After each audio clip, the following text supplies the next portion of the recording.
Hello. Give me a minute. I'm making a cup of coffee. I'll be right with you.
So this is going to be another programming day, most definitely.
People, I think I'm going to want to put another log on the fire. And this also might be a 3 cup of coffee day. because I'm curious as to what I can get working. I have some specific ideas plugin wise as far as revising Console X2, and I could get a start on Console H prototype version, meaning the plugin without the GUI and stuff. But beyond that, I have an idea of something that I could do in the Godot engine, and I might want to try that. Also, I know that my voice is going to be quieter. I'm across the room for the mic. Yeah, I'm across the house from them.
Oh, I also notice I have stuff to do here. Let me do things in order. Firstly, log on the fire.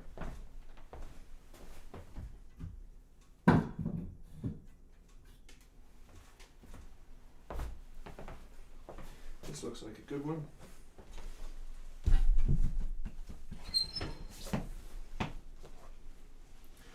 And secondly is going to be setting up the coding laptop.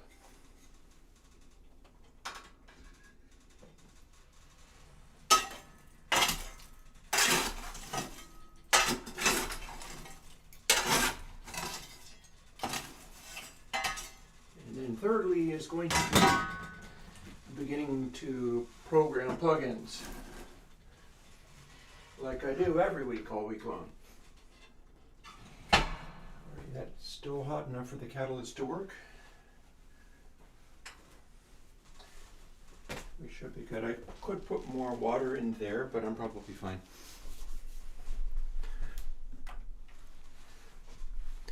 Secondly, you got to set this up.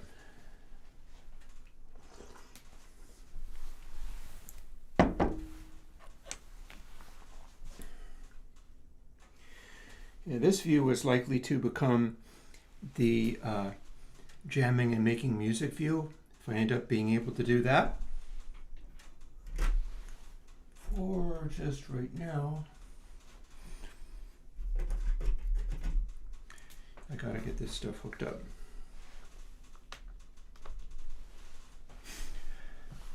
And we might as well also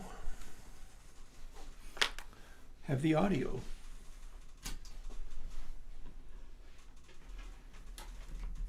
Yep. On you.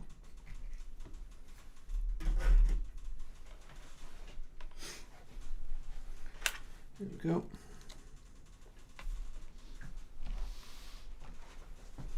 Ooh. Also, if I'm going to work on this, what I should probably do is put it on the ventilation stand. So this is some cheap garbage, but it is an aluminum stand with some holes in it, and it will, even without running the fan in it, it'll help this not overheat.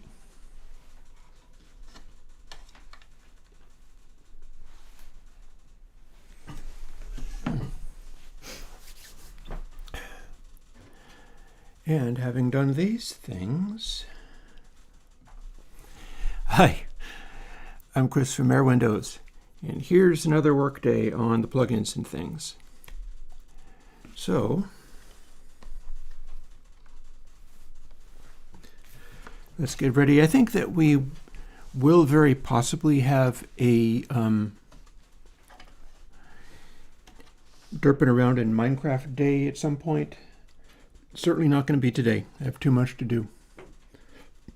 But once I got through some of this stuff, and I have a very large pile of plugins ready to be put out, and so there's no desperate hurry to add more plugins to the pile. I'm probably good through Console H, except for I do actually have to make Console H.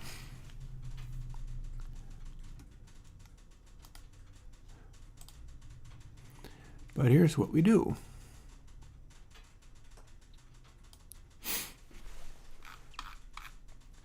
Hey, Mel. Hey, long time no see. So as you can see, I'm beginning this, and I've got some notes for myself. And I'm going to walk you through what I had to do to also make sure that I have my ducks in a row. If I successfully get through all of this, then I may very well end up being able to jump onto the primary computer, the one that I'm streaming off of, and fire up Godot and fool around with something there. Because I had a neat idea that I would like to pursue, and it will entail working with Godot's 3D engine. And I kind of like the sound of that. I'd like to pursue some of those things as well. But what I'm doing at the moment is I've been adding a control to Console X2. And the control that I've been adding is nothing more or less than shifting of bits gain. This is because I discovered that I kept adding that plugin on top of Console X2 just to add 6 dB completely losslessly. And I decided, what the heck am I doing? So what I've got here, and I'm going to go through and do this also for Console X2 Pre if I haven't already. I've got a 0 to 4 indexed value, meaning it's an integer, it's an int. And that is simply the number of bits to shift. And that's a fairly straightforward thing. Works like this. I just have a gain trim. I'm handling it in a particular way in that it is 0.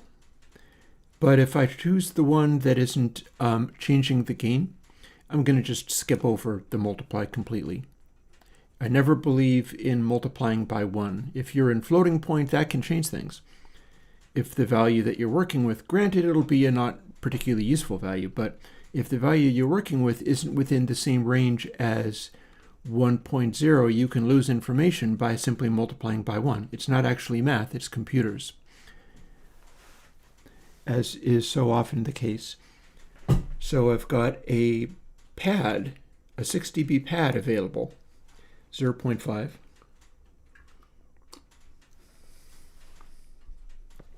It's going to default to 1. Then I have 6 dB and 12 dB and 18 dB. Each of these are simple shifting of bits, but the way you do that is you multiply by something. The way the math works, if you're multiplying by one of these factors, and that's inside the shifting of bits gain plugin, that's what's going to happen.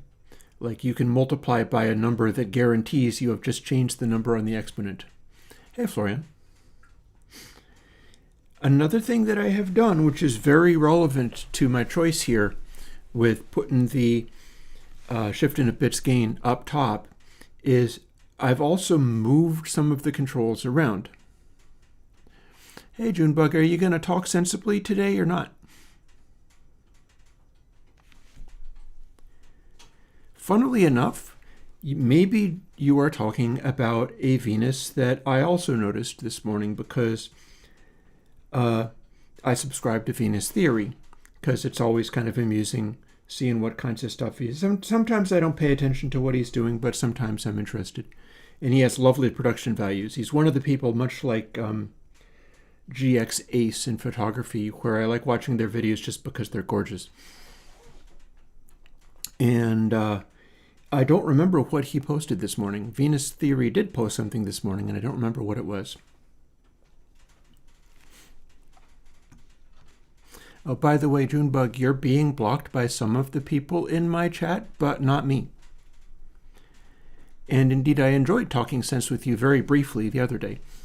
But your normal way of going about things seems to mean that people who are watching this video may very well be blocking you independently of me.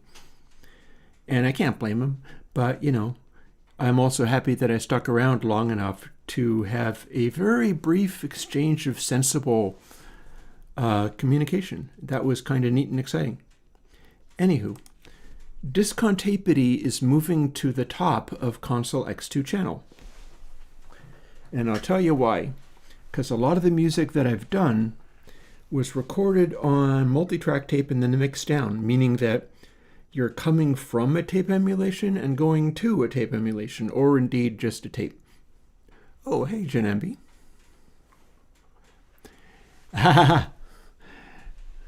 Janambi, I'm going to show you something.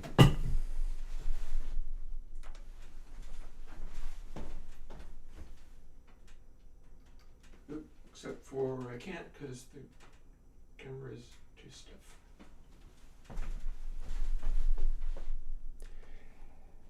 I must say I agree with you, because I've been running on A10 Minis and A10 Mini Pros for years for live streams.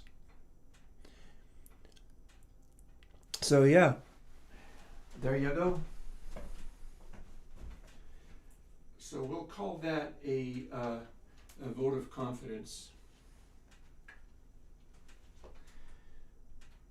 And then I'll try to scooch the rest of this back to where it was. Okay, good enough. Close enough. So, yeah, I don't know whether that showed through properly. Probably it did. I think I had it in the center of the screen. But yeah, I use A10 Mini. I use Blackmagic cameras and A10 Mini. Although the funny thing about it is I don't use everything that you can do with the A10 Mini. In particular, you can control the cameras by going through the HDMI and controlling. Oh, don't feel silly. You're fine. Yeah, I mean, the recording that I was losing wasn't even that. The recording that I lost came out of iShowU Instant on my laptop. And we don't even have that laptop working right now. It is doing absolutely nothing. You know, the funny thing is I could see eventually running like some kind of Mac emulator so that I could run Snow Leopard entirely in emulation. Because I'm already running Windows 7, a legit real copy of Windows 7, which is bought and paid for, on a virtual machine. All my Windows stuff comes out of a virtual machine. There is no actual PC here. But, and yeah, one of the things going on with this revision of Console X2 is I am coming up with ways of arranging things that'll work better for my intentions in mixing. Whether that be shifting a bit, you know the real name of the plugin. It is BIT Shift Gain. But I can't say that because YouTube will think I'm saying a curse word. Probably not. These days I feel like mainstream media wants that not even to be a bad word. And I think it is so associated with like treating women badly that I'm not in love with it. So I'm going to continue making a fuss over BIT Shift Gain when I use it. But yeah. And Jen M, what do you do? I am in fact using Parallels for the virtual machine. In fact, you can literally see here, the top of my screen. Let's see whether, show original. Did it do that? Yep. So that is a Parallels container there. And it's taking up 41 gigs, which is probably because Windows is growing or something. But it's 41 gigs, and let's see how much we actually have. That's not telling me yet. And so with serial ATA, I've got 500 gigs on the hard drive, so I should be good.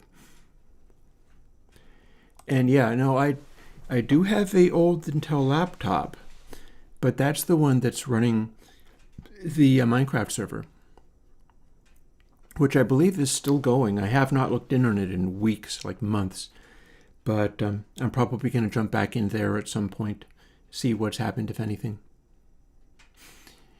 But yeah, the reason I am there's a number of reasons I do this the way that I do. One of them is people sometimes want to do programming or whatever themselves. I would like to believe that my message of you can do this also applies to coding plugins and such. It's weird because these days there's a lot of pressure on people being socially pressured to just use large language models to do that instead. For somebody like that, my programming streams might come in useful simply because I'm going through the kinds of things you have to think about. And what I'm doing today is one such piece of that. But it's also possible to just code stuff. Like, I feel more and more coming up with stuff to do that's worth doing, and doing it is like the meaning of life, man. That's like the primary thing. Joan Buck, are you really a person or are you a bot? Because I like it when you seem to understand what I'm saying. I'd be a little surprised if Venus Theory wanted war with me. I ain't done anything bad to him, as far as I know. Or maybe you are Venus Theory, in which case, like your videos. And yeah, I know, I was always a nerd. I was watching a video this morning. There is a giant YouTube channel that is mostly about other giant YouTube channels called Colin and Samir. And it's interesting because it's these very privileged guys, one's white and one's Indian. And they're interviewing, mostly they talk about YouTube. Mostly they talk about YouTube people being on YouTube. And they were interviewing a cooking channel guy who was kind of neat in that it seemed like he came out of being a cook and a chef. And I'm not sure whether it was this one or whether they were talking to somebody else. They did recently talk to the guy from Corridor Crew, and that was fairly engaging. If they have a good guest on, it's engaging. If they have some boring YouTube mega channel on and they're only interested in acquiring subscribers, they're deeply into that, but it's not interesting. And they said, "Oh, we are actually nerds too," they say. We were always nerd, because I remember now one of the guys got complimented on the bulk of his forearms. I think it was actually a guy from Corridor Crew was like, "Oh yeah, man, my wife adores your forearms, Colin." He's like, "Oh wow, I've never been given a finer compliment." And they were explaining like, "Yeah, we are like lacrosse nerds and jocks, but we were always secret nerds, and so we're now are doing something where we don't have to be afraid to be nerds, and we can let our freak flags fly." And I'm like, guys, that's a luxury, being able to pick your crew, which is, kind of, we all manage to get that luxury at one time or another. Like, I get to pick my crew through doing this kind of stuff. And some of my favorite people are the obnoxious people who ended up settling down and getting a clue, which might explain why I'm friendly to Junebug, which I mostly am. Sometimes I'm not, but mostly I am. It's going to become more problematic when people start unleashing literal bots on my stream. When people show up who are nothing but an LLM, that's going to make things awkward. But I'll still be able to do what I do. Honestly, one of these days, people are going to try to make a fake Chris. They will run word recognition over a bunch of my live streams, and they'll try to make a Chris who programs things based on ChatGPT soaking up my entire GitHub repository. And they'll be doing live streams based on copying every word I've ever said in a live stream and making a thing that does text to speech and like that. And that's probably the future of the world.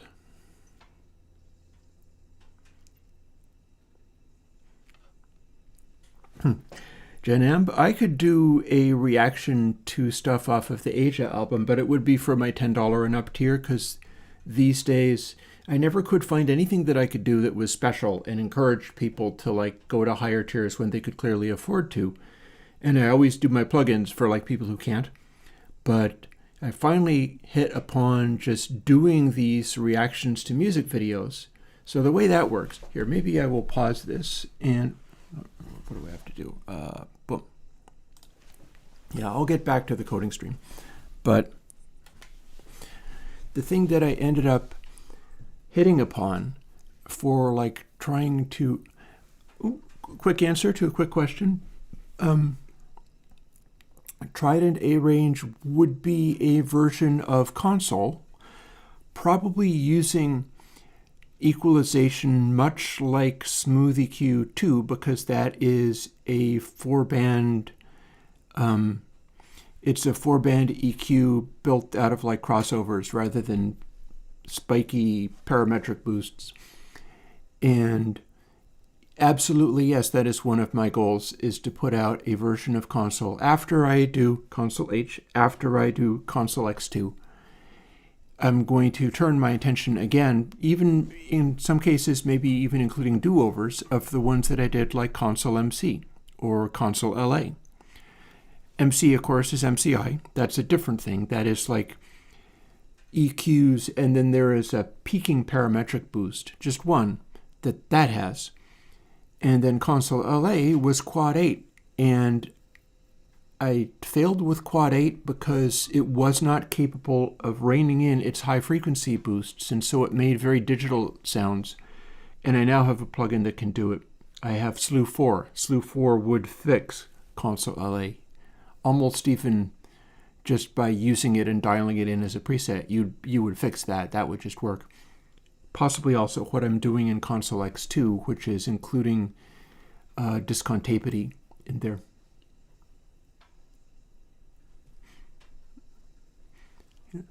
Junebug, work on the comprehensibility.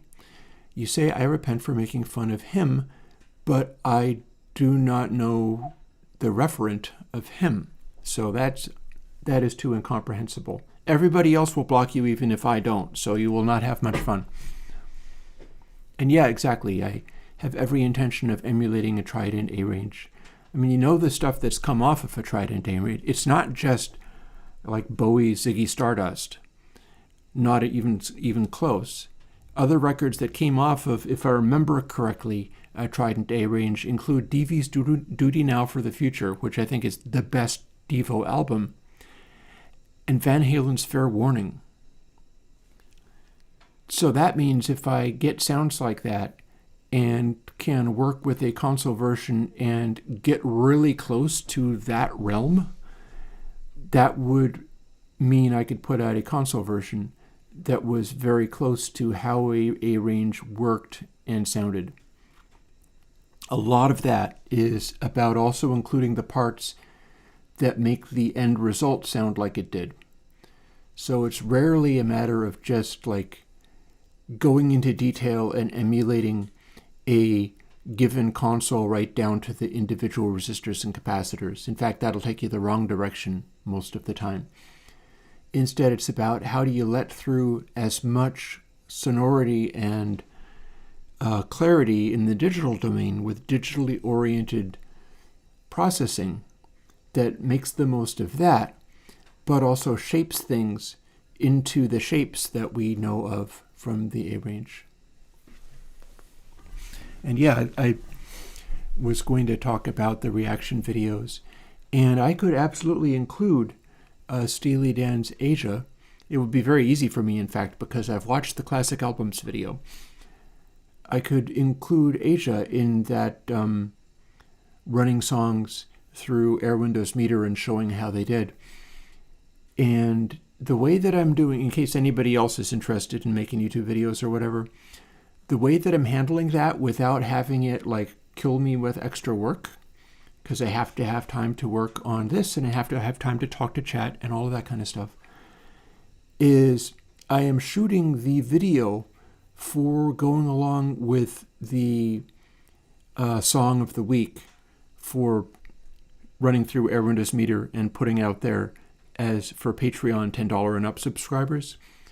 I have taken to shooting that video immediately after I shoot the plugin video, meaning that all of the hour of setting up all the cameras and lights and everything, I've done my best with it, but it still can be kind of cumbersome.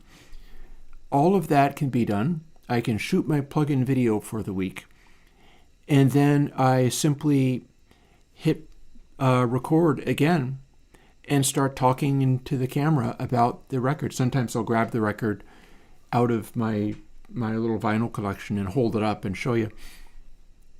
And then I talk about what to listen for. Like this most recent week was Pink Floyd's Echoes. And I've known that song for a long time. And I'm pointing out things like how in the very beginning of it, the drum sound is very unusual and odd. It's like nothing but the highest highs and the lowest lows and nothing else. And in particular, they wrapped the kick drums in blankets or something, or they did something with them where all of the kick drum hits in the very beginning are so subsonic as to be completely inaudible. It's just this dull sort of rumble. And that was done in 1971. And anytime you want, you can do a similar thing while also running into some of the challenges, which is that Echoes is extremely dynamic. It's very much based out of peak energy, and you can see everything that's happening with it when you pay attention to that. And you don't get to loudinate something like that without changing it. So yeah, only to say that seeing a kid calling himself a music producer making a reaction video of him listening to Steely Dan's Asia, that could be a facepalm and that could be just kind of cool. Steely Dan in that period has so many things in common with modern laptop producers, people who just get to reconfigure everything and do everything from scratch. What I'd like to do going forwards musically, and I'm sure I'll find time to do that at some point, is lean into something that I've sometimes used, which is going and just sort of recording music. I was going to make up a little saying. It's an acronym. It's Jeffrey, as in just effing record it. Less about the fussing and more. This is also why I shoot my videos for plugins and these live streams the way that I do. I mean, live streams, it's easy to understand. But I'm really interested in trying to hit YouTube with like the plugin release videos. They've got a certain amount of flash. They've got a certain levels of production values. You look at it and you go, wow, that looks good. But then also what's happening is it sort of zooms in. There's something that flashes right immediately, which is the zoom in on me. And I go, hi, I'm Christopher Airwindows, and hey, you can do this. And I demonstrate what the thing is. And from that point on, it's an uncut live performance of me trying to explain what's up with the plugin in real time. Now that is unusual. Oh, fair. Yeah. He, by all means, although, I mean, if you work hard enough at it, you could construct stuff like that out of soft synths, and VSTIs and samples. So, and in doing so, you would be doing what Fagan and Becker did. That's kind of where they were coming from. The lead vocal for like Haitian Divorce off of the Royal Scam album sounds like it was punched in word by word. It's a completely different style of approaching things. And it's very neat. But a kid like that is maybe the least to feel humbled, because that's somebody who could do something like that if they wanted to hard enough. They'd probably be using, I need to do a new version of Console LA so that they have tools for doing that with. But that is a achievable goal. If you wanted to do something like the Rolling Stones, Exile and Main Street, you need to get a band. And you need to put the band together, maybe go through some emotional stuff, even more so for like Fleetwood Mac. But you'd need to go through some emotional stuff, and you'd need to learn how to play together in a room. And that's much more difficult to approach. Although, funnily enough, that's what I would like to be able to do in sort of multi-track, and just doing it in, on the laptop, just getting stuff together.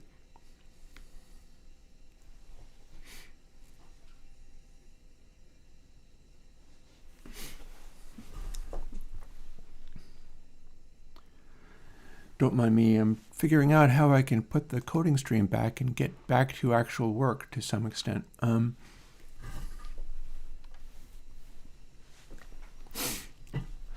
Yeah. Junebug, I'm going to keep an eye out for something that seems sensible. And if you are either a bot or are just struggling with schizophrenia enough that you can't make the sentences line up in a way that makes sense, I'll mostly ignore them. No hard feelings, but I have to be able to understand what you say to react to it, not just you. That's fairly normal for people. So yeah, this is why I'm adding discontapity to the beginning of Console X2 channel.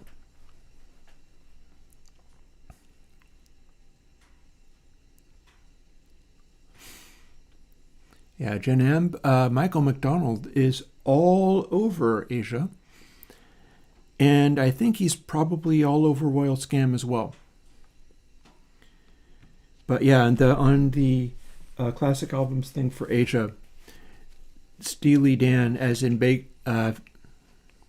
and Becker, do a very amusing thing where they go into the multi-track for Peg, and they start isolating vocal tracks. It's quite funny, but it's also the opposite of being humbled. Because what they're doing is they're taking the section where Michael McDonald has overdubbed a million tracks, all singing a really dense clustery chord, going, Peg, back to you. And they take that apart. They start soloing individual notes. And up to and including they solo his highest note, and they're like, oh, Michael's going to hate us for this. Sorry, Michael. And then they play his high note. And a lot of them sound like they are just a human being singing. It's not that wildly impossible. It's just like, yep, this is a man singing. You put them all together and you arrange it in that way so that you're telling him to sing this cluster chord. And it's like, okay, no problem. Sing this note, then this note, then this note, then this note. We'll overdub them all. And you get that out of it. But yeah, Michael McDonald does that. Michael McDonald, I am almost certain that is who... Give me a second while I think of the actual line. Because I can picture the line in my head. I'm trying to think of what song it comes off of before I talk about it. I Got the News. That's got Michael McDonald on it. Don't mind me, I've got a splinter in my sock.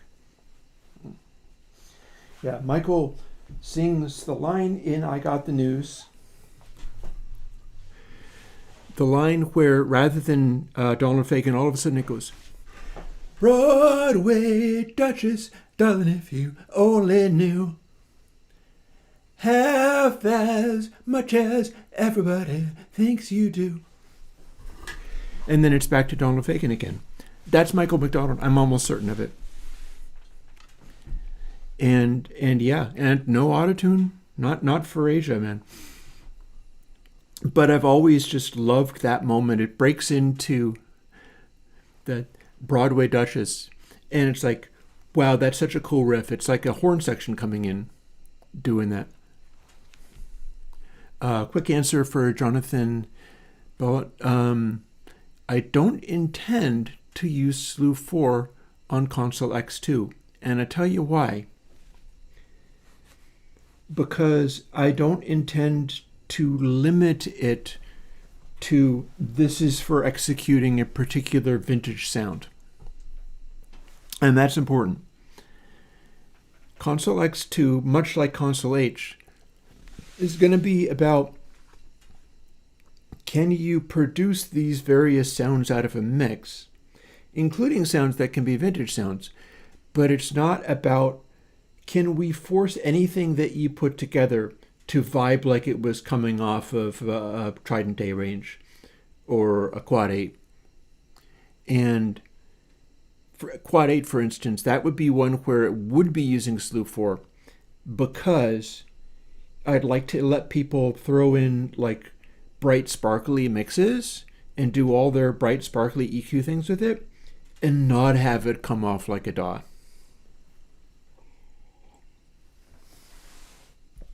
But you know the genre hyperpop.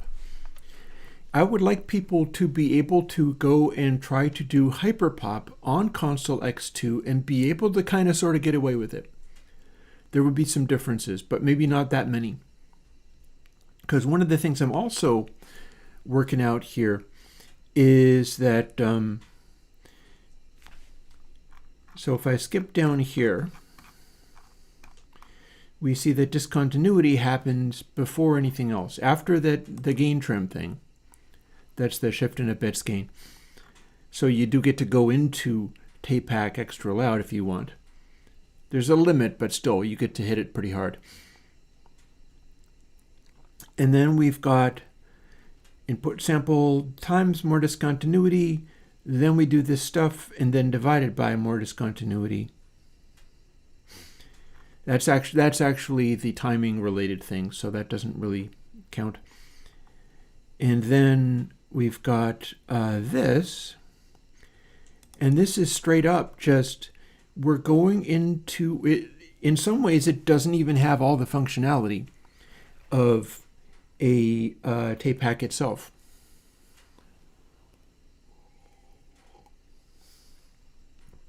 And that is because we are running into the more control here is automatically going through fully tape pack with no dry section. It'll hit this, it'll multiply by this. These are our limits to how far that can go, so it's a hard clip there. And then this is the sort of degenerate sign control. And then we step it down using this to -1 to 1. So this does not have a control to it. This is always applying tapehack. It's a question of how hard you're hitting it.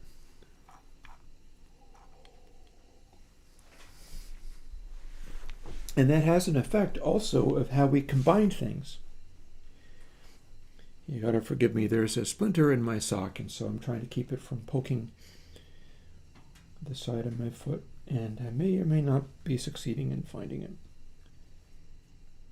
Having the splinter has to do with me being wood heated in this way.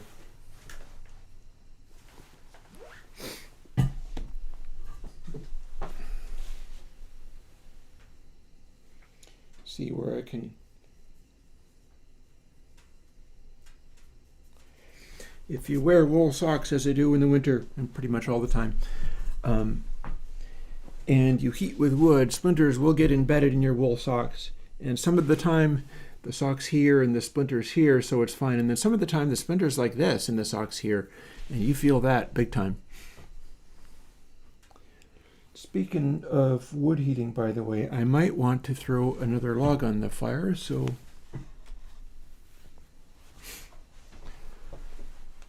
let's get that going.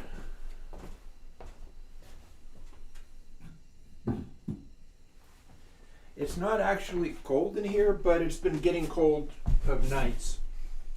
And I'm going to let this stay pretty warm. You're going to be seeing more and more of this over our winter streams. This is a part of being the reality of a person rather than simply a bot. They make an imaginary Chris, and they're going to have to make an imaginary fireplace and do special effects of the imaginary Chris putting a log of wood on the fire, or they'll be missing a trick.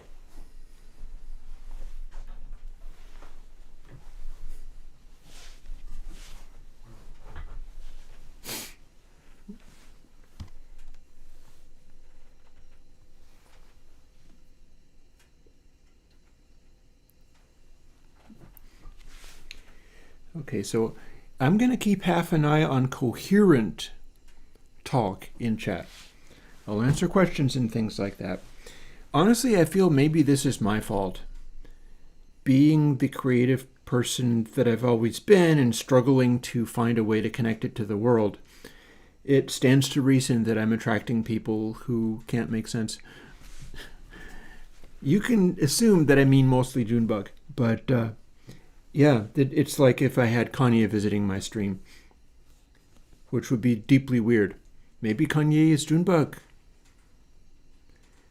Did I call it? Is that who you are? But yeah, you would find certain lack of coherence if that was to happen. So yeah, here is something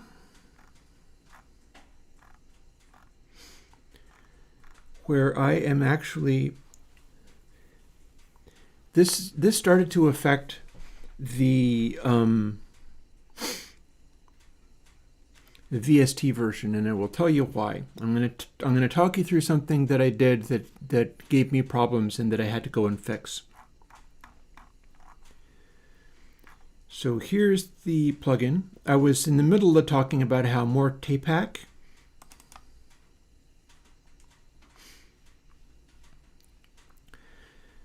it is going from 0 to 1, going from 0 to 1.45, and it's going from 1.2 to 2.615 is what that math ends up as.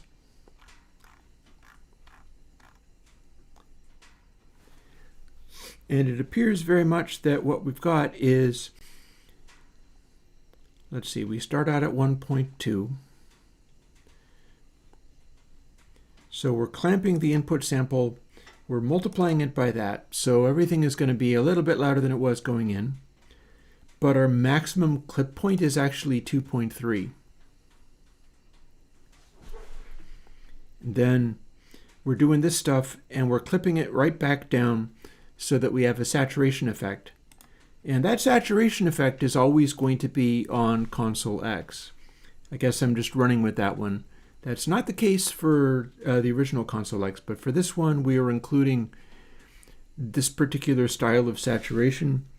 And that's because TapeHack used a particular flavor of how stuff reaches the peaks that made it kind of like you could let quiet stuff in there and it wouldn't just be saturated up to become really loud, but then middle dynamic stuff gets enhanced and then it starts soft clipping. And that's how this is working. Also, the discontinuity part is probably providing a level of super high frequency damping, which is going to help with that. That's why I've got those in the order that they are.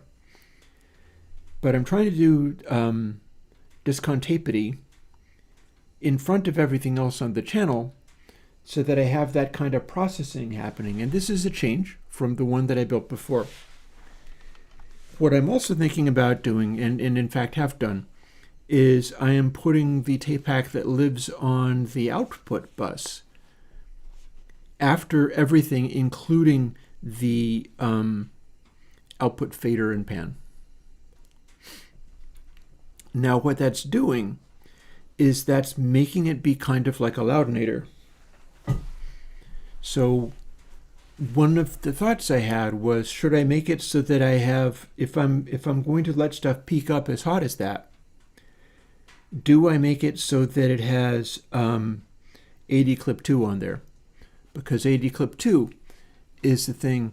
Ooh, I like your director of engineering was right on, man. I got to tell you.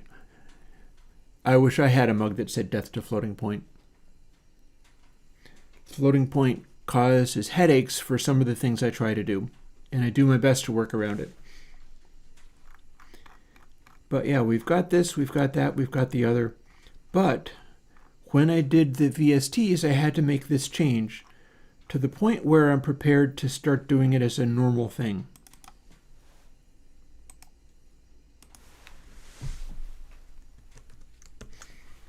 This is a temporary value. I could be calling it anything. I was calling it K because biquad calculations tend to use that as the letter for it. But here's why I'm not. See, I can go through, I can change that. Let's make sure that I've got everything sorted. Very good.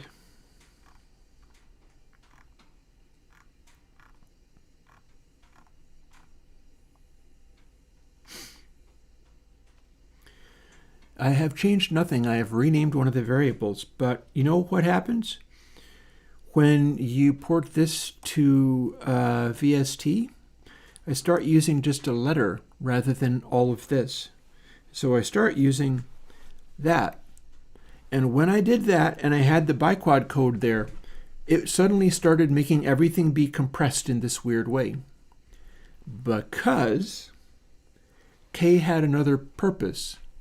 And so I had just changed the audio unit flavor for how you bring that variable in to another thing. And what happened was I was defining another K within this section, which made it a local variable, which overrode the global variable I had for setting the control with. And then all of a sudden it didn't work. So now I've had to change this in the VSTs, and I'm thinking I'm going to go through and I'm also going to change it in the audio unit just because that's a gotcha that I don't need to run into. Just to work around the fact that in the VST, I'm just using the letter K for that. And it overlaps with what used to be here. And having done that, I am pretty sure this one's done.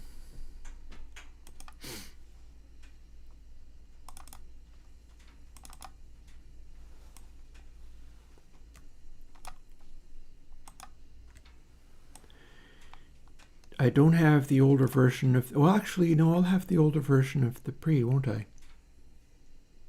I think.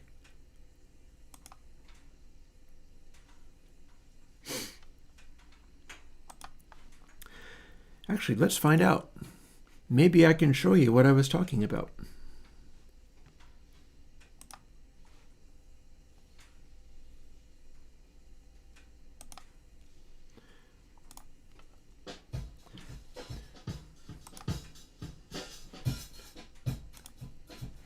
So here we have console 2 channel. The more control is just continuity, and you get to put more gain in there. Funnily enough, I could see a upgrade to do on that, but maybe not worried about that at this instant. And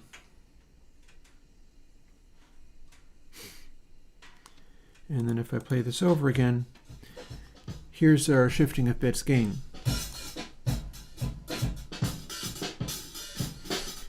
And everything's hitting exactly 6 dB because this is going through the console algorithm. And in theory, if I instantiate this in a effect stack and put the bus after it, let's just give that a try. So here we are again. That one's pretty normal. And here's the bus. I have not added the shifting a bit thing to the bus, although I could still see doing I could see doing something with this. Perhaps even losing the more control and certainly changing some of these things around. But yeah, what I'm doing, you're saying GenM, algorithmic elements juggler. One of the things I'm trying to do here is make it so that it is obvious what sequence of events things are happening in. Like, if we play this, you can see under here where this is at.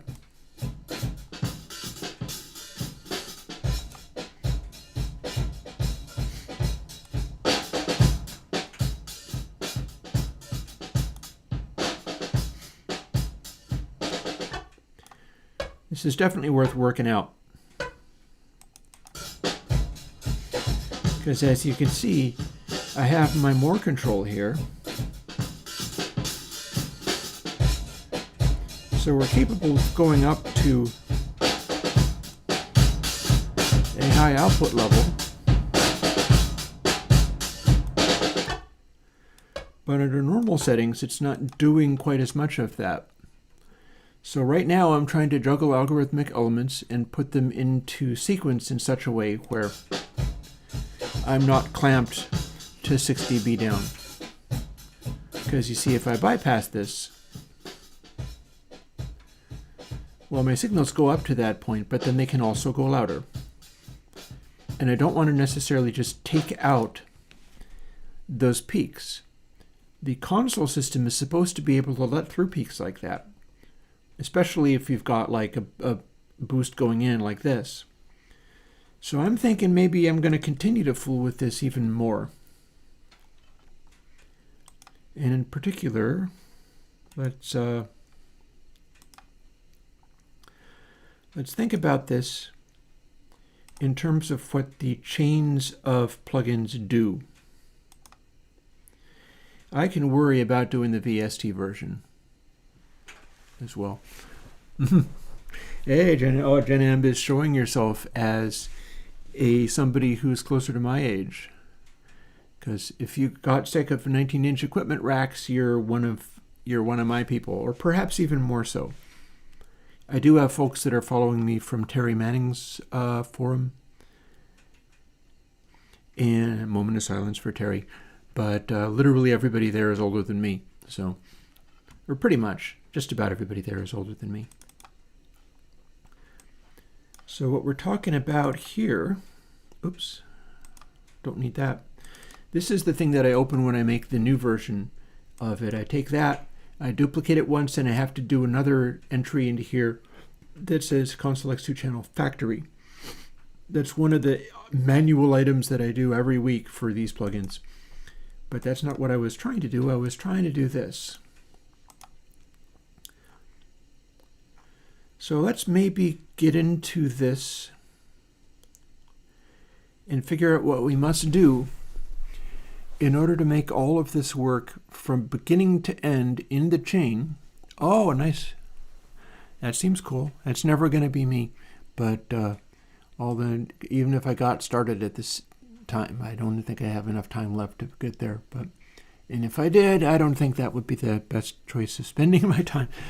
But I had a lady in LA on Reddit starting to try to chat me up. I think it didn't go anywhere, but that was amusing. I am part of a dating for 50 and up subreddit, and I respond there, I get outvoted, I get downvoted, and every now and then somebody's like, hey, what's up with you?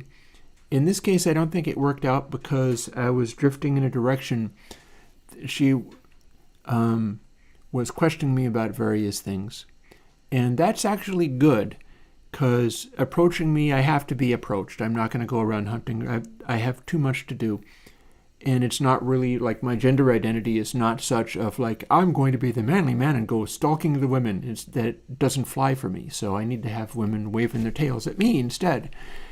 And that was beginning to happen, but I don't think it was necessarily a match, because unless she is enormously lying, she is a fairly wealthy woman by my standards, in LA, sort of preparing for being my age and retiring and traveling around and stuff, and was trying to get a sense of who I was at, and I wasn't responding in quite the way that she expected. So I think she's probably lost interest, which is fine, saves me trouble. But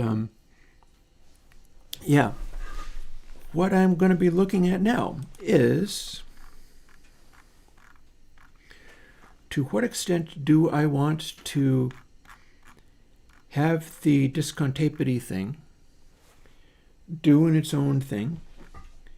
To what extent do I want to have that built into the bus?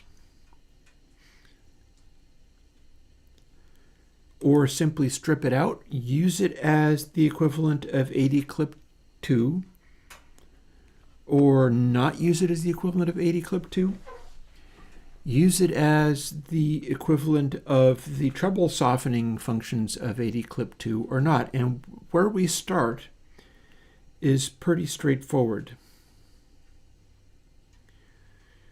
Where we start is, firstly, we're doing discontapity, and that works in a channel-by-channel basis. So this stuff is good, but I may not need this element. Or in particular, I may not need this element. Because what we've got here is simply a gain boost.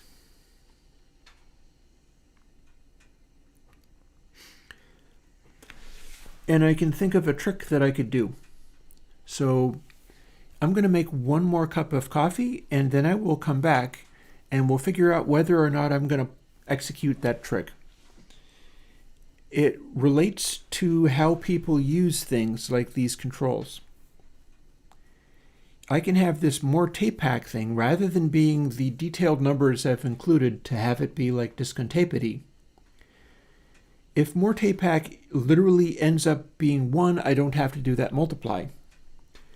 But if people are using more tape pack and going, oh, give me all that discontinuity, give me this, give me that, to the point where they have cranked it up. They have decided, Console X2, Gabriel, Console X2. If people take this more control and end up just being like, crank it all the way, that's the only way I want to do anything. See you later, Janeb, and thank you. Canadian, rock on. If people tend to take the more control and just crank it as far as it will go every time, I could set it up so that rather than it going from 1.2 to 2 point, I guess whatever it would be, I could have it go from exactly 1 to exactly 2. If I do that, I don't have to do the multiply. And if it's at exactly 2, I can double gain trim and it'll do the same thing. And that will save me some controls. That will save me some calculations. So first thing I'm going to do after checking my shoe again, I swear to God I have a splinter that is hurting my paw, and I have not been able to make it leave me the heck alone. It's just enough to notice and be bothered by, but not enough to be in acute pain over, which explains why I can't find it. I'm going to scoot off and do another cup of coffee, and I'll be back. And then we're going to get into chaining these two plugins into each other and making it so it does all the things I want to do.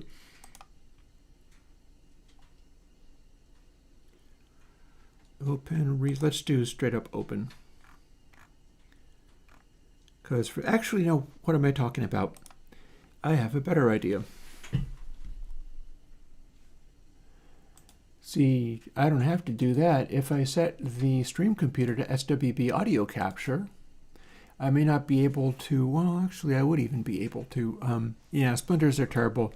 This would be like a microscopic one, like yay big. It's just a question of whether it's parallel to the sock or perpendicular to the sock. If it's perpendicular to the sock, it's going to hurt my little paw. But if it's parallel to the sock, not so much. And yeah, see, we can also do this. I'm going to, you know what, I am absolutely going to do this again.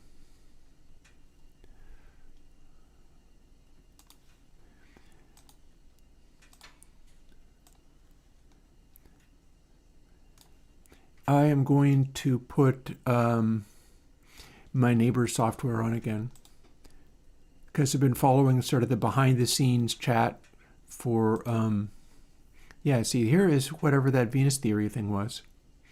The reality of indie games. I'm looking forward to watching that.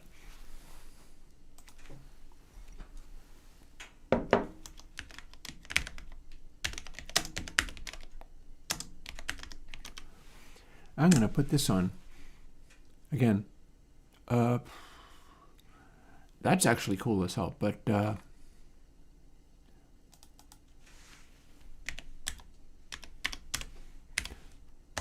going to go and find my neighbor's thing again.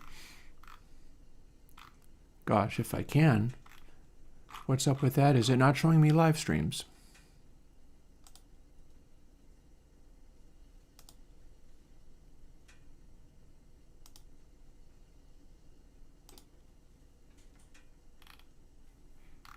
Okay, so we are in fact live, but I want to put on my dude with circa definitely before Bastel Castle.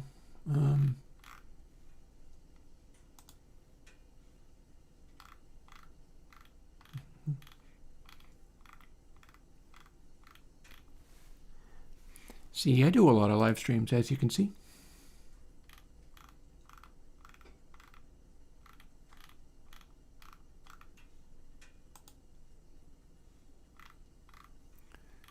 Geez, it had to have been this year. What's up with that? Circa.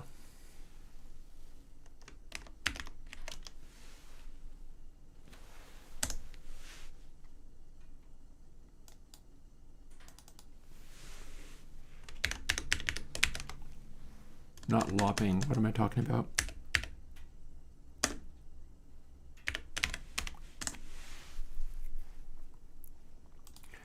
Okay, you know what? Let me just search a regular YouTube search for this, because now it's frustrating me. Now I want to make this happen. Because before, like I'm trying to help my my neighbor out here. My literal neighbor in Bellows Falls made this thing, and I did a video on it, and now I can't find it. So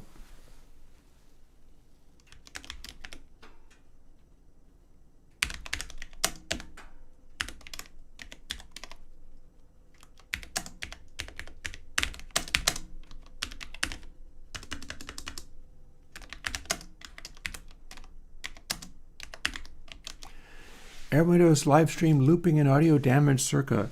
If YouTube can't find it with that, I don't know what to tell you, because that's crazy.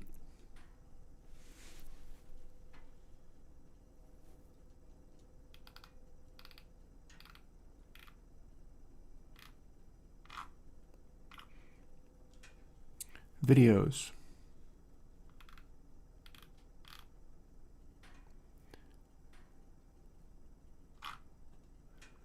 I'm not in Hillsborough County, by the way.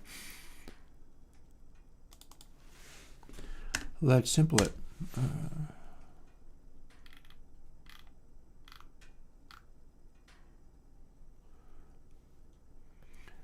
Okay, this is insane.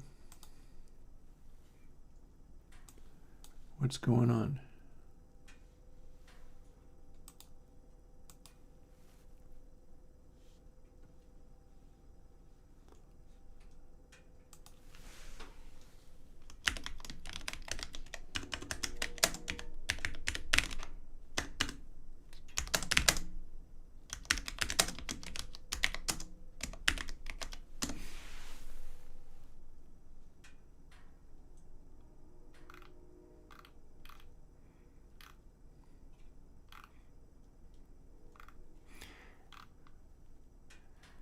It's making it so difficult for me to give this guy a shout out. Joel Music. Yeah, you're one of my stream followers. Oh, that's me. That's literally a feedback.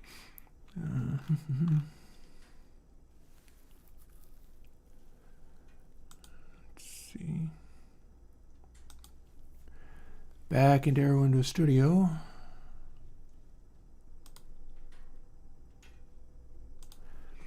I know it was live, so let me just search. And by that I mean I'm literally going to look through this channel by channel. It wasn't the Castrol stream. Wasn't the composition program.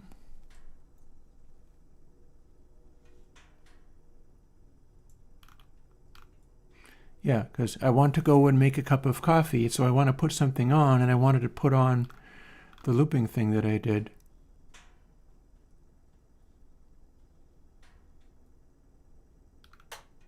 Ah.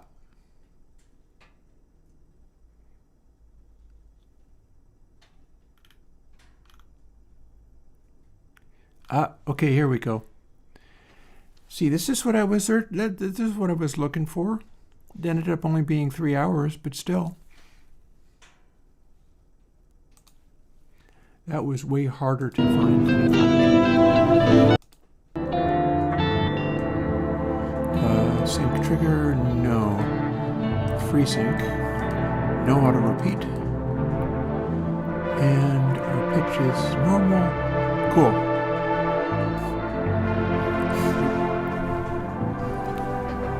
Don't believe I'm scooch over and let me skip it to where I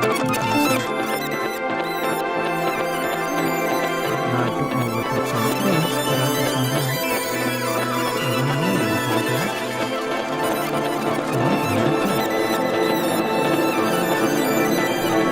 Sorry about that. There's no mic output because I had the guitar going. I'm using the optical.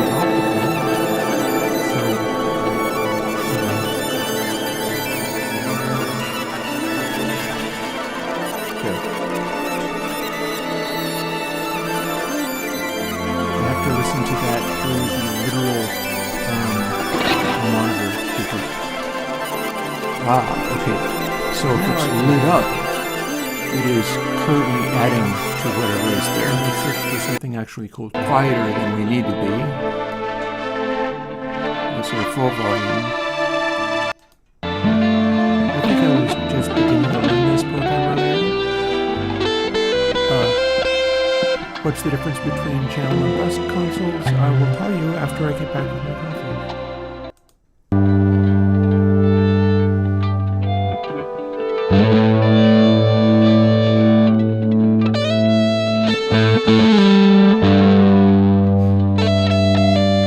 Yeah. So this plugin is one that I bought myself.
messing around in the kitchen, making my taco shells be ready for when I need to use them.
I don't know, it can't hurt.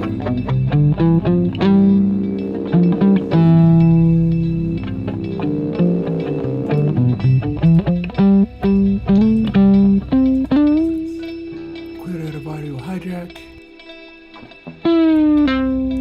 And we don't need to be still doing this, although I am tempted to bookmark that.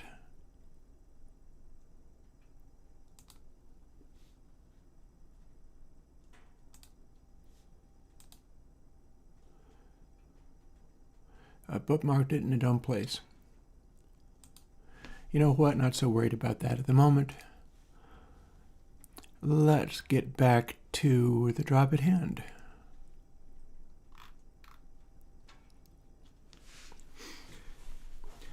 Okay, so where did we leave off? Because that was something. But I got to show off my neighbor's work. Honestly, if that was somebody who was doing GUIs for me, it would probably look, my stuff would look much fancier than it does. What I have going for me is my notion of how things can look might be way uglier, but it is at least mine. So I get to come up with stuff that has some kind of vibe to it, even if it doesn't have as much class. And speaking of vibe to things, here's something that I can do.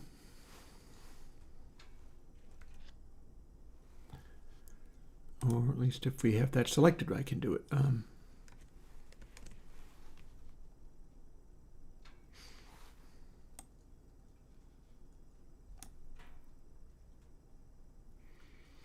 And I shouldn't need to multiply that, so maybe we'll leave that out.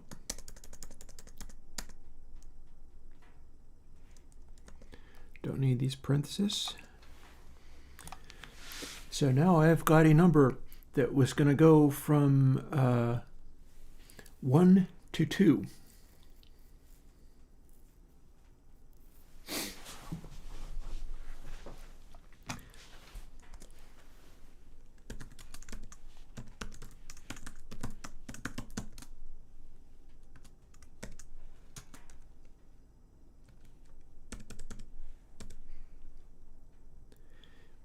We can just keep adding these, and it's going to be 2 will give me that.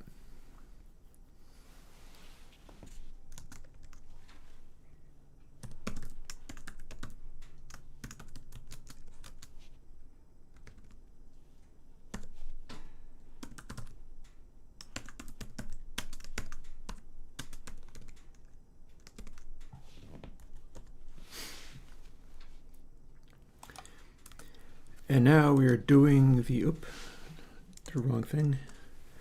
Now we are doing the more tape pack in there, but then it's maxing out at multiplying by 2. And if it is doing 2, then we put it back to 1, which is going to count as not applying it at all. And bumping up gain trim instead. And that's going to do the same thing.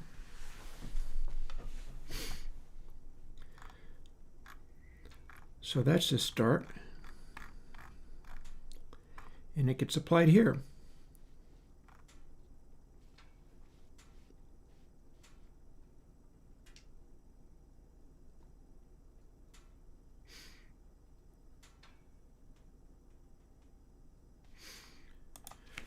So I'm going to need to change this a little bit as well.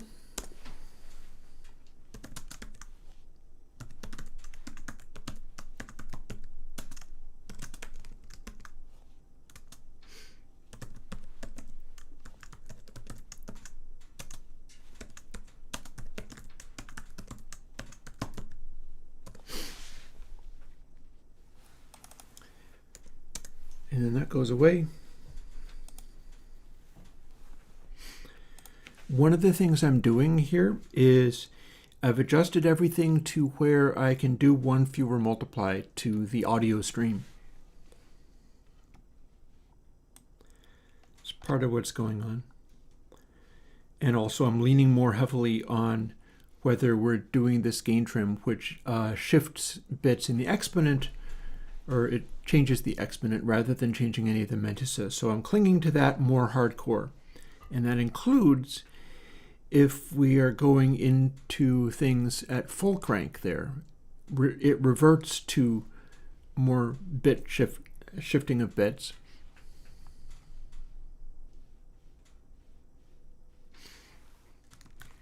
That'll get you every time, man. I keep saying the word.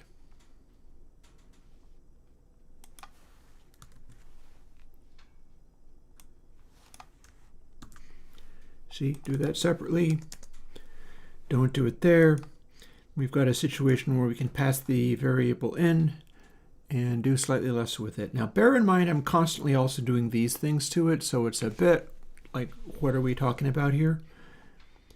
And yet I'm still down with that because I do what I can where I can. This is not only doing a weird degenerate sine wave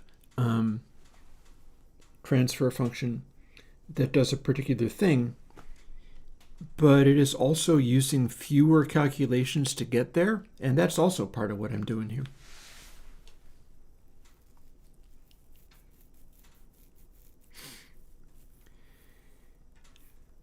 And just in terms of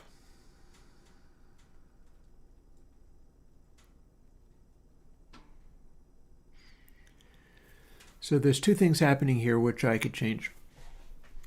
One of them is if I don't do as many of these elements of the Taylor series, then that number up top that says 2.305, etc. would change.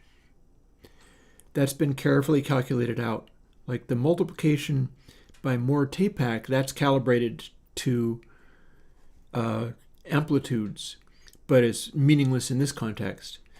But the 2.305, etc., that is not subject to be changed unless I remove this calculation that says empower, and I don't do as many stages of it.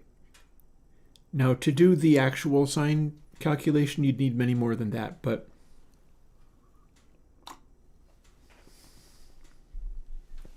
I am simplifying it in much the way that I did when I did console 0. And so I feel like my thing here is I'm going to take this out.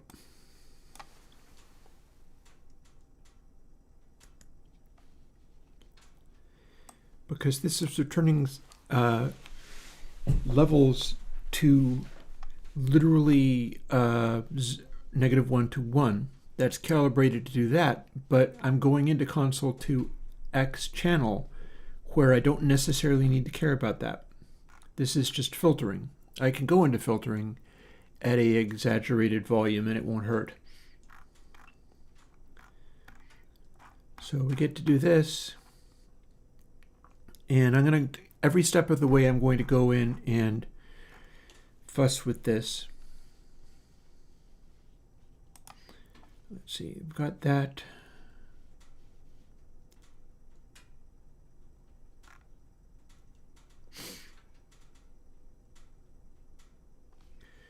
We've changed the K to biquad K. That's important.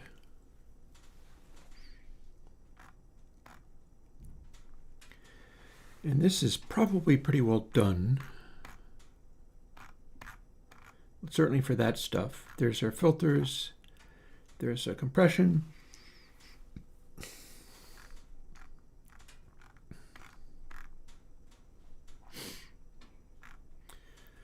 Low pass and high pass get to not be there unless they're in use.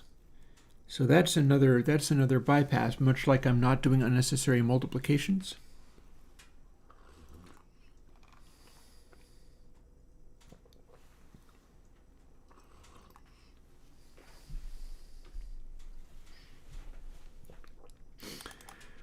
This, I think, has to do with how things go through. No, not yet. This is not VST2 yet. This is the audio unit.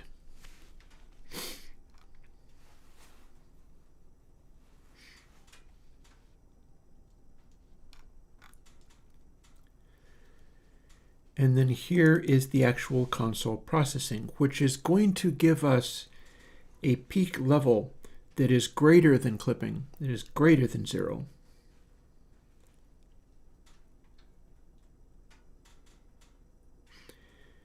And if everything else is flat and nothing is engaged, I should be able to pass through like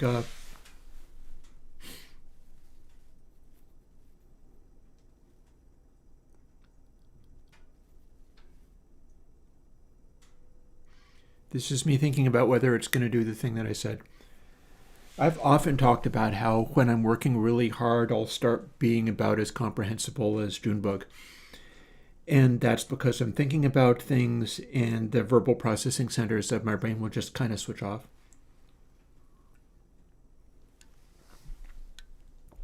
Funnily enough, it's all associated with what a chat poster said earlier.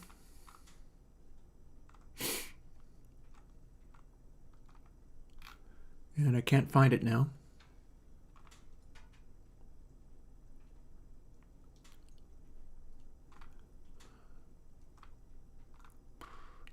I'd like to find that, though.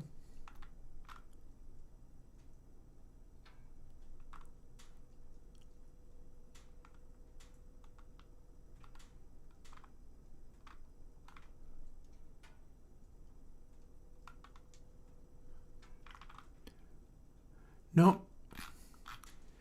Somebody said something earlier that came to mind, and now I can't find what it is. So we're just going to be out of luck there. But yeah, we're doing this stuff. And these are all factors of how things assemble into the final result. The goal is to make it so that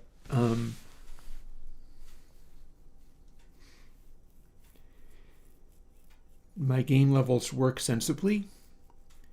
It's going to produce a situation where the output of channels may or may not be up to 0 dB, measured as -1 to 1 in the sample values. But when you reconstruct it using console X2 bus, it will put back the sample values again. So assuming we've got this set up,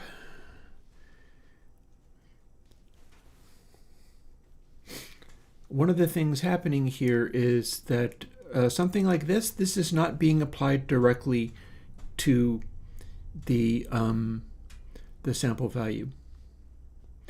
It's an indirect thing. This is something where I could be looking to see if it was a shifting of bits calculation, but they serve their own purposes. Like the gain stuff, that is a pan law that's being applied this way. And so it gets to run at pretty much full resolution. And then we build it into everything else.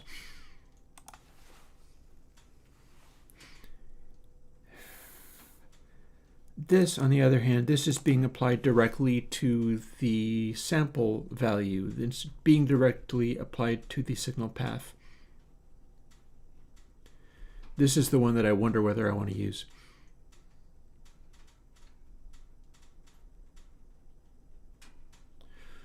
Or indeed, I could stagger it in a different direction and see what I get if the output of this is multiplied not by golden ratio, but by literally 2.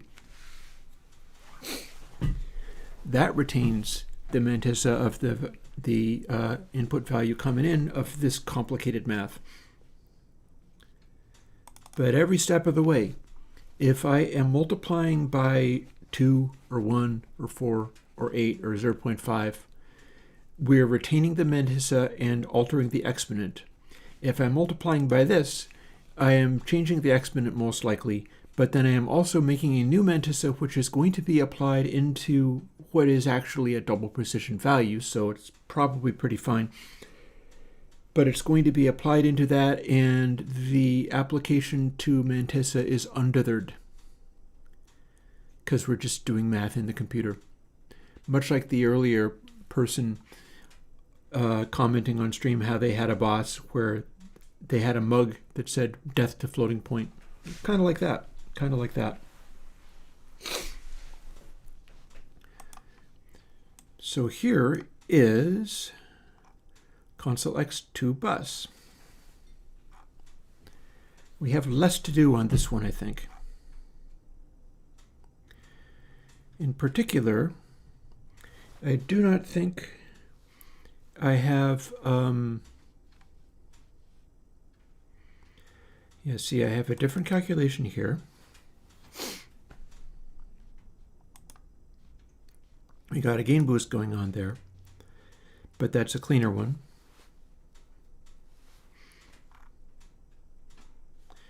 We don't get to skip more discontinuity because that's always a little off.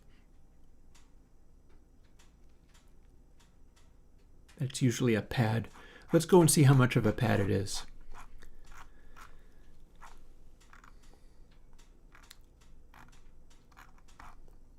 And it looks like I have these arranged in such a way. I'm going to go and change K as well. Remember this?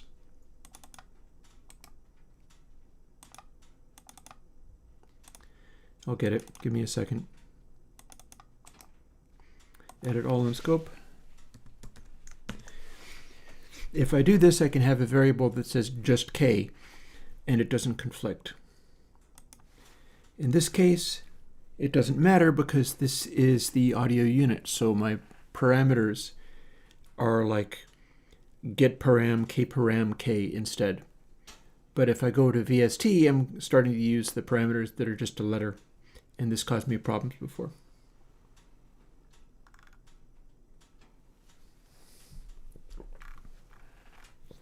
Back over to the other question. Not this, but this. So this is different because this is not using all the same behaviors. But that said,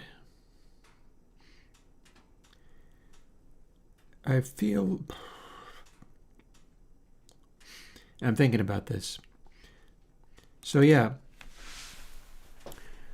discontinuity is its own kind of thing. I may or may not even want to use it here. I may want to use it only in channels. Because the thing is, I can simplify this whole thing down to where much less is happening and use it as a final clip. The question is, do I want to? So you see how earlier I was doing more tape hack, and I also had a shifting of bits calculation going on, where I was adjusting the overall levels of everything by factors of 6 dB, roughly. 6.08 to be specific.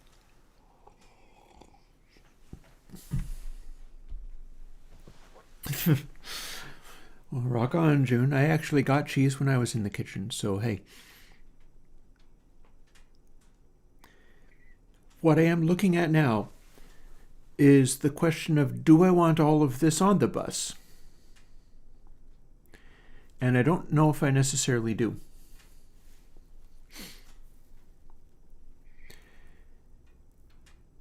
This is going to lead in the direction of whether I completely reinvent console X2 today for the purposes of making it work better.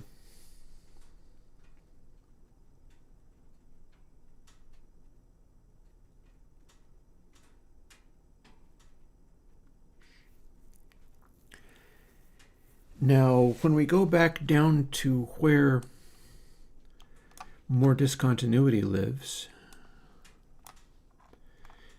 it lives here. So on the master bus, we are applying some of discontinuity, and we're multiplying by this, and then applying this functionality, and then dividing by this to keep it all the same gain levels.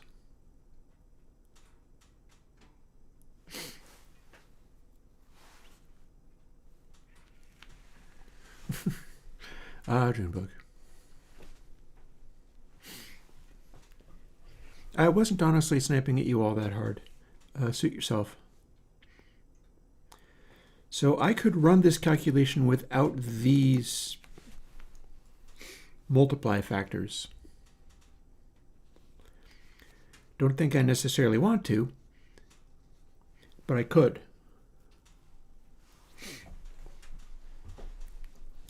I can also cancel that out entirely and use this as strictly a, in fact, I may be able to come up with a way of doing this where I also have a degree of slew clipping happening before we hit this calculation.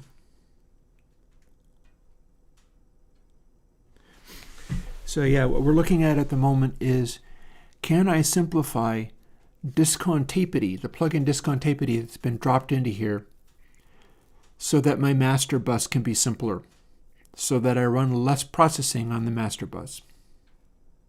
Because some of the processing that I run, in particular, the filtering processing that I do, if everything is totally flat, it adds up to unity gain. It adds up to no alteration whatsoever. And that's why I like constructing EQs that way. Other stuff we're not doing anything with. Some of the things like the high pass and low pass are present, but they negate themselves if they're not in use. They bypass.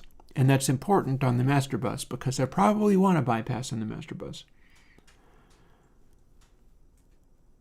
I'm just thinking in terms of what do I get if I am stripping some of this down. And in particular, remember how remember how tape hack made quite a splash when it came out because you could slam into it as hard as you wanted and it would always sound right. The catch with that is if you slam into it as hard as you wanted and are pushing extremely high frequency sounds into it, you can get what's called intersample peaks, and we don't really like those. Intersample peaks can produce unpleasant effects, and I've got a plugin, a Declip 2, which takes pains to keep track of a series of samples, and if you are slewing too fast and going into clipping, it will restrict that. It will stick to a sample from perhaps a couple of samples ago, plus only a certain amount, so that the end result that you get, it's not dissimilar to one corner clip, which slows onset into sounds. And in doing these things, we are suppressing high frequencies as they go into clipping to do what is essentially the same as true peak limiting. Because all true peak limiting is reconstruct the waveform so you can tell whether adjacent samples will create a reconstructed waveform that goes way beyond and will cause an extremely nasty kind of clipping or not. I'm using slew more as a type of measurement. Slew is measured directly in Airwindows meter. If you familiarize yourself with Airwindows meter, that middle control that it has, the middle meter, represents the amount of slew between samples across the board, or maximum amounts at any given moment. It is not itself a type of distortion, but if you have too much of it around, you can get into some particularly nasty types of distortion, including things like intermodulation distortion. Intermodulation distortion is why some people think you shouldn't have extended sample rates, because they don't think that you should be allowed to have radical slews in your signal because they will generate legitimate audio which is too high frequency to be reproduced correctly. and attempting to reproduce overly high frequency audio can make unpleasant sounds as it affects other things in the signal chain. So yeah. So I'm going to jump straight in. I've been talking a lot about how I'd like to fool around with some things and not doing anything. So I'm going to literally take that away and see what I can make out of it. And that entails, like, here's our filters. Here's our gain trim. And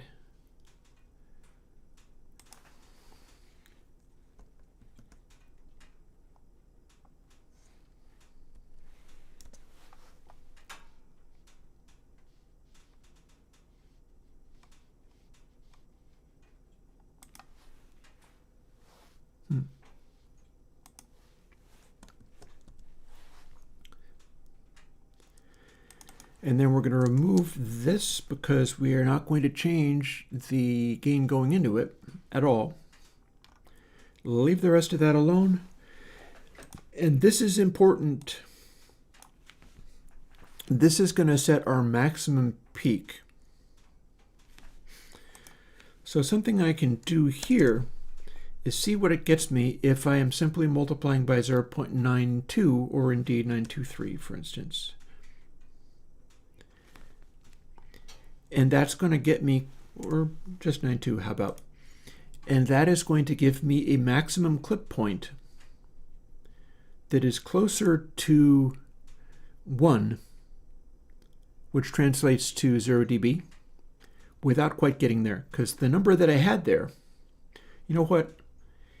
This is frustrating me. I don't want this in my master bus. I'm going to lose that entirely. And adjust that. And then we're going to lose this entirely and keep this.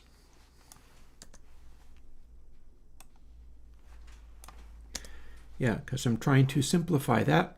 Again, no more tape hack. Instead, we're just taking the level in. This number is what I got to at four decimal places of take the output of this algorithm and make it go back to exactly -1 to 1 again. What that means is if I leave this out, we're peaking over 0 dB.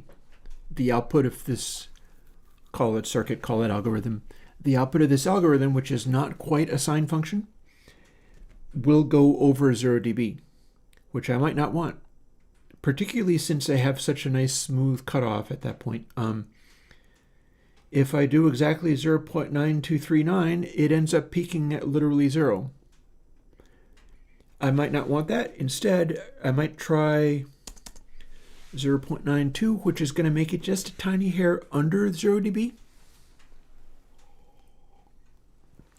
at full crunch. But think about that. I had to do 0.923 whatever to get it down to 1. If I took a full clip at -1 to 1 and multiplied it by 0.92, what I would get would be kind of like 0.4 or so dB down, if I'm remembering correctly. But this is not going to give me that. What this is going to give me is closer to like 0.0001 dB down, because I'm only a few decimal places off of the literally 0 dB.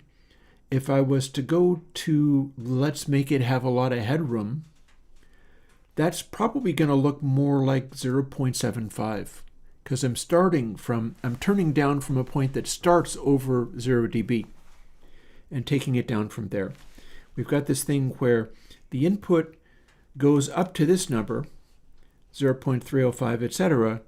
That was worked out to go up to complete flat topping as accurately as possible for this revised algorithm, which is no longer quite a sine. In fact, it's definitely not quite a sine at all. And the output of that algorithm is also not a sine. That output of that algorithm goes slightly over 1. It's not a real sine algorithm, it's TAPAC. So I'm coming up with a revised TAPAC. Now, an interesting detail about this is if I chose, say, input sample L times equals 0.5, that's going to peak higher than 6 dB down because it started at higher than 6 dB down. This implies that maybe if I chose 0.75, some of my samples, well, actually, no. I was thinking that might be close to having some of the samples not actually be a change in mantissa, but I'm not sure that's necessarily true. Because it's not like some of them are multiplied by 1, some of them are multiplied by 0.5 just because it's halfway between. Instead, that's about as close to exactly halfway between as you can get.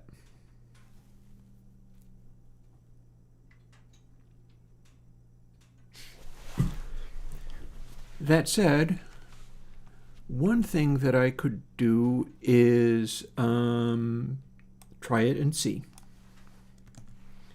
This will at least show me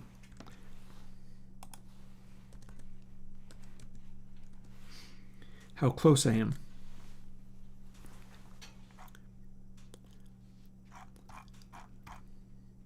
This is also where I could put some clipping,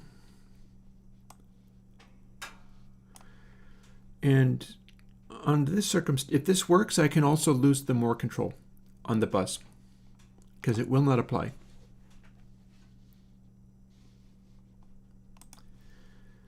But yeah, as long as I'm up to this, let's at least try this and see what it does, at which point then I can find out whether I'm enjoying what I get.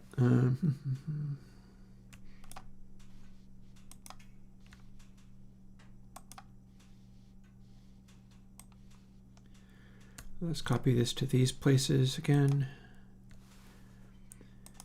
And I think I didn't actually open the bus, but this is the one I was working on.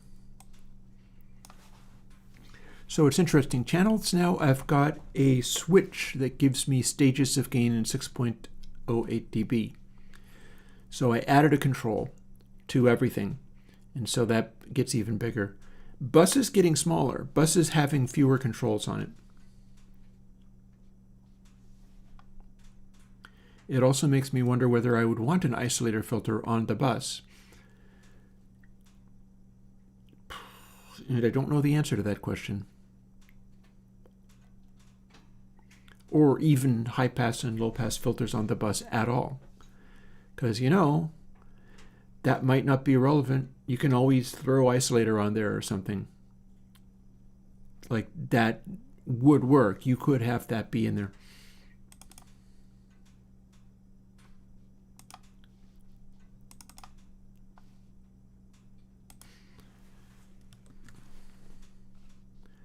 Okay.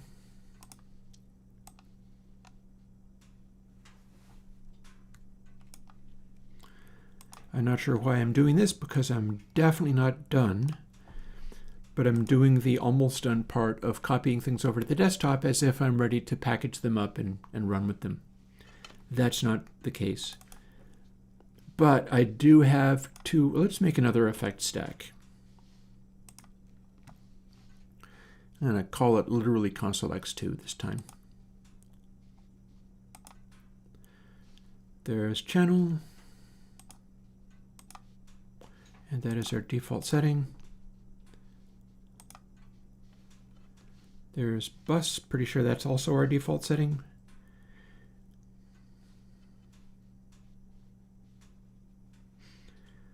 A fair question as to whether a gate on the master is useful either. And such you can do that, such things happen.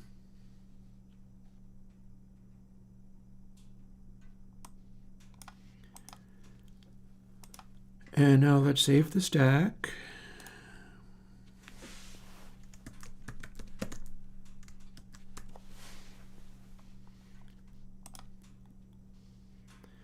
And let's see what kinds of noises we're making.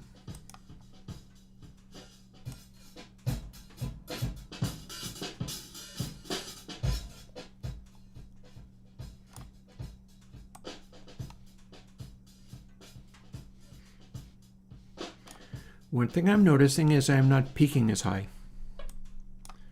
Let's see what else goes on. Okay, so adjustments need to be made. Does this still work?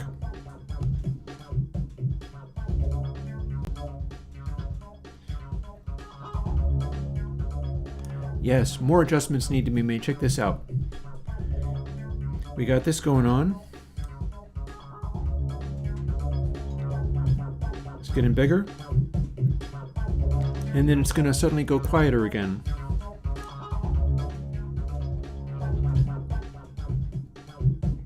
That's not correct.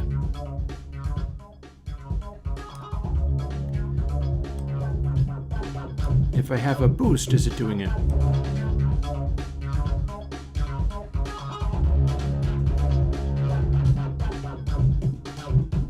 If I have a boost, it's not doing it. What happens if I have a cut?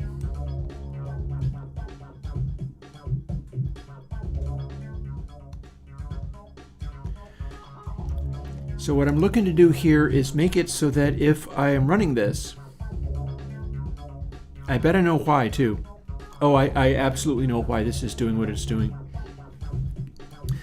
If I have this set to this, it stops working when I turn it all the way up. See, quiet again?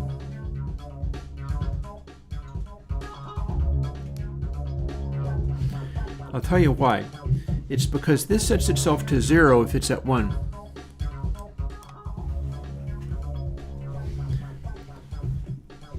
So that needs fixing. I've got a gate. I've got a fader. The fader is able to make signals go up to be loud or down to be silent. I've got a massive pad going on here, which I don't want. And here's my buzz. This should be doing nothing at this stage.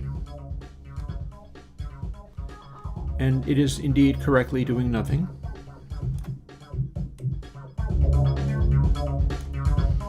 And this is happening first. And we're peaking at minus 1.8 dB. So that gives me several things to look into. Here's a start. This part ain't working right, and I know why.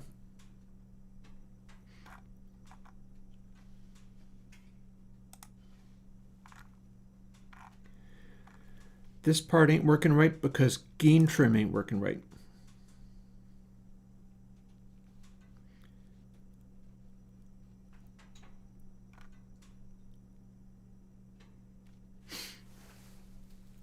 And gain trim ain't working right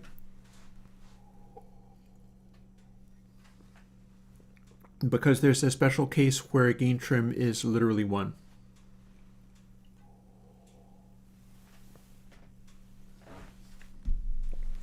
So what does that mean? It means I was trying to do optimizations and the optimizations ain't working right. What's happening is when we get up to this point,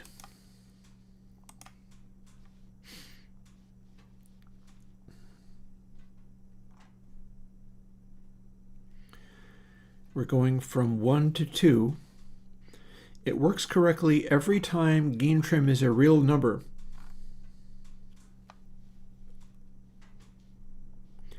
But we have a special case. Gain trim is 0.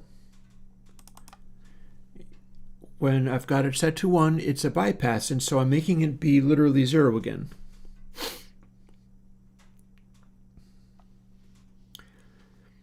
When more tapehack is larger than 1, meaning I've got it cranked up all the way, I set it back to 1, meaning this level of change here isn't happening.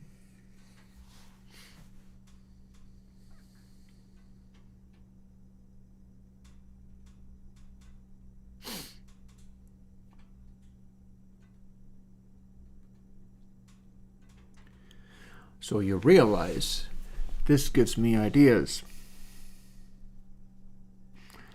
Rather than try to do my bypass thingy of gain trim becomes 0 when it's going to amount to nothing being done, and then I skip it. If I just set it up like this, meaning then I can modulate it in different ways and deal with the bypass case separately. It could use another variable. I don't like using another variable. One of the back when I was hanging out with my programmer rich person brother, one of the things that he taught me was that using fewer variables and more math around the variables runs faster on modern computers, which has proved to be true. But I could have a variable for just don't make this multiplication. If I was to calculate that out,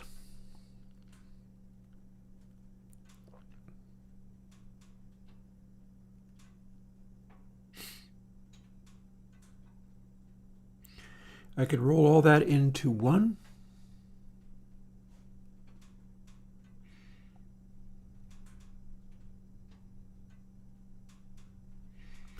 I'm not certain there's any benefit to rolling it into 1, though, because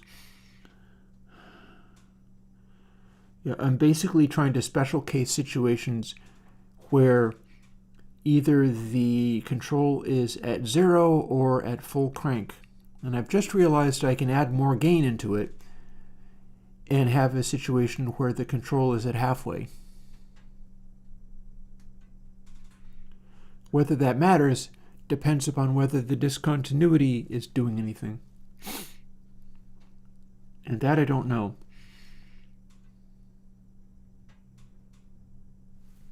And that's before we even get into the other stuff.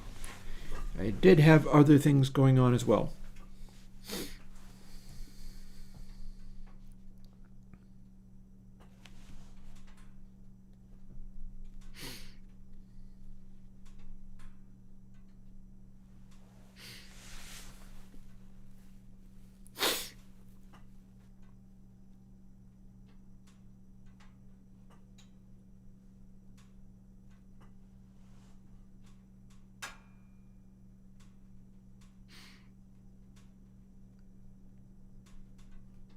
I'm probably going to want to play with this with some of my audio sample files.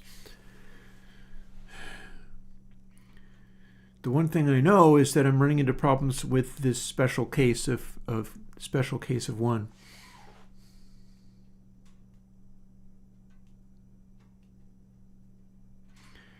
The gain stuff has its own issues. It's its own thing.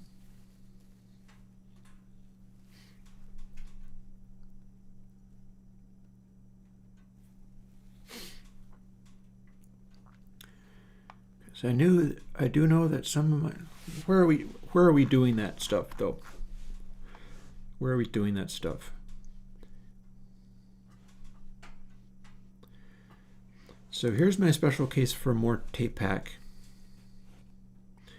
And gain trim only shifts the exponent, so that runs entirely separately. In fact, that runs separately from going into discontinuity.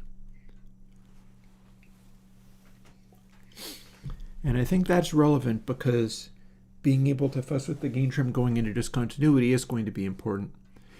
Vinegar Jim, I am indeed having tacos today. In fact, when I made coffee, one of the things that slowed me down doing that was I was taking a box of 18 tacos and dividing it up into like Ziploc baggies so that I could take only 3 of them. In this case, they gave me an extra taco shell, so 4 of them. And put most of them aside while still having them like air sealed and putting the number of them that I'm going to eat aside. But yeah, absolutely it's going to be tacos today. In fact, this morning I had Tex-Mex eggs in that I made my omelet and among other things like a little bit of olive oil from a jar of pesto, I put in some smoked paprika and cayenne, and I made Tex-Mex French omelet by spicing it up a bit. So yeah, it's definitely taco themed today.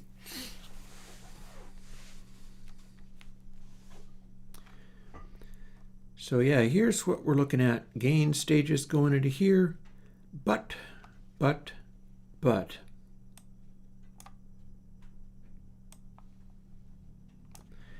That can run in front of discontinuity too.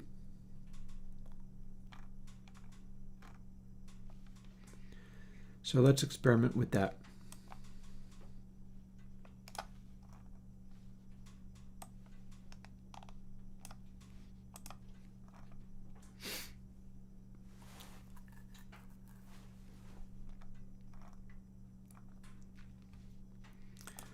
So this is going to run the same as before.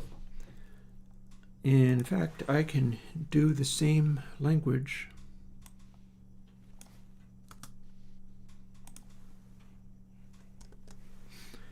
as before.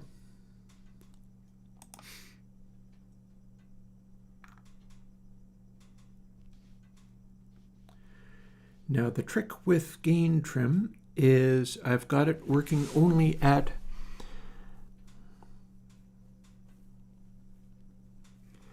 with this stuff, what I'm trying to do very hard is make it fall through to simplified forms.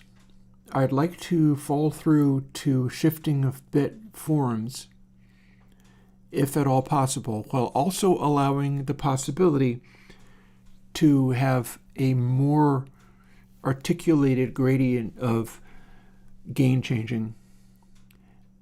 Hey there, I'm programming plugins. I'm working on Console X2. Console X is already out, and you can play with all of these Airwindows plugins for free. Go and look at other stuff on my channel, and all of that is available. But this is for the new one, and I'm thinking about what I want to do with that. So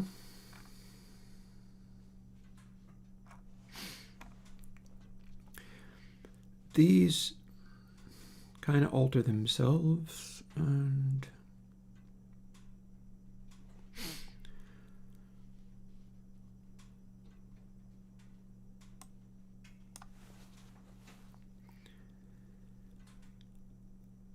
here's what I'm looking at.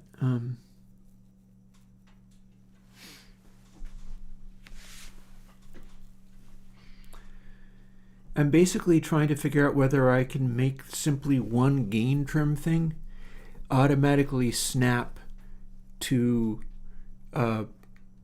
shifting of exponent. And this is all a bunch of goofy fussing. That's what I do, though. It's like, that's what I do. FM, I do not know what you mean by an FM-like feedback plugin. Also, if you mean like FM synths, just go and download Bacon Paul's 6 Signs plugin. 6 Signs is what I use when I'm looking for an FM plugin.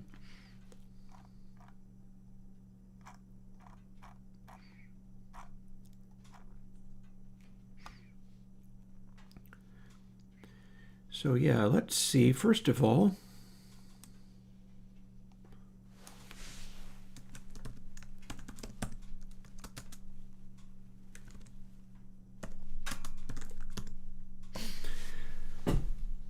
let's do this, but maybe we don't want gain trim at all. So my problem here is that working with floating point, what you wind up getting is you take something like integer 1 divided by integer 3 and you end up with, 2.999999999. And that's easy to make happen with this kind of stuff. I'm looking to get that not to happen.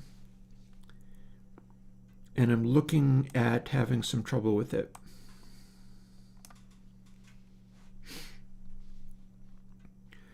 This might help, though.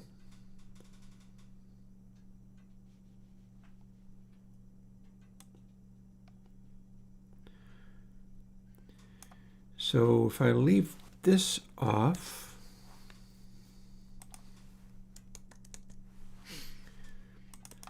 this ends up becoming a gain trim.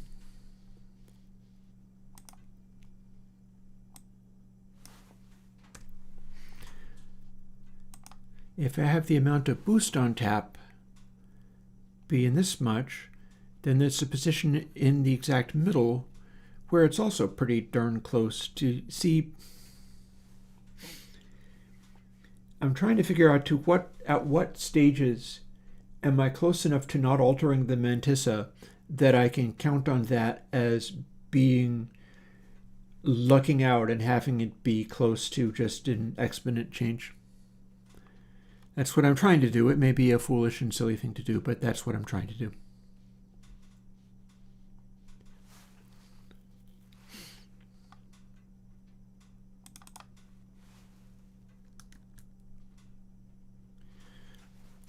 So this is going from 1 to 2.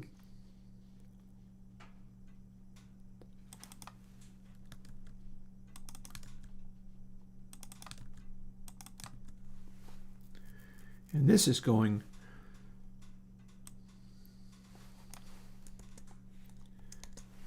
kind of like that. Again, case 1, we don't change it.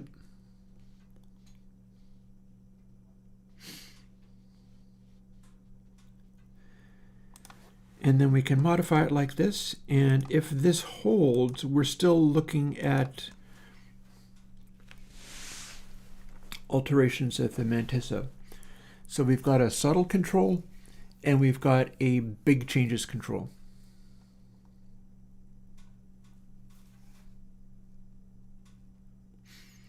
And what that's going to mean is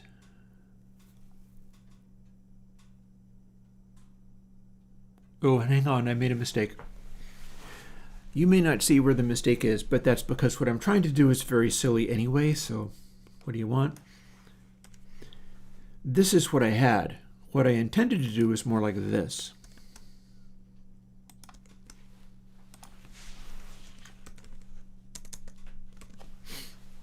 I intended to do this because that would make the 0 setting be essentially unity gain.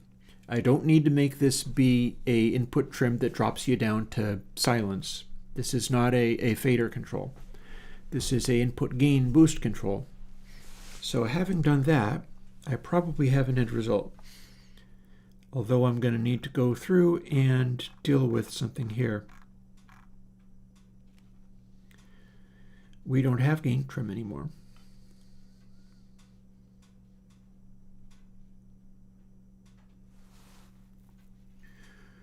So probably what this means is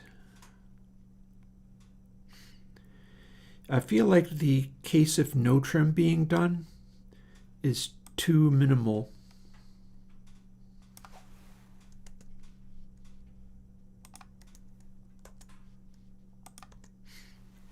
So I'm just going to fall back to this because I've doctored it so that in as many cases as I can, this is actually just shifting a bits gain again. That's what all of this was about. That's what all this was about. The idea is if you have your more control and you go, oh, hey, I don't want to do that. How about I just set it to 0? And then, because these are my clean sounds, so I don't want saturation going on there. And then you also don't do a boost. What you get is this is 1. Multiplying by 1 is not great, but it's also not changing the mantissa. Except for certain circumstances, I think. Because you got to do a multiply. So if you're doing a multiply on something that is so tiny that it's not even within that range, we're going to lose data off of this. But we're probably, I mean, by definition, we're fine. I'm just fussing. Let's see what we got.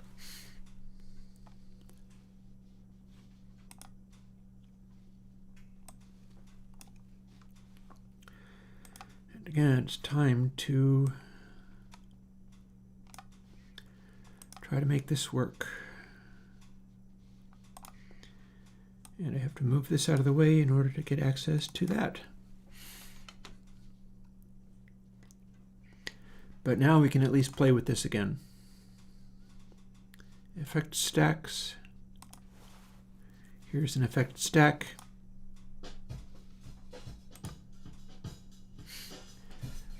Now we should have a pad, a boost, or boosts in 6 dB increments. Please start again. Roughly 12 dB in boost here, and it'll saturate. But what we have on the end of the saturation is we're not able to pass this through in such a way that we're actually getting the output from the end of the chain correctly. Because what's happening is we're saturating without dealing with any of the rest of the stuff in the entire chain in the bus. That's what's happening. If we use this fader, we can boost farther. If we use this fader, we can boost even farther.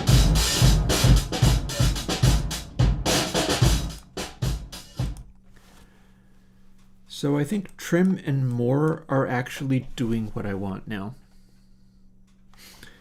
The problem's elsewhere.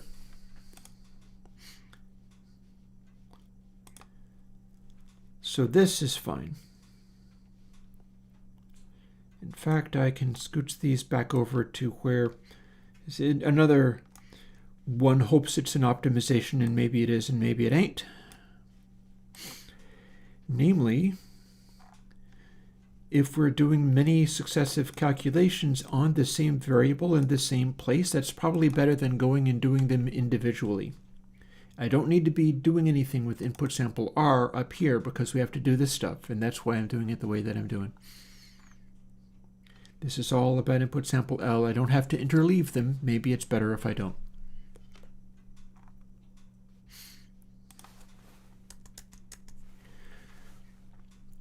So where's the problem we're running into? It's going to be around here. It's going to be the combination of these two things.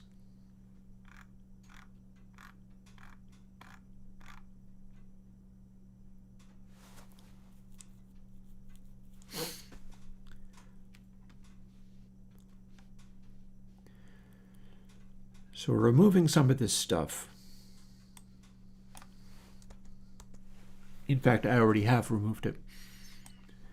And then down here, this is where my experiment either passes or fails. This is where I discovered that times 0.75 is in fact way quieter than it needs to be. So that was an experiment that I did that didn't prove useful. At this stage, it's going to be clipping closer to 0 because it was way, way, way lower than 0. So we put that back now. We are clamping it to these values, which are the values of clipping a tape hack. So that much is fine. So this is now a end section where we're clipping. We've not implemented anything regarding clip only 2. We don't have anything resembling a slew clipping factor. If we did, we'd be taking some of the code from clip only 2 because that gives you a slew factor based on a time-based delay rather than a sample-based delay. And I'm still warm to the idea of having that happen in some way. But current issue is this.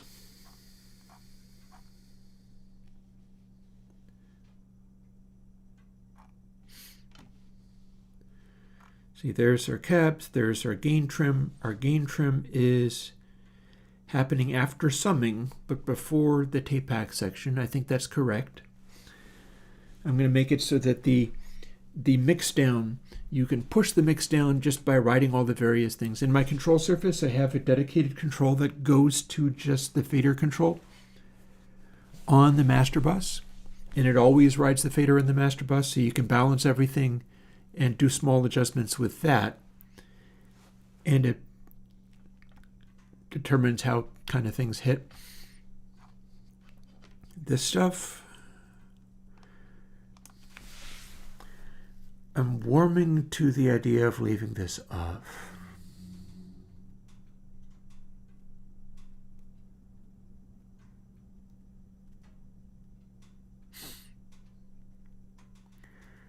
Like, why would I want a master bus where the entire master bus acted as if it was a guitar amp speaker or a boombox? Why would I do that? It'd work. This will work, but why are we doing this here? Why are we doing this in the master bus? I feel as if maybe this is a legit place to kind of make a command decision and go, you know what, this is going away too. Give me a second, I've got more firewood to deal with.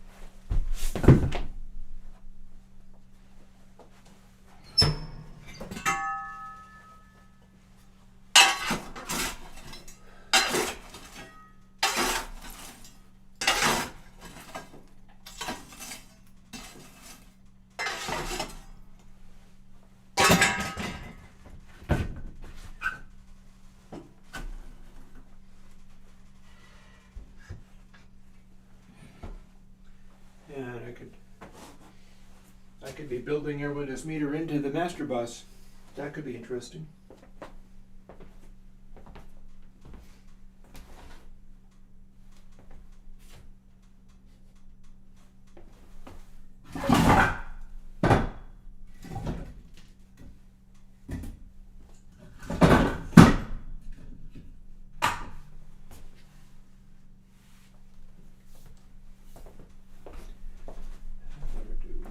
How are we doing here?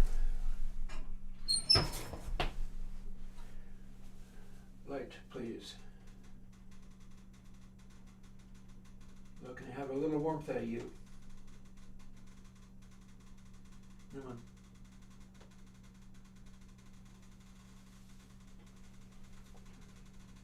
Okay, there we go. Alrighty.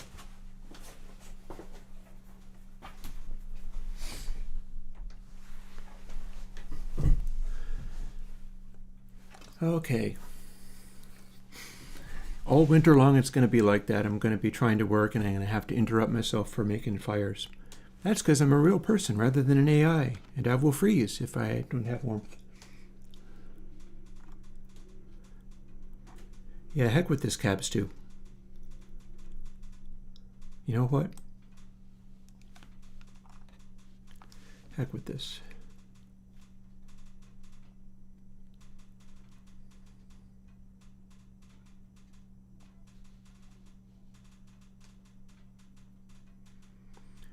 Which I believe means we ain't doing this either. Dynamics stays though.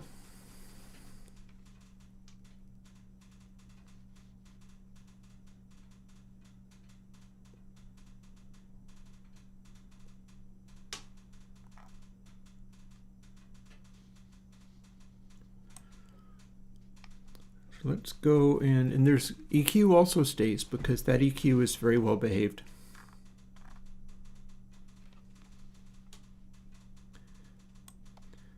Okay. Dynamics go.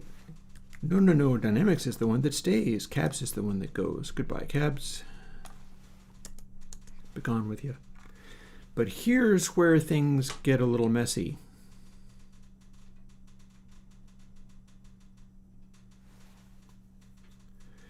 This needs to be able to produce outputs. This is the console bus calculation out of console 9, which I'm using for everything.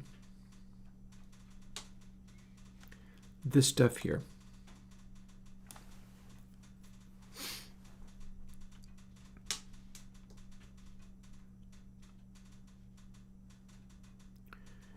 It does appear to be clamped to 1 to -1.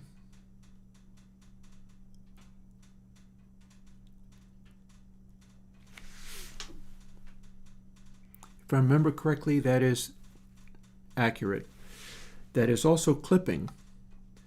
So I can safely have it peak beyond that if I want. Hey, frog in a well.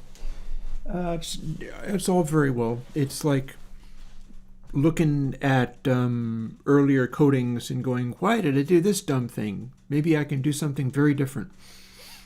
Kind of like that.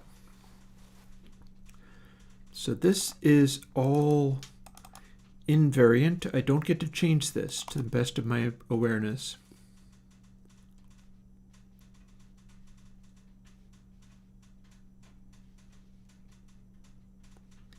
This apparently needs to run negative values. That's weird, but okay.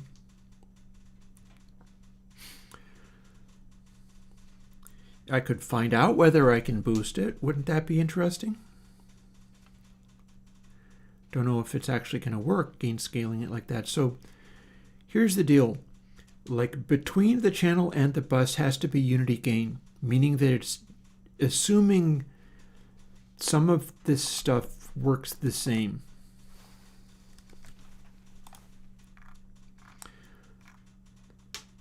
So here's my tapepack section. Here's all of my stuff. And at the end of console to channel, we have this. And this is the channel section of console 9. This EXPM1 log 1p nonsense in here is the encode and decode, similar to if you were to do like sine and then follow it with arcsine. It's supposed to put it back. All of these functions like arcsine freak out if you give it variables beyond what it expects to see. So all these things have to be limited to 1 or -1. This, on the other hand, I don't need to necessarily do. This, on the other hand, I also might not need to necessarily do. So we're going to see what happens when we ditch both of them. I can go and look it up elsewhere if it turns out that was a major problem. But both of those are cutting the gain down, and they're not inside the calculations for console.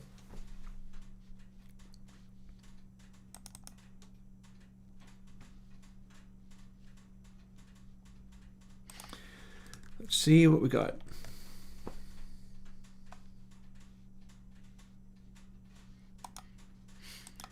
And then I don't think that changed.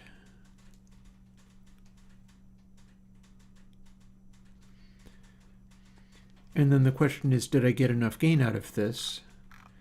Or do I have it being altered elsewhere in such a way where it's not doing what I want?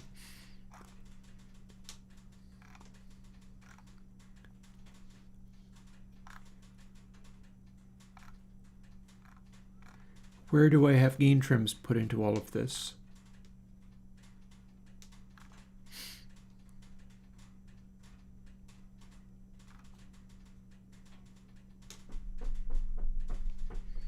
I have a gain trim right here. It's ×2.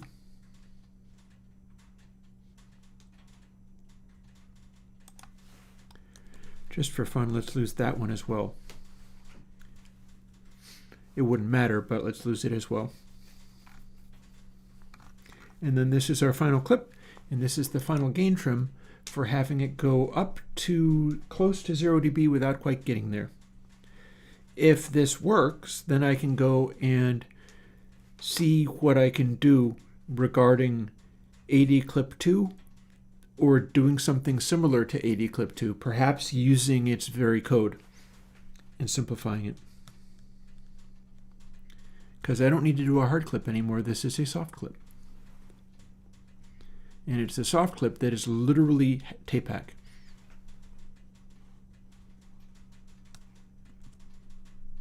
Up, have a problem.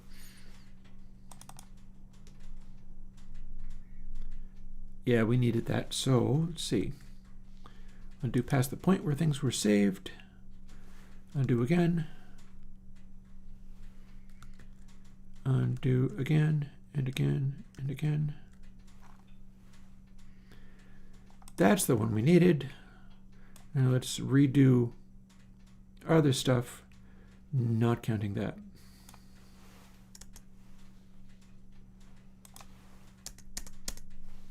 That one we needed.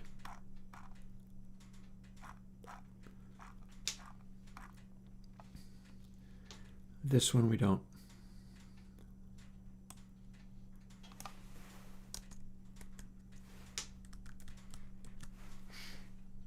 Okay.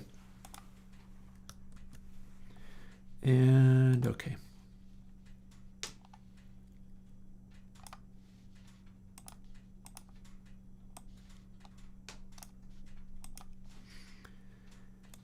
Now what have we here?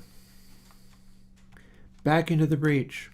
I think maybe I need to resave the test file. I am pretty sure that my preset is not actually default, but it needs to be.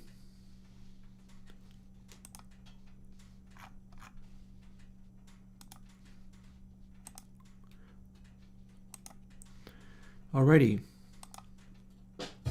Let there be sound. We have a gain boost. This is making everything louder.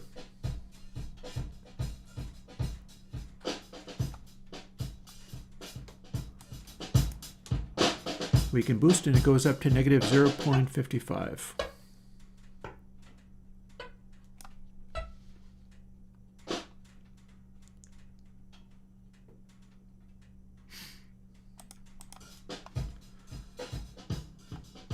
Also with this one, we can do more. We can do lots more. Weirdly, that's not giving me clipping where I expected it.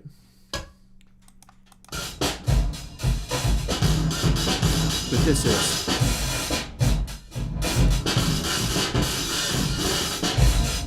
So this is hitting the master bus as hard as we can. Or is it? Let's hit it even harder.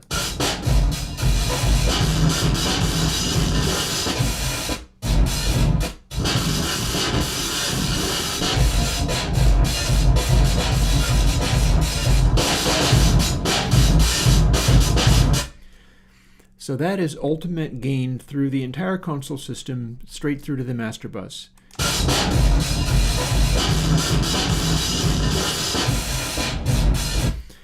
I'm going to say that's a reasonable ultimate gain setting. If you put the master bus fader back to the middle where it's supposed to stay,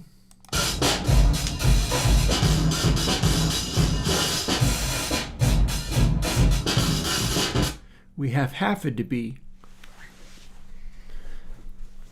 Now that's interesting, because I know I'm cranking out the channel as hard as I can go. The amount of ultimate gain on tap is somewhat limited by fader here.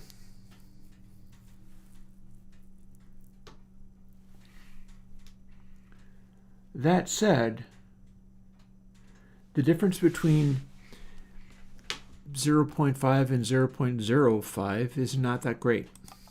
0.04 or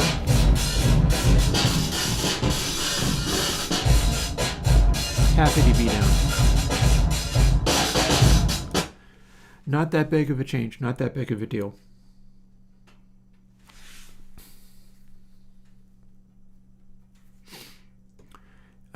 Pan does still actually work on this.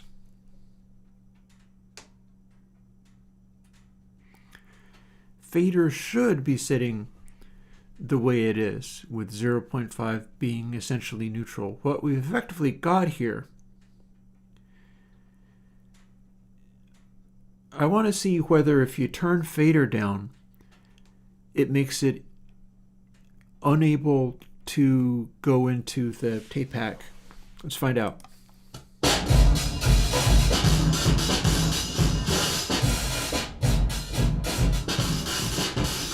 Okay, that's wild. Didn't expect that.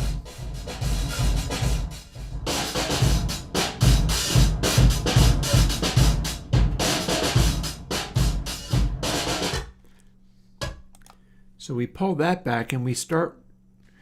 What I wanted to find out was, is that going to make the maximum output level, while still being incredibly distorted, drop back rapidly?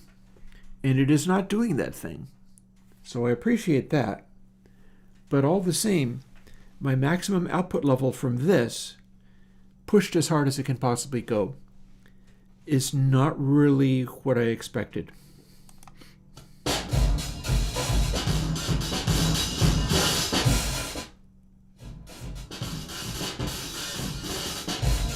Like, that's the output of the channel. This is the output of all the buses. What that also means is, if the fader output, everything is still slammed. I've still got it cranked and distorting as hard as it can. But,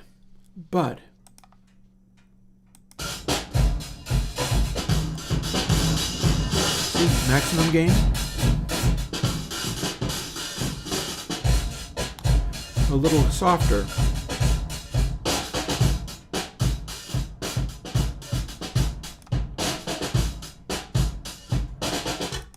So the way we pad this matters. And the maximum output for a single channel going into this bus, all by itself, can only get to so much. I think this means if I have multiple channels going into the bus, and they sum and add, that could push the bus output at a neutral setting to full clip. I think that's what it would do. Because what I'm observing is that when I pad it just a little bit, say we start here, probably up to here or so is clipping the output bus as hard as it will go. It's like smushing it extra hard. Do this and the maximum output of a channel is actually half a dB down. But this is a console system, so you're not necessarily going to have only one channel output being summed together. So I'm wondering, if I have multiple channel outputs, would that be able to drive it harder? And I don't know the answer to that question. Yeah, see, now we're like 2 dB down. That's as hard as it'll go.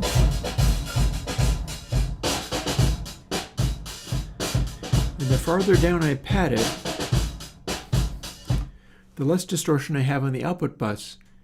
But the input bus is being basically full cranked at this stage. And the idea is getting them to balance. So let's also do this.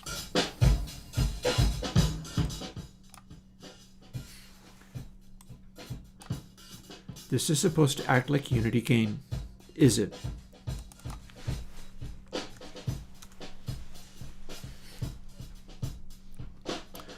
Well, there's a fairly easy way to find out. We can bypass the entire chain and see what it does on the meters. And so I'm going to do that.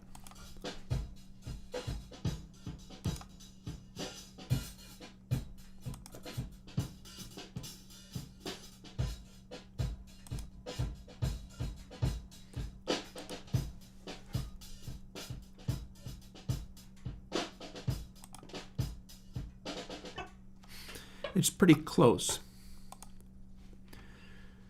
So let's select just a single bit of audio here.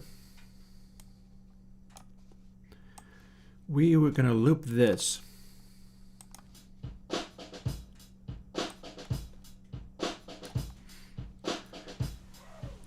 If we have it fully bypassed, that is clipping at 0. We are actually clipping the output of the file.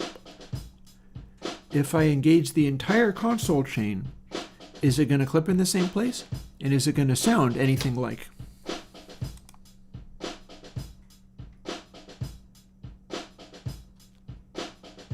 It's about 3 dB down and sounds about the same.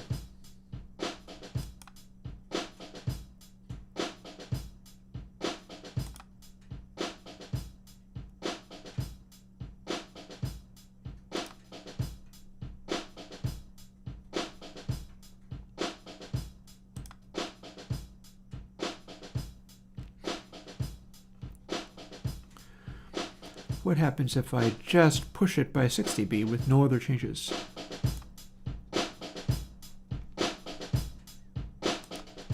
We successfully made it louder without changing the tone of it very much.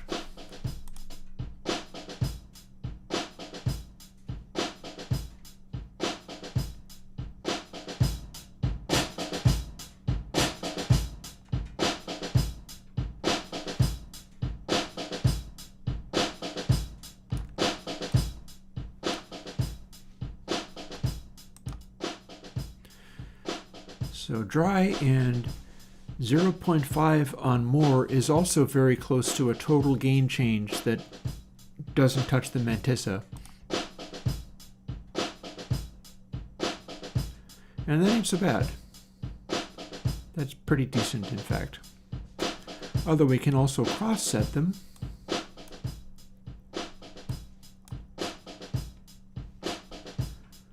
Pad it here and boost it here.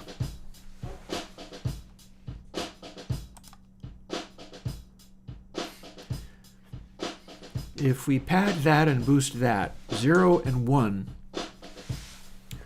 what we have on the output is the gain is padded by 6 dB, and then the gain is boosted by 12 dB, and more is also altering the behavior of discontinuity. So it does this.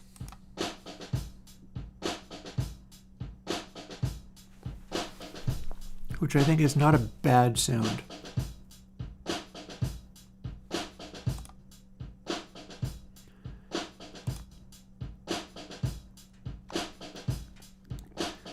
And of course, unity is there. Or technically, unity is here. So you got this difference between like a unity gain with discontinuity getting involved,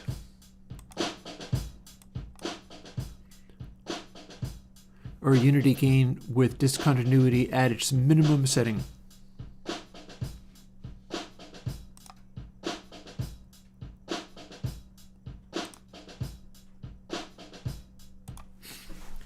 So yeah, so that's the kind of stuff we get. The levels are shaping up fairly decently, I think.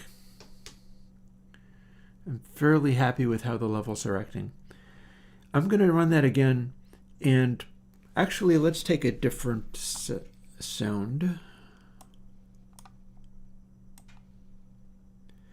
and start playing with this now. Full blast. What is supposed to be no change.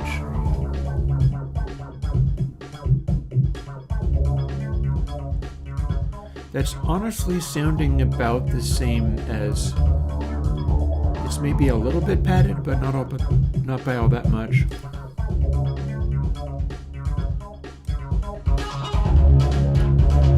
"12 dB boosts this a lot.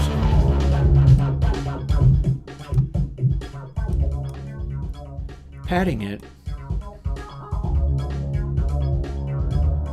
gets us an alternate window into the same kind of thing. It's still padding it a bit. Fader, what do we got here?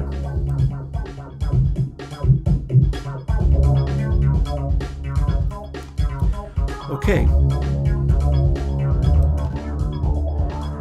This quite easily gets us into bigger, louder bass and everything else. In that we can push real hard.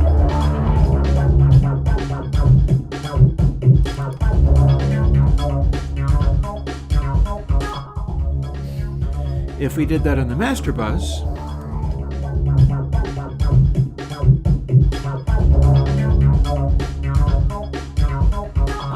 we have yet another sound.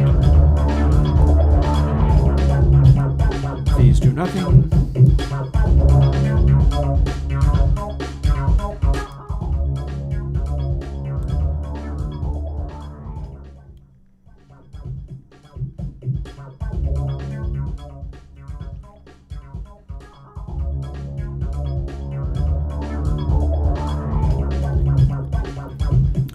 Yeah, so we can get bigger output out of that.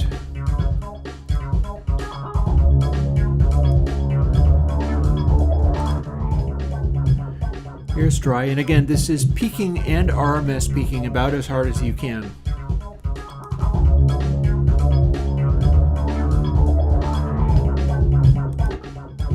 So that seems pretty legit.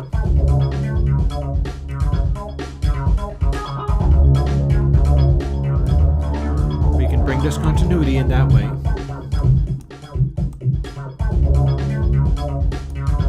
Or we can pad it and then bring in even more discontinuity.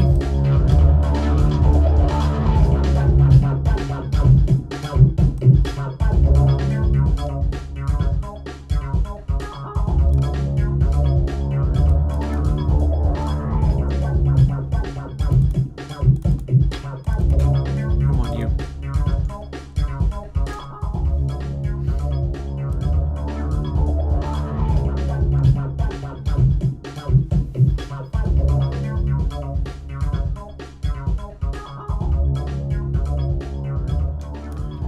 If everything's padded,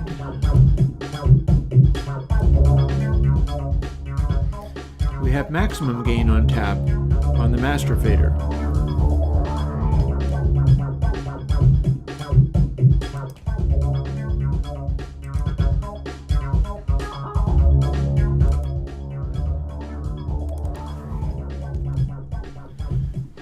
If everything's padded and then we're doing it all in the fader, oh, that's weird.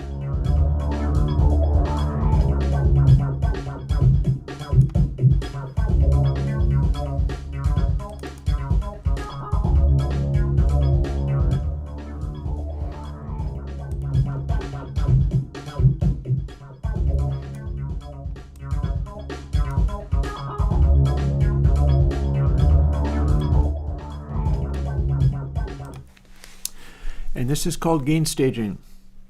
And the funny part is it is working with gain staging on literally just a console implementation.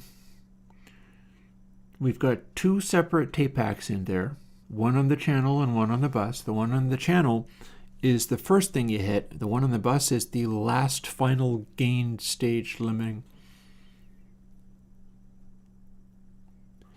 We've got discontinuous stuff going on in the console calculation from console 9.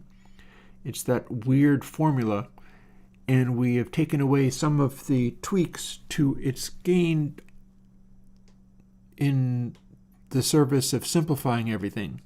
We've taken away high passing and low passing, but not for everything, but only for part of it.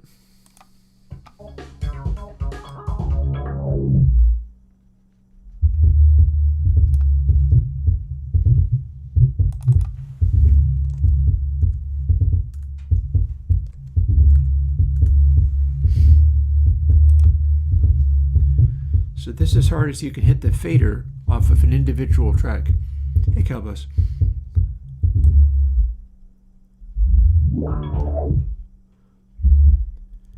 And this pretty much lives on the channels. We don't necessarily have it living on the bus.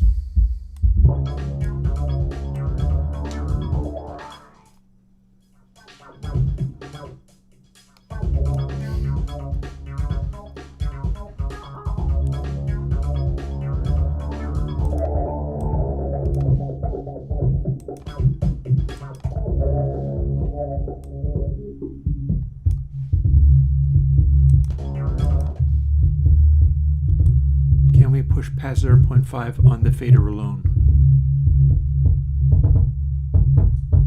No, we cannot.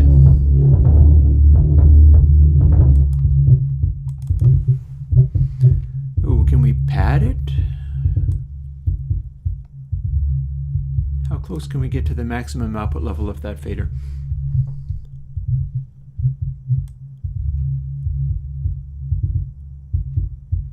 Yeah.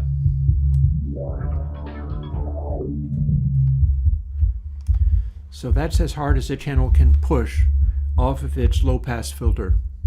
Its low-pass filter is producing extremely resonant sounds. And you drop the fader way down,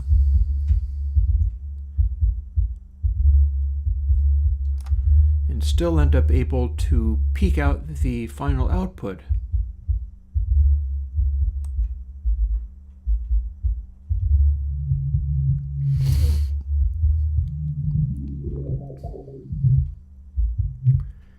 Powerful low-pass filter there. And this is what it sounds like when you clip the channel.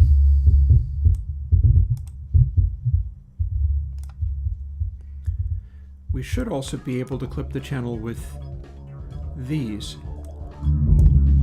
Up, sure enough.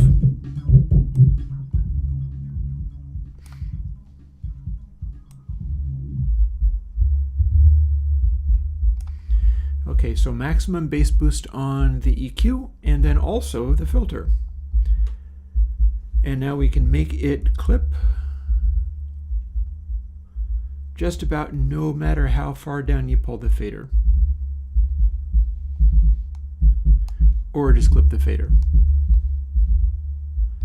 But it's still going to limit the output to about half a dB down. However, I think half a dB down on a single output fader is not so bad.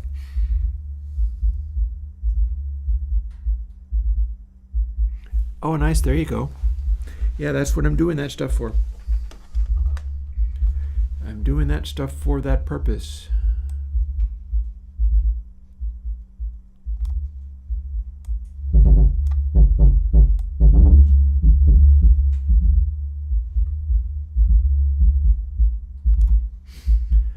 Here, let's just cross the streams. Massive high-pass filter.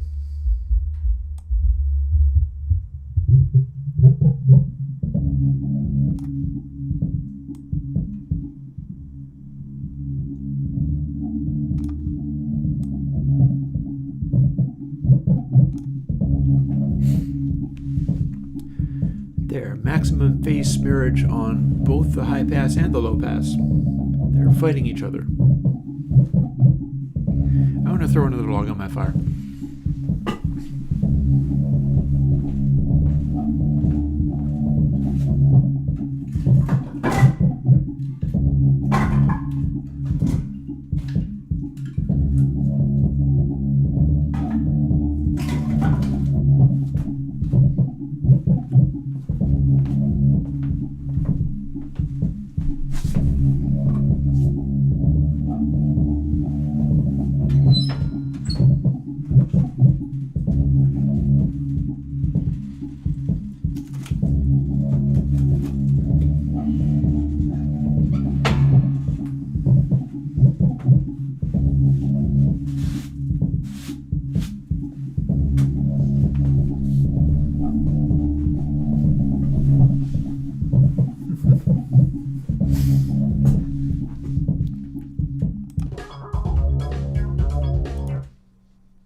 You know what? I think my gain levels for all of this are about correct. I have some cleanup to do, and I have to look at X2 pre as well.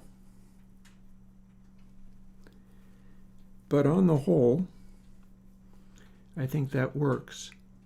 What I should do is reset these. Actually, no, what I should do is change the number of controls I have appropriately. Let's rush off and do that. Because here's your problem. We don't have some of these controls anymore. So, I don't think I had any changes up at top. Nope, Nope, that's still correct. But I've removed a bunch of them down the bottom, so it goes KLMN now.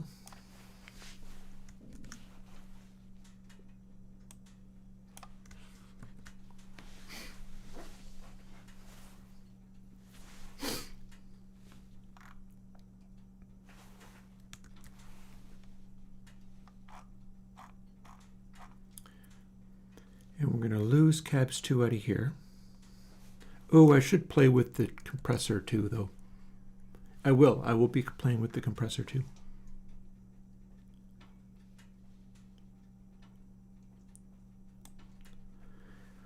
Those, I think, are part of a system I'm no longer using.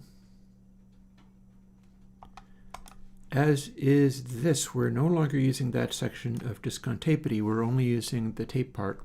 We're only using the saturation part. So that can all go away. And here's where some of this stuff goes away too. Looks like I'm losing 3 controls here.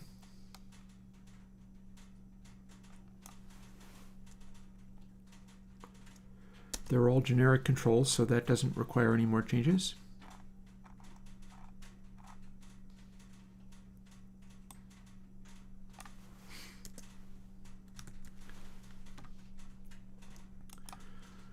Over to, let me see, where the hell are you? H.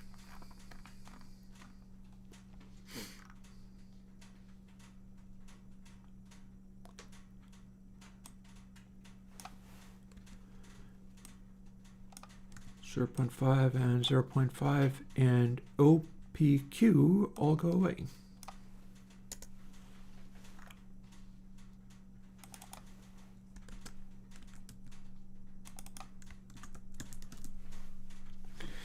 Have a splinter sticking in my finger. Out you go.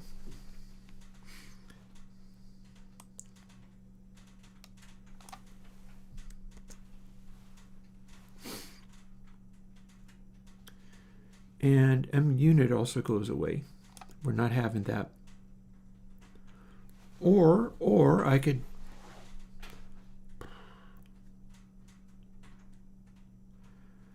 have it say pan.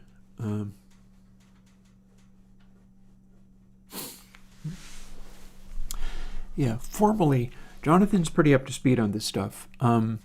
What's going on regarding hard references for my consoles versus memory, I have not personally worked on all of these things. I'm just a poor computer programmer who came out of Social Security disability many years ago, so I've not had the opportunity for that, but I have a hell of a record collection. So my take on some of these consoles, like for instance, the MCI that's in Criteria in Florida and also in Compass Point Studios in Nassau, is the records that were made on them. You got a very similar sound coming off of stuff like old Talking Heads and Eagles and such that were done on MCI consoles. They have a distinct sound to them. There's a whole behavior out of that. Also, I should also mention Eric Clapton's Ocean Boulevard, 461 Ocean Boulevard. These have distinct sounds going on. And if you listen to them in the context of a digital measurement system where you can have completely perfect behavior out of that, the deal is we don't necessarily want completely perfect behavior, but the particular shapes of sound coming out of some of these things are desirable, much like I'm using tape hack to change the shape of sound coming out of a console mix. And if I can identify this particular one has this in the highs, Bee Gees and MCI, yep, that would be because there was also Criteria, if I'm not mistaken. Correct, Console LA was inspired by Quad 8. I'm pretty sure One Size Fits All is Quad 8. Fair bit of the Steely Dan stuff is also Quad 8, I believe. At least it is on the cover of Countdown to Ecstasy. And they were working with the same record company and the same record company studios during their entire careers, pretty much.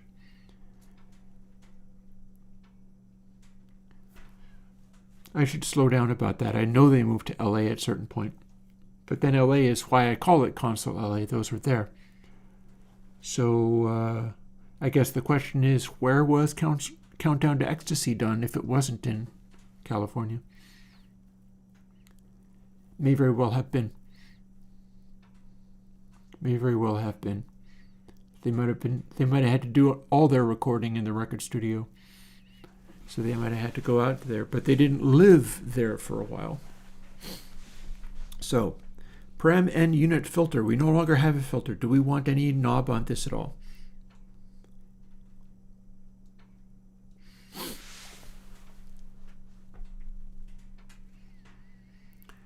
I'm not entirely sure.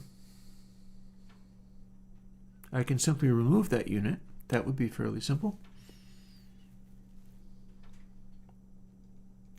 It would take a little fiddling, but that's not so hard. Yeah, why not?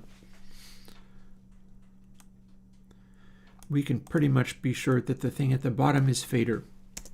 So that's not too hard. And then the one above it is pan, and then we have dynamics, and when you start reaching for threshold, that's where you go looking for parameter I unit, which says dynamics, if you're all the way over to the other side of the controls. So M and N. So we have 14 knobs now.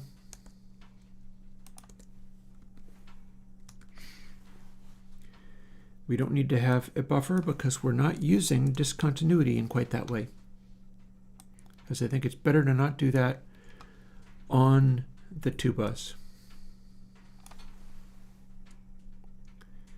So out with you.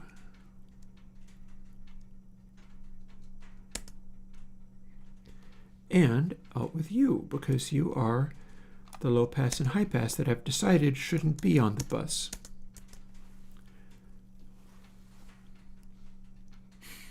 Ooh, quick question from Jacob Martin. So,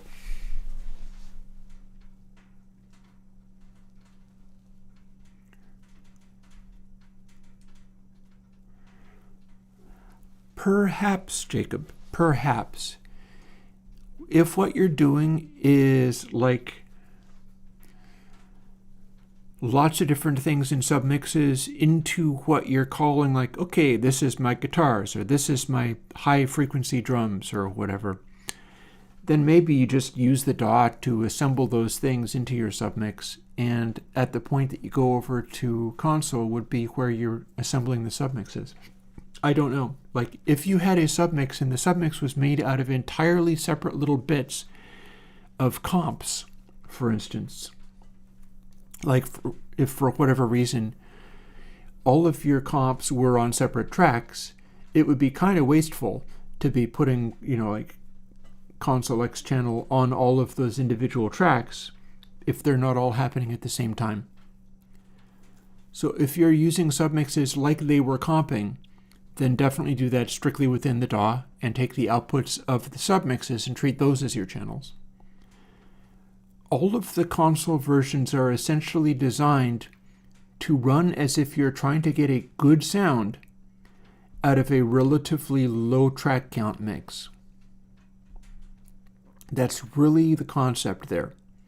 It's all designed to make it so you could make a good sound, like back in the day when people were able to do that and it didn't really surprise anybody, out of a mix of, say, 16 tracks. So if your enormous elaborate DAW mix ends up going to 16 submixes, well, boom, there you go. You just have a level of granularity on the individual track level that's excessive. And you might be wanting to bounce stuff down to your submixes in such a way that they assemble into the console mix and do the submixes just in DAW land. At which point, if you're doing that, you can even use the faders to go to the submixes all you want, like all day long. Just run it like that, and then boil it down to what used to be a normal number of tracks, like 16, 24, less, and run that normal number of tracks into your Airwindows console something or other, and it should sit up and do just fine. Anyhow, we were in the middle of doing this. This should still build. It did not still build. Okay, so what's going on? Oh, I know, I've got other changes to make. See, that stuff was fine.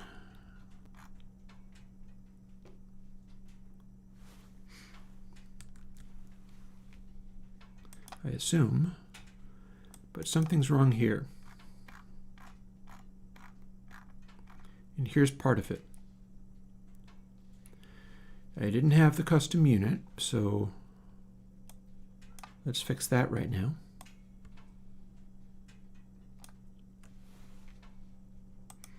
I literally just talked about taking that away, so it's my silly mistake.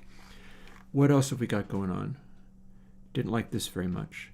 Ah, okay, that's simply because this is part of the high pass and low pass. I had overlooked that part. I think I took out only the low pass, and this is what's in the high pass. Boop, there we go. Now let's see what we're looking at. That built.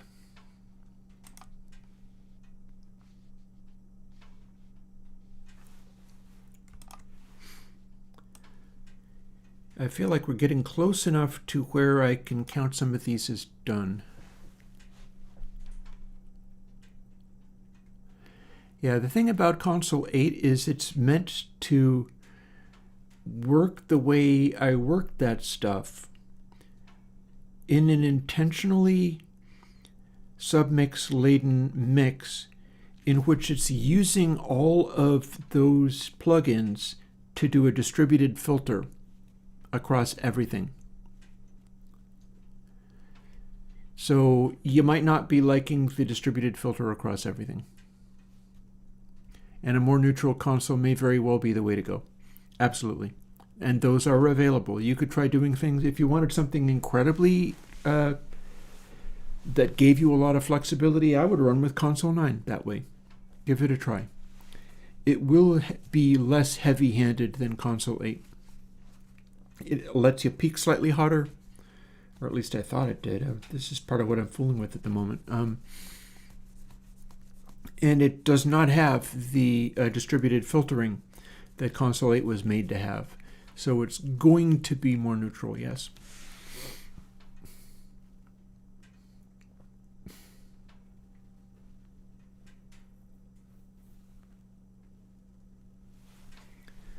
Let's see. Where are we at? I do need to do pre. I got to do pre before the day is out. All right, option drag for that. And put this here for this. I don't know why System Profiler is still open.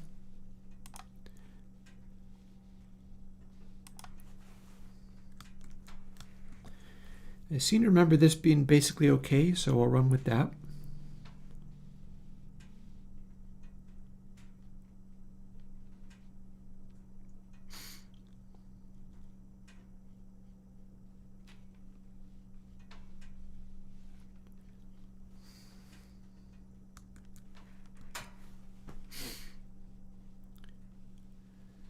A lot of what I've been doing is just making stuff be less, having just less calculations going on. And I think that's the right direction. I am a little bit disconcerted with just how many things I was able to take out of gain trim. I got way less gain trim than I expected.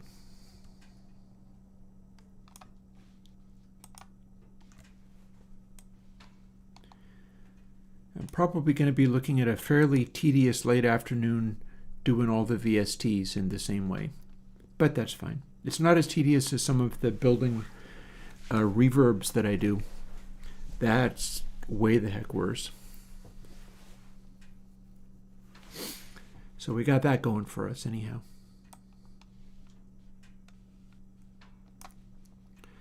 And just because I don't remember whether I did it right, let's do this over.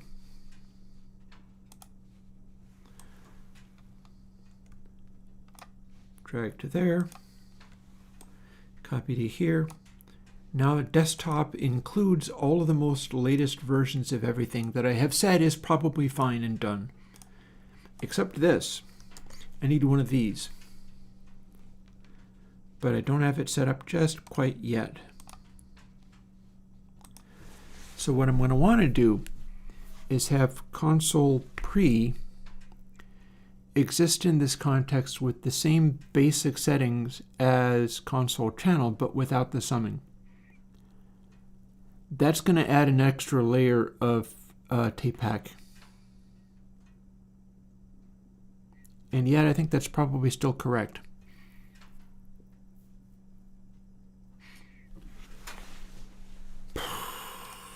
One thing at a time. Let's do a quick little check as to how things stand as I left it. And what I'm going to do is select this loud peaking as hot as it can go sound and return to effect stacks for the purposes of my testing. Let's see if things default correctly. So there's our default for that. This has been changed. It doesn't have the same controls as it did. That appears to be correct for that. We don't have high pass and low pass. We don't have more. That stuff's left off. We've got our EQ, and we've got... See, here's one of the things I needed to test. Let's see how this works. After, of course, saving it so that I can get it back.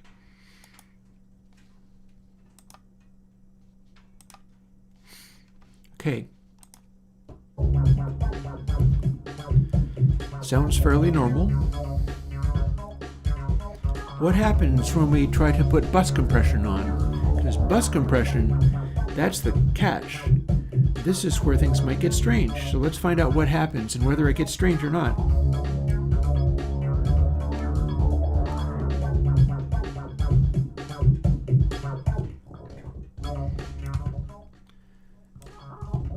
That's heavy compression. This is less heavy than that.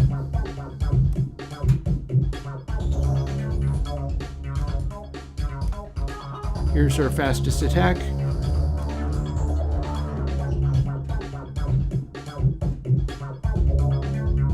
Slower attack. Faster release.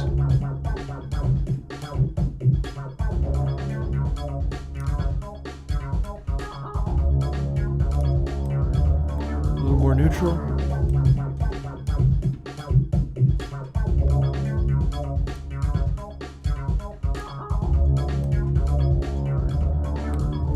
Let's go more aggressive again.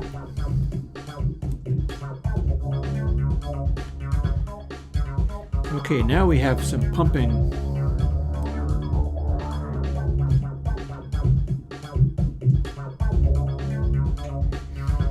And if we set it to pump aggressively,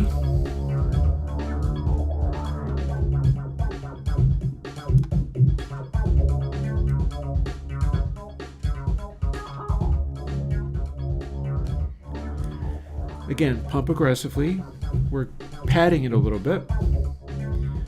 And small adjustments in fader can bring it right back up to full volume again.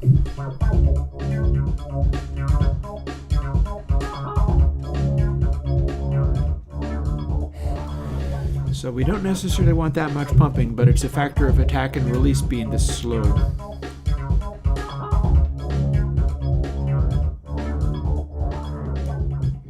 And threshold being this low.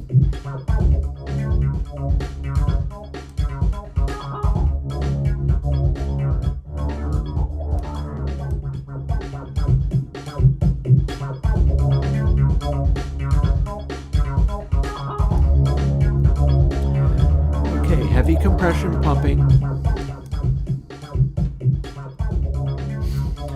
And with a smaller boost in the fader,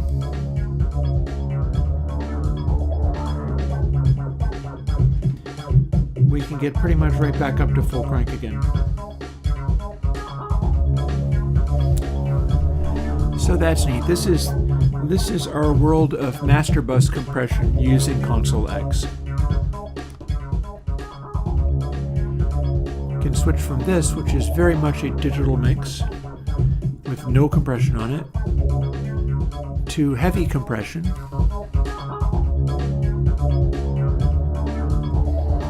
And that's a pretty striking result.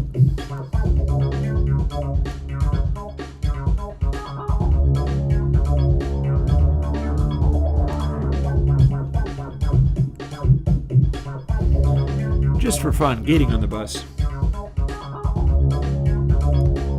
I guess that would be no gating on the bus.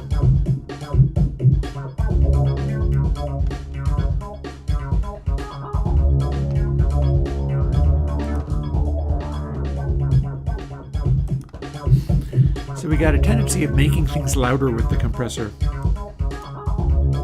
But then we're making things louder anyhow.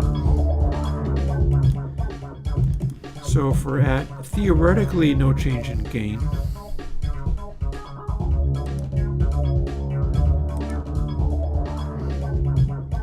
with our settings where it's doing the aggressive compression pumping, small amounts.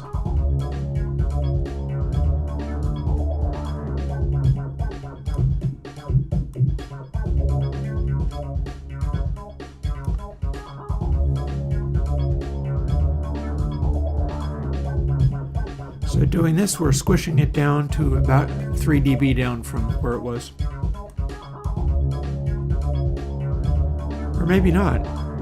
Maybe that's not actually doing anything.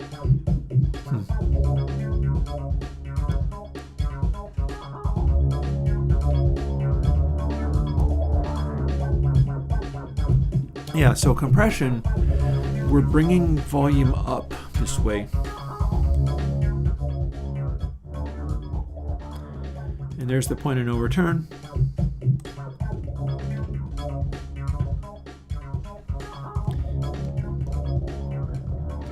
If we're at default settings,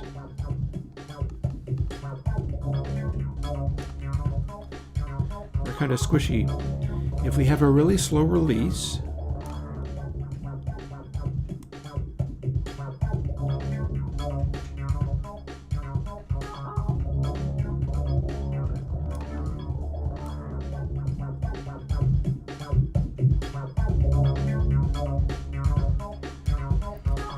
so there's a sweet spot in here where we're actually making it louder rather than quieter by kicking the compression in.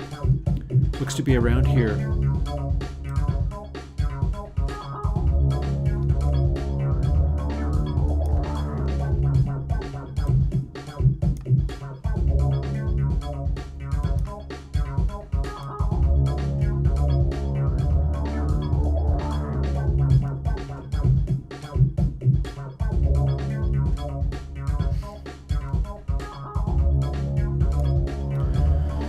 This is not horrible as far as a bus comp. What happens if we start fooling with this?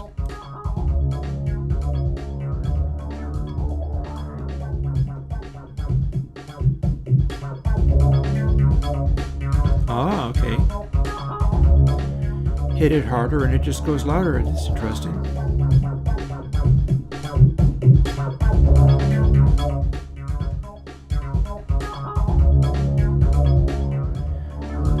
But since we're compressing, it feels different.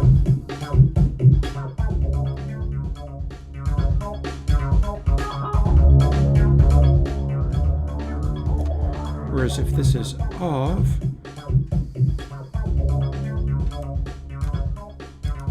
no compression,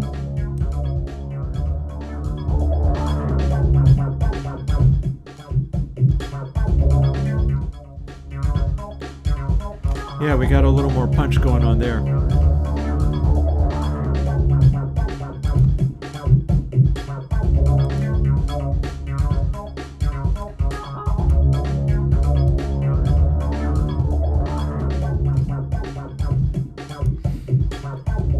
We're definitely smushing stuff in a little bit this way.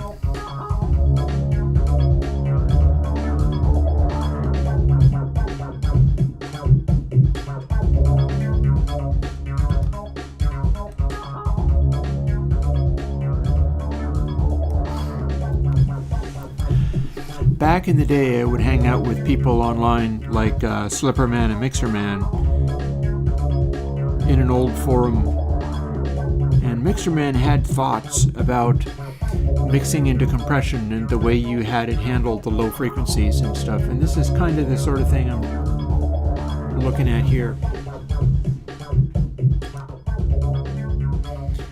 Changing a low end of the track so that it is starting as this rather lumpy sound and fooling with the compression and such.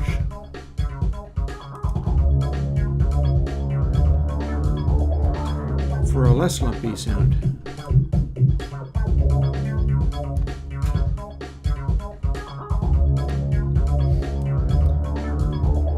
Actually, I am curious what happens if we go fairly loud into it, right? And what if all of these are about the same? Like with no compression, this is what you get, right?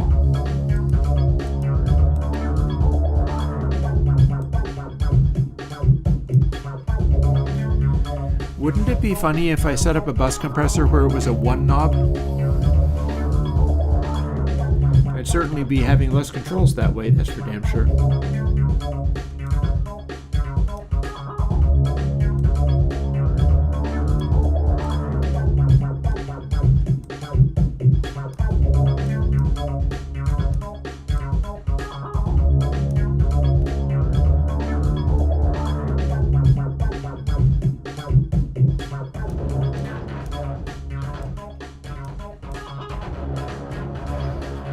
Yeah, see, it'd push harder and it would start acting like this.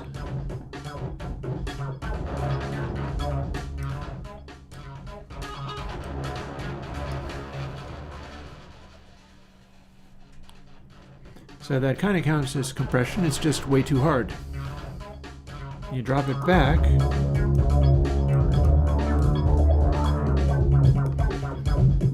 Or if release was more fixed, because release is a function of attack, you see.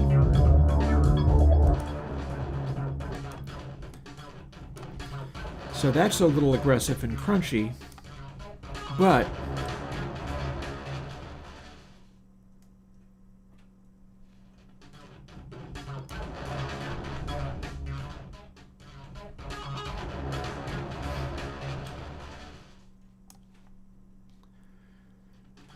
I feel like slowest is too much.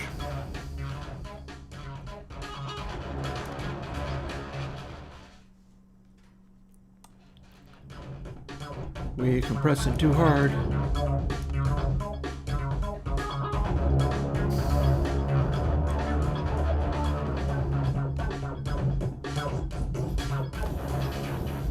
If release was 0, then we've got just 1.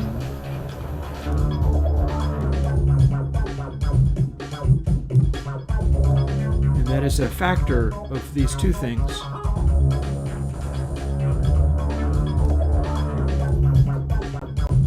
Yeah, we can't do this.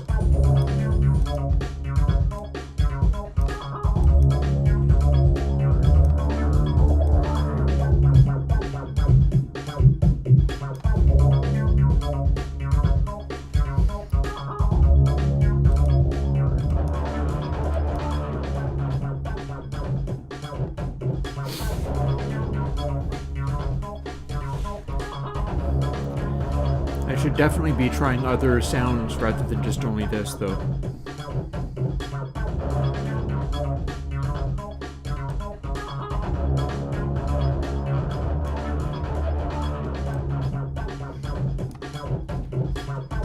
And of course, gate has no place.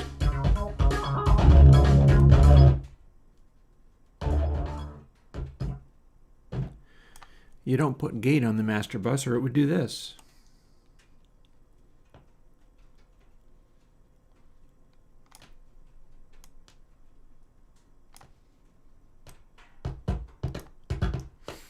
We don't want our masters to do this. That would be terrible.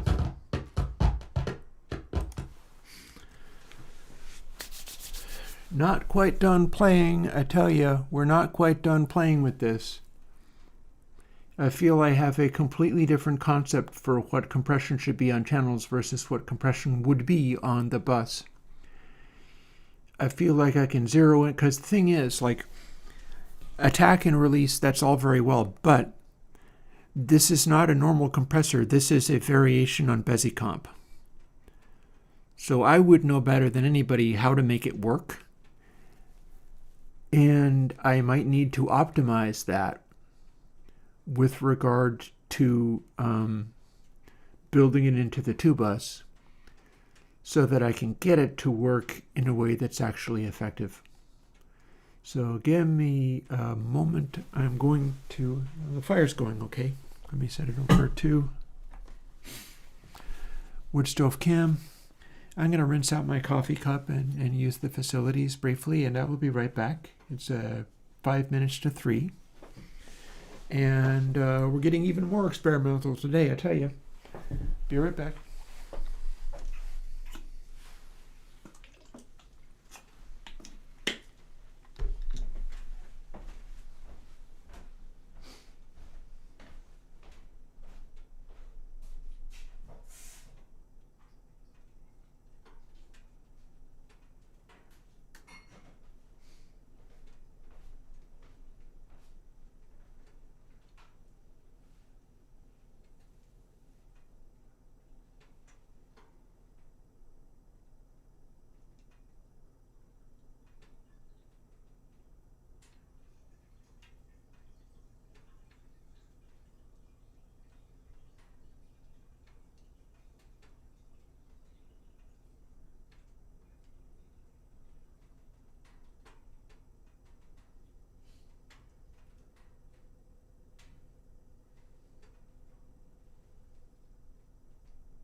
All right.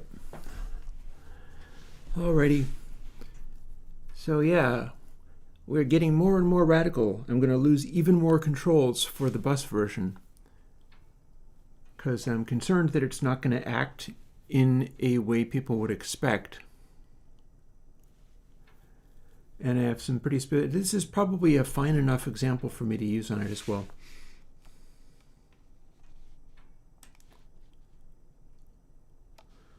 And here's console bus, and directly under it will be where it comes out. So apart from the gate stuff, which I will get to remove, here's where we're looking at some of this stuff.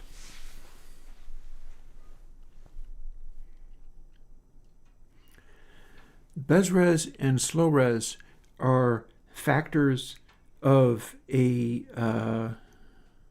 Bezier calculation.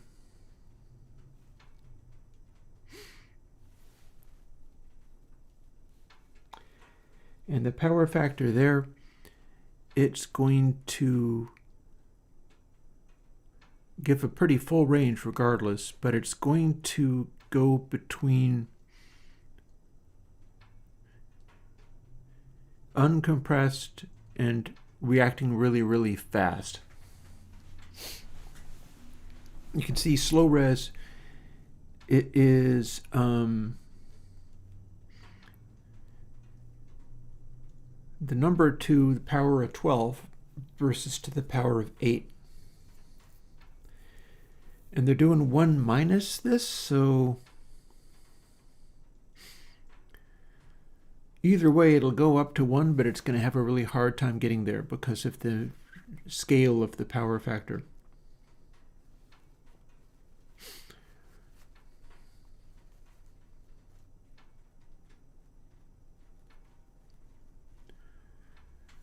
Also, this slow res minus bezres times 0.5 means it's going to be trying to split the difference. These are things that work on the channel versions. These are not the things I'm looking to do on the other version.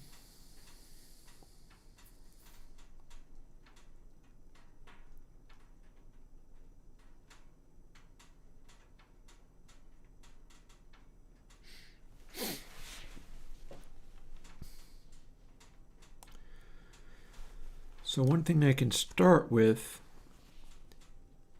is, let's have both of these be able to go really slow and not adjust them too much in any other way. And let's attach them to that control. There, now everything's operating off of param I.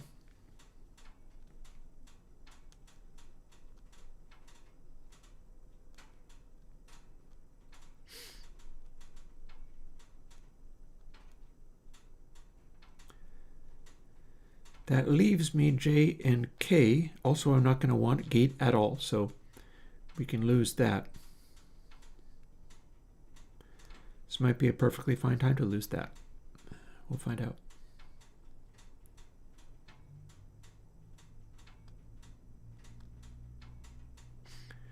Some of this stuff was tricky to arrive at, I might add, but it doesn't really matter.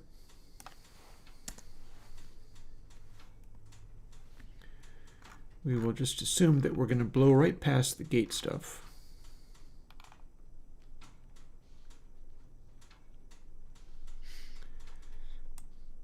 So that goes. That's normal. This is internal, so that's very easy to manage. Ooh, except for, well, that don't make any sense either because we don't have gate anymore. So, tell you what.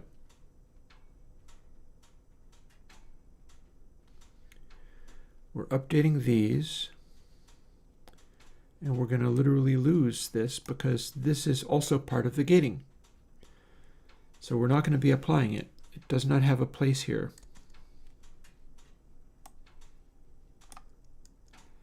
And the benefit of it is it's going to make this stuff run even faster if it's not trying to do any of that stuff.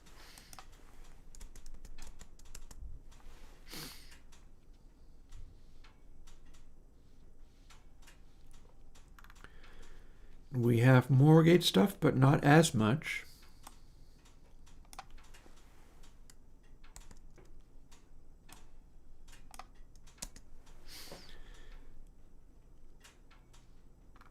There we go, that seems legit.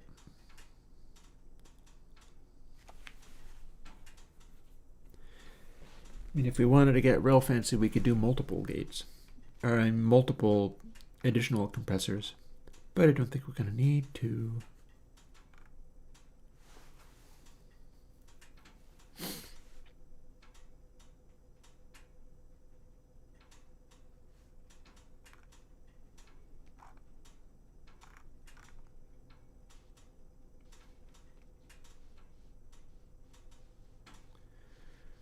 That's complicated and messy, but it works.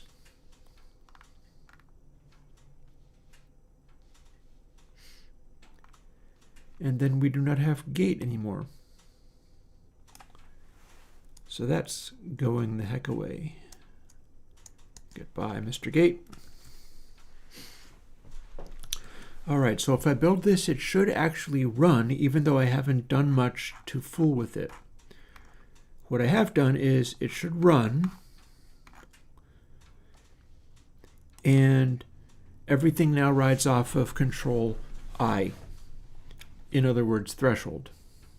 So that's all going to move together now.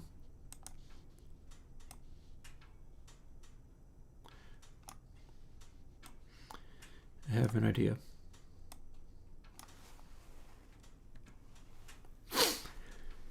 Power 9.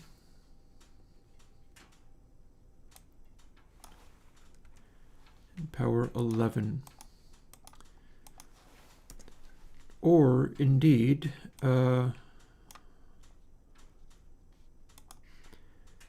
see, I'm trying to figure out what would work nicely with this. I'm running two entirely separate ones, which is fine.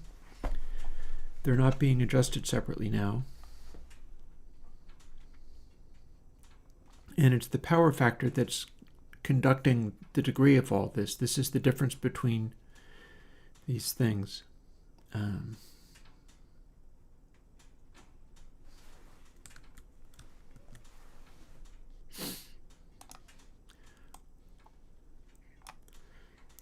So where this is heading is me being able to use the controls I have not removed yet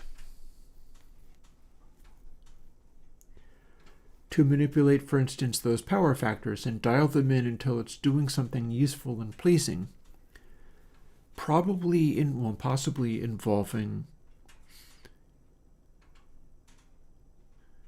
using those controls times 10 or something as the power factors that the other control is being raised to. Then I can dial that stuff in if I have something useful enough to use on the 2 bus. Let's see where we've got. And I jump straight into Alien Kittens because I've been listening to it, so I'm kind of used to it.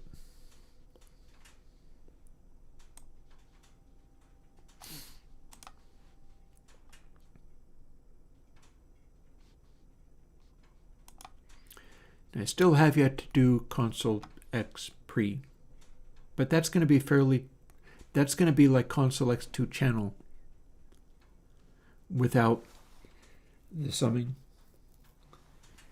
So that's basically fine. In fact, I could probably lose the pan and fader on it, or well, I know I have to lose the pan on it because on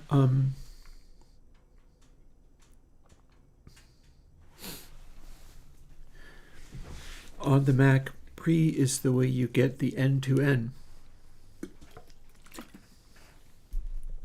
Everything that says pan on it is in fact stereo. I don't know whether I care for having the pan on the bus, but first things first, let's hit play. Now these don't do anything anymore, nor this, but this sure does.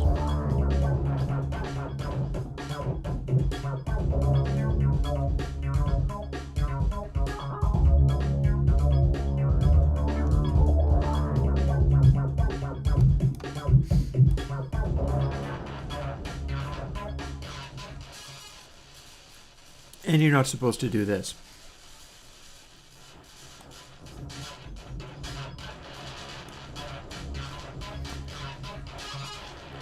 But I'm still curious as to what I can make it do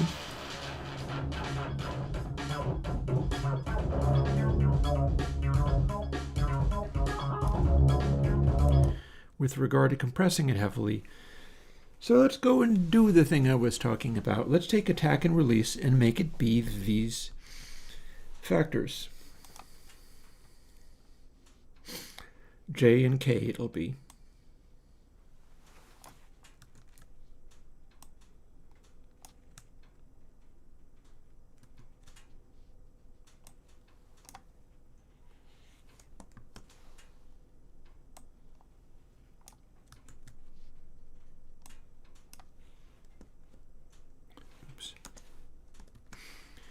Now that's not going to do it all by itself, and that's because this does need to have more alterations made. So if these are large numbers, large numbers means you'll have to go farther over to the side to get it to act funny. Tiny numbers, like less than 10, means there will be more room on the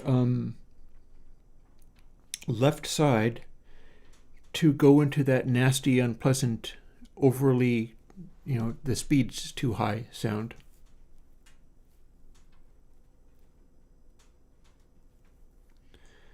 So my previous maximum was 12, I believe.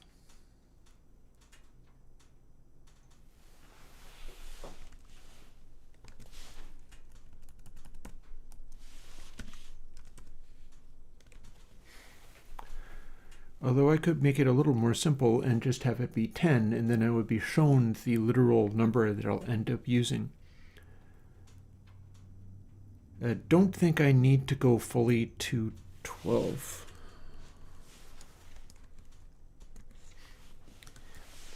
Okay. So here's what's going to happen. If I turn these all the way up, it will behave normally. If I turn them all the way down, what's going to happen is it's going to be 100% distortion all the time. If I turn them up, get it to the distortion, and then start turning this down, it'll start moving faster, and it'll be playing with the... Or I could have it be 20 each time, at which case 0.5 will be sort of happy medium. I'm warming to that. Let's try it.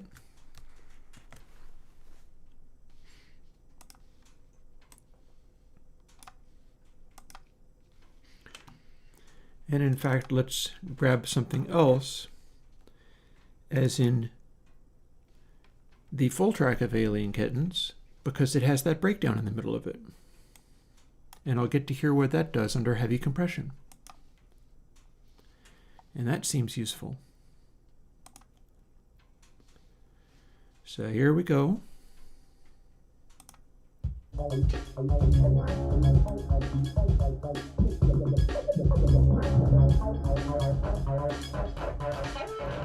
Too much compression.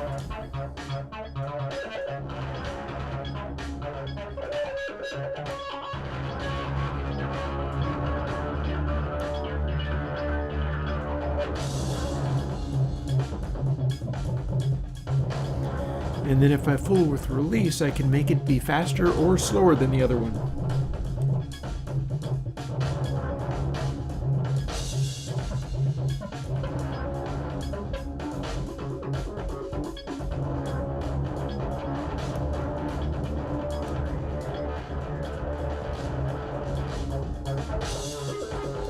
See, it's speeding up.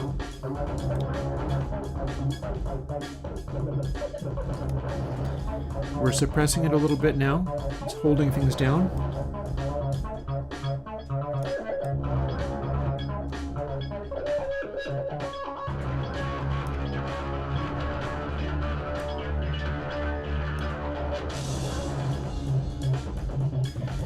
I feel like I'm hearing a deep low end underneath this one.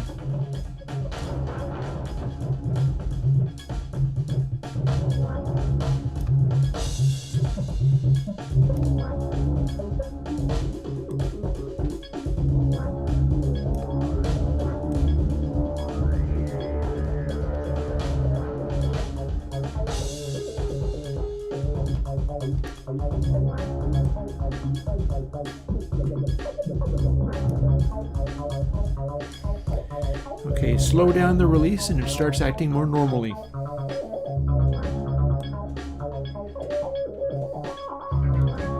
And exactly in the middle, it is basically the same as a single Bessie comp.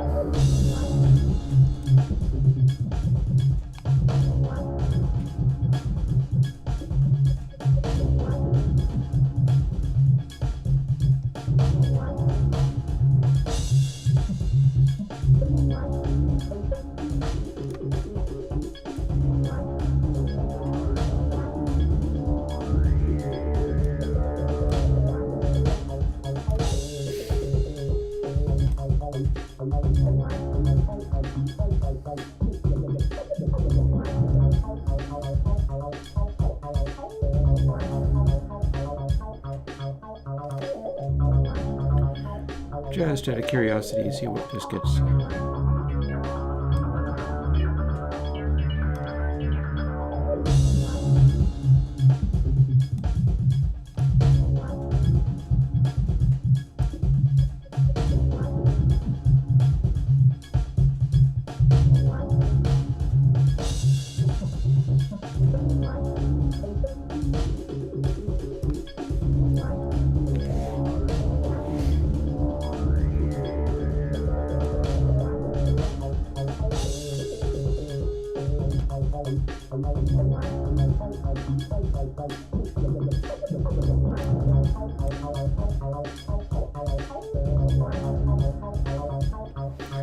about the opposite?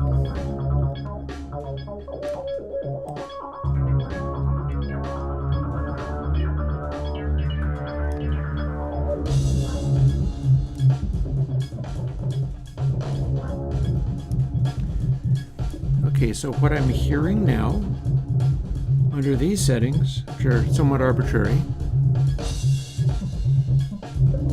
is that I've got this weight on the extreme lows that's kind of able to still come out.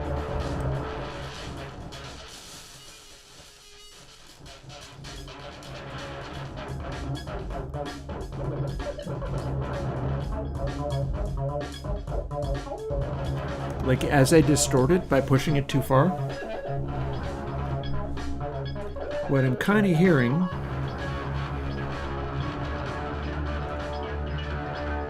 I should also, yep, I had that be times 20, so we're fine.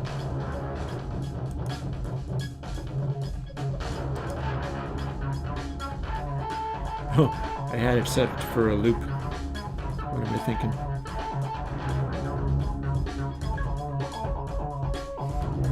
Like I've got it set up so that under this setting,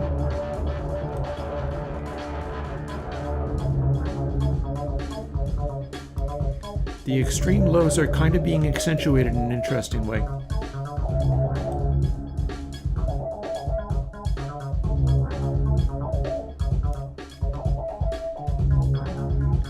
And I'm interested in pursuing that a little farther. Let's see what happens.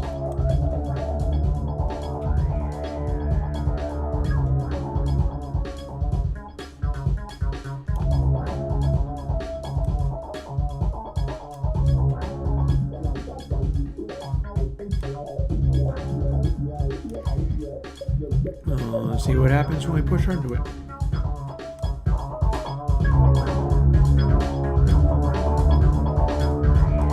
There, now we're hitting the bus harder. And it goes from clipping the bus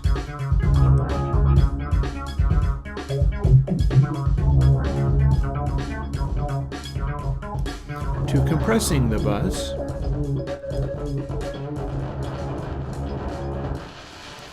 or compressing the bus until there's nothing left.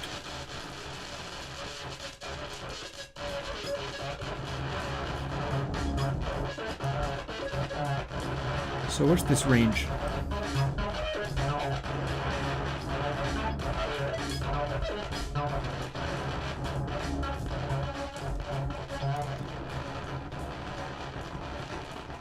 So if we do this, it ain't working any too good. This is probably not desirable. Not like that either.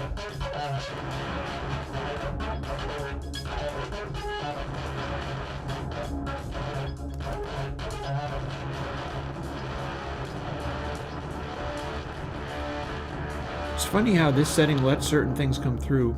Oh, and we're gonna play again.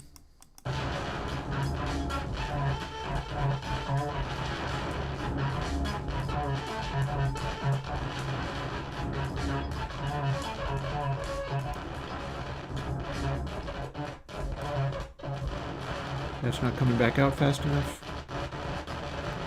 It's not coming back out fast enough.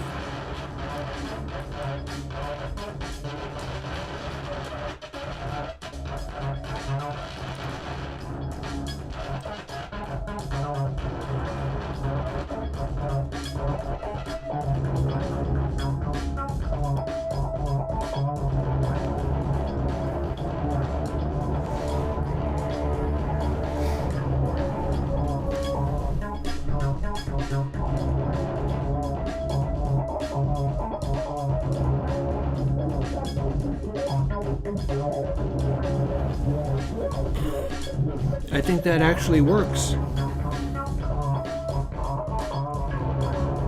Some of the stuff that I'm hearing, like sort of reverby percussion hits sitting there in the background,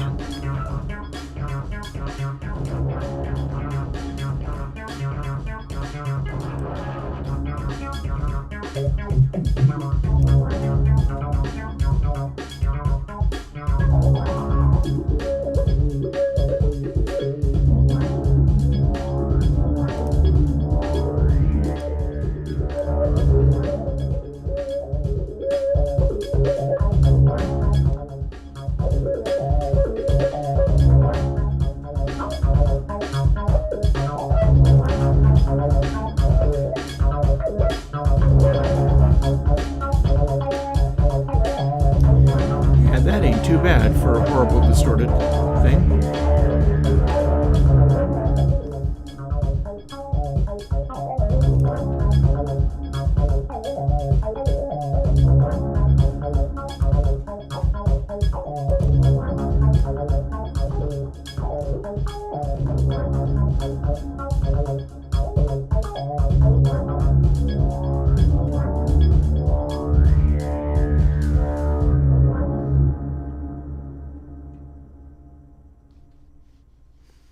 That ain't too bad. Start up again. Although technically we don't have to, do we? We could try something very different. Here's another kind of problem audio that we can throw at this.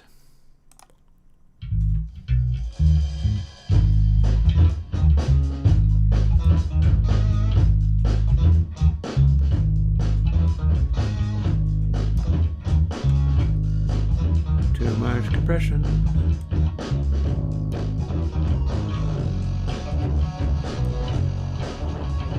Yeah, so don't compress this hard.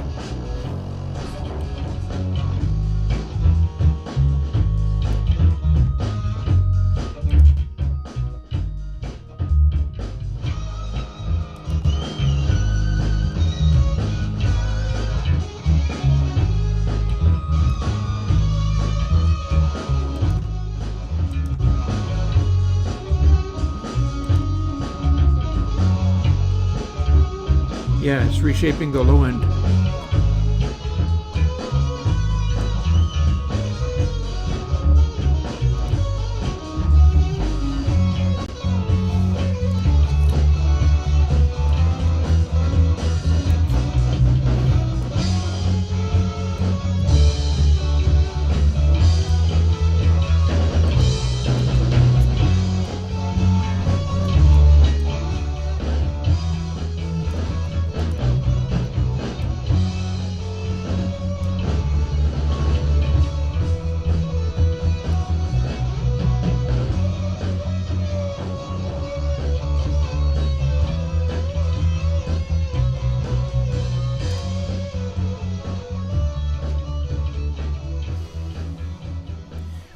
Kind of feeling the swing of the track a little bit. That's what you're supposed to be doing with bus compression. So it's supposed to be able to accentuate sort of the swing and the movement of the track. And that's very conditional on how fast it's operating, so that's going to be very significant here.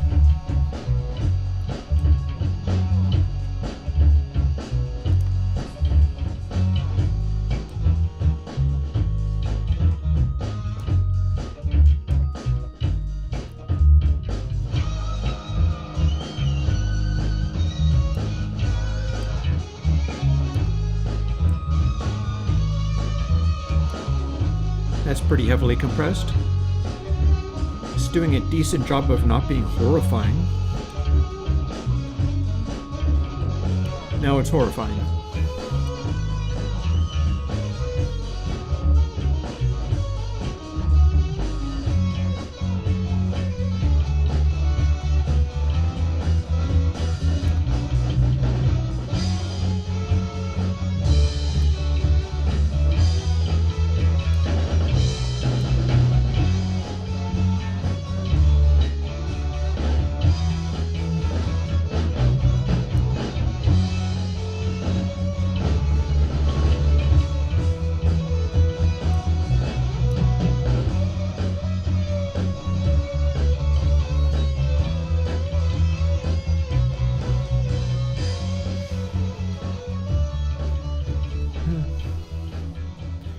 Pushing it less hard, I can kind of hear everything a little bit more clearly.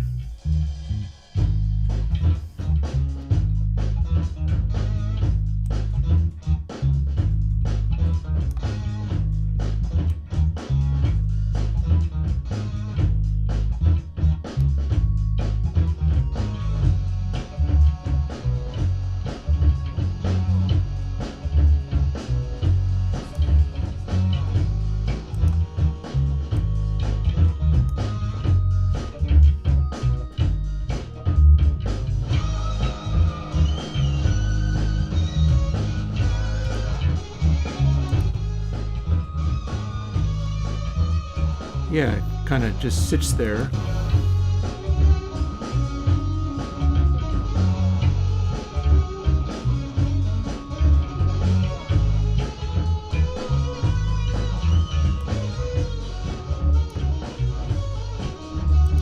Okay, that's interesting. Oops. Thank you. So we're basically trying to move it around between a uncompressed setting where it just kind of sits there and having the bus compression on, which is making the groove kind of swing.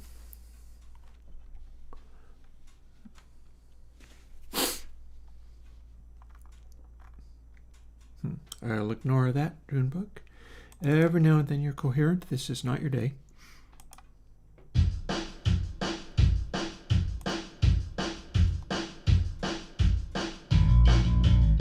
Oh, that don't do nothing.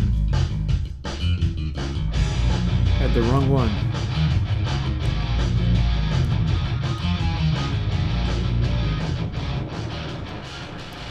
So don't do this with your bus compression.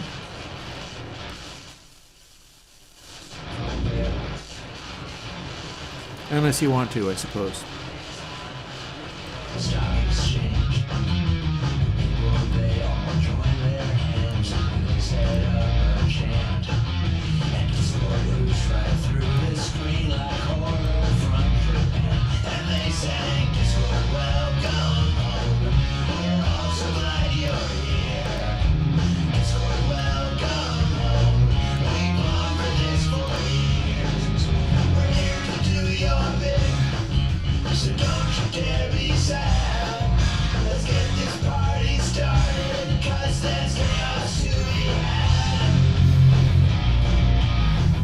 Okay, it's getting more interesting.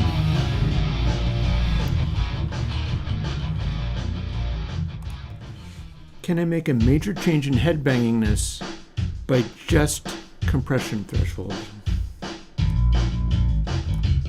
So that's nothing.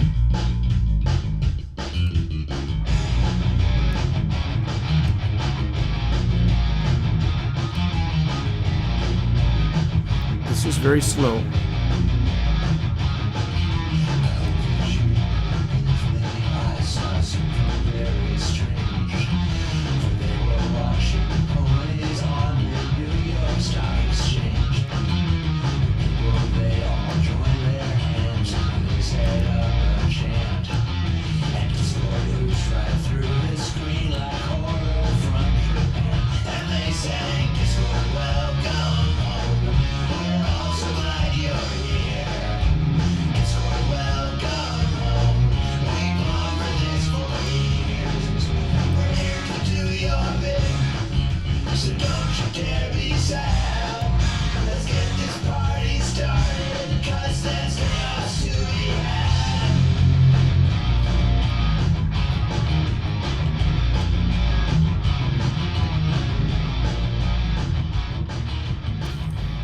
Okay, so adjusting the speeds like that, at this point I can pull the fader down a tiny bit.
Okay, that's interesting.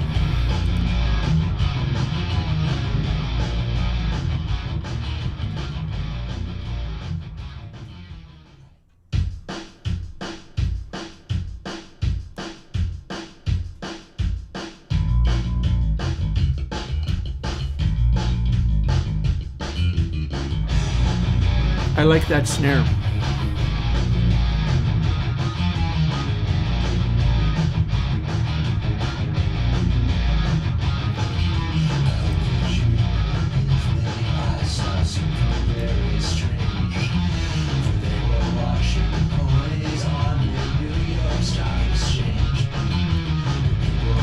And we can do this.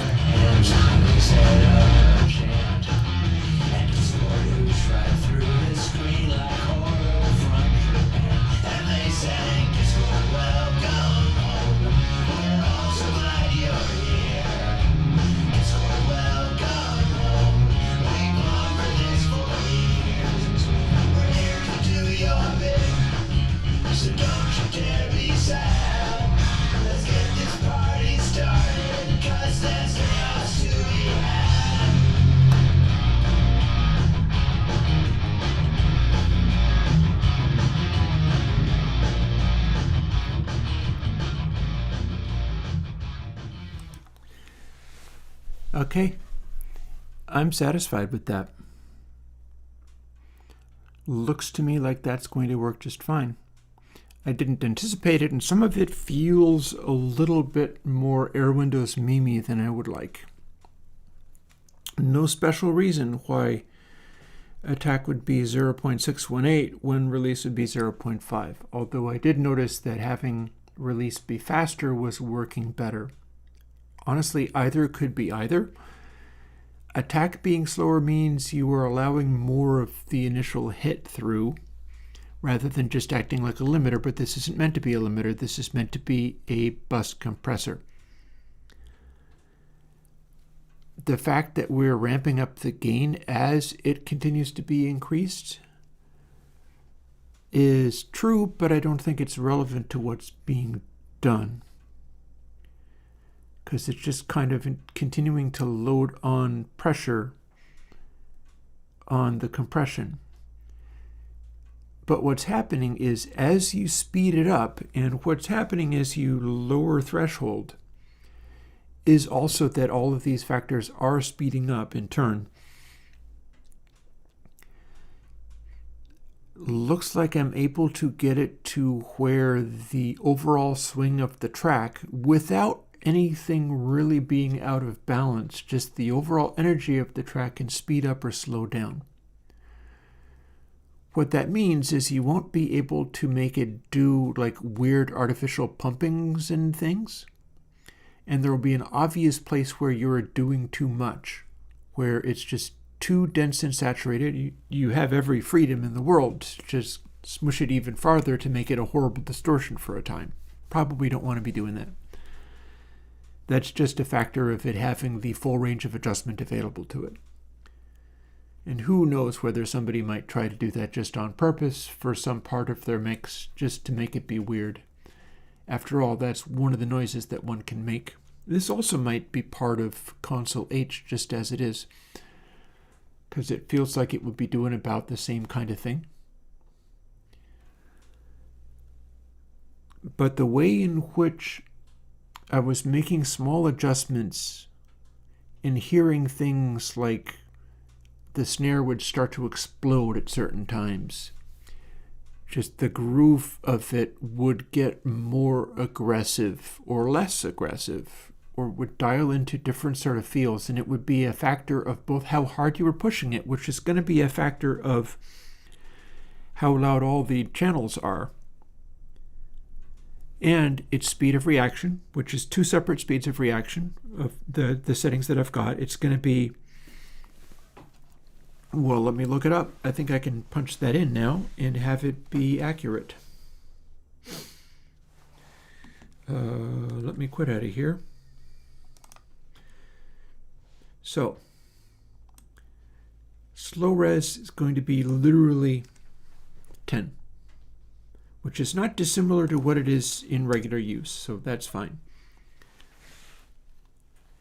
And BezRes is going to be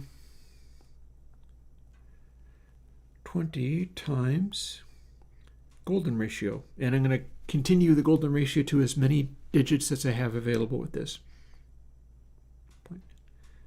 0.618 339.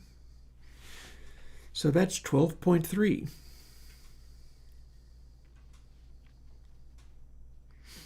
Floating point. So let's be maybe not silly, but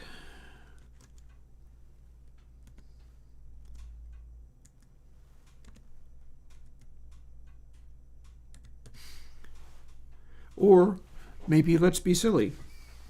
How many bits, like the degree to which we are raising it to a power of something, I bet I can get more numbers in there than that. See what we can do. This is a scientific calculator.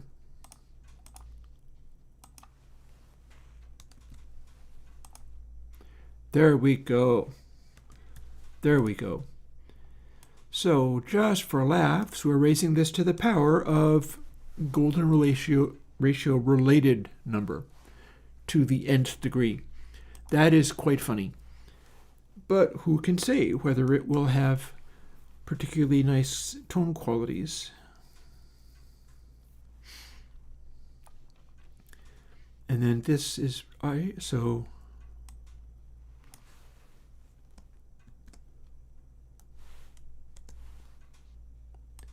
these become J and K, except for did I want pan on the tubas? You know what? Maybe I do. And I'll tell you why. What if you had your entire mix absolutely perfect in every respect, except for one of your sides is coming in a little hotter than the other?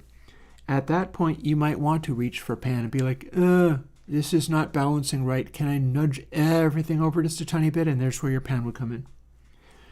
So yes, I think I do in fact want pan. Yep, let's have a look again. But I have to finish this first. Let me finish this first and then I'll have a look again. Where's my bus? There it is.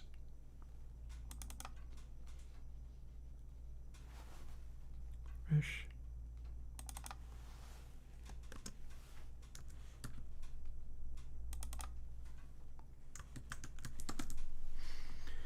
J and K. See, it gets simpler and simpler as we go.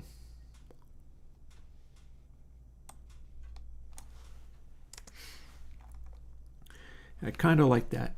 I don't think I'm going to go so far as to remove like the frequency controls in here because those have a valid purpose, but I'm a little tempted.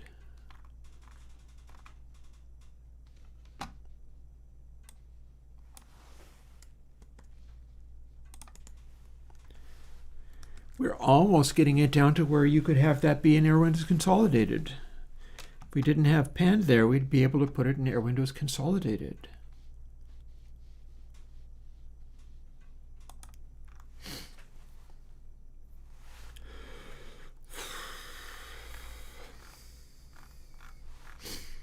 No further changes here. Oh, well. I don't think we need this variable.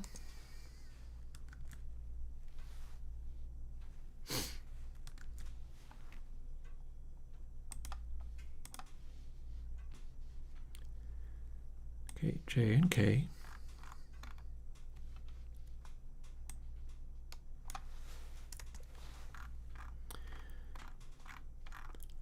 Also warming to this for console H concepts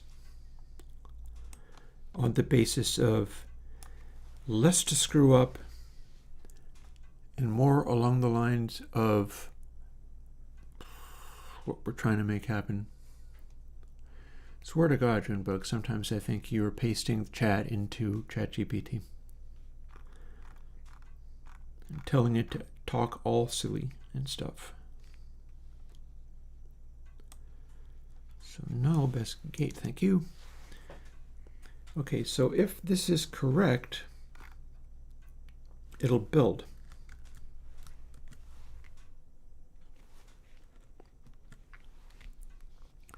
Okay, don't need calculator.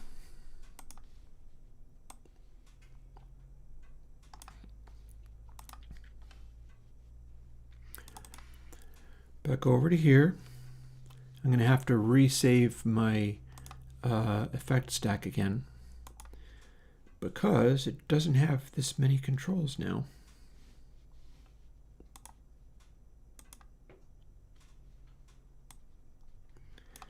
Actually, it seems to have gotten along with that just fine.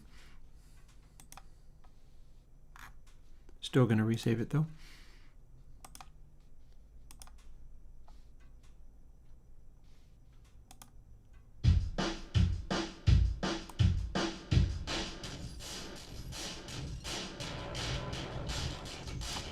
Yeah, so maybe don't compress it this much.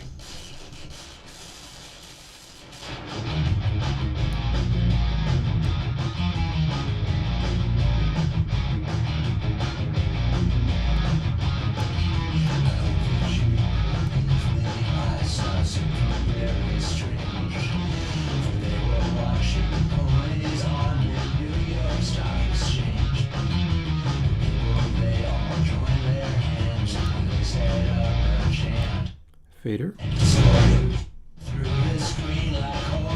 Pan. Yep, that worked.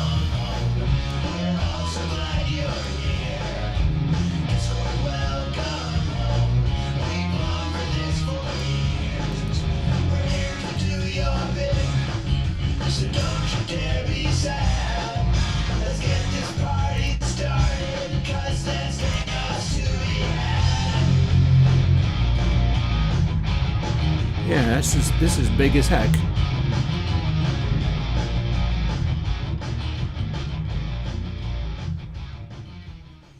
That's huge.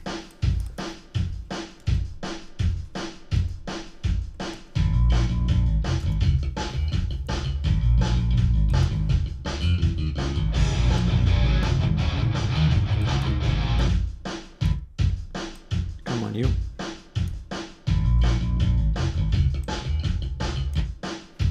So just this part.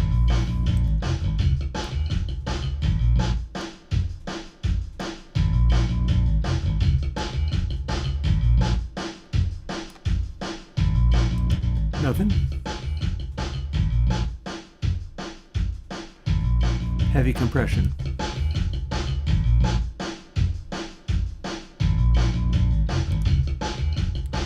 Push it less hard.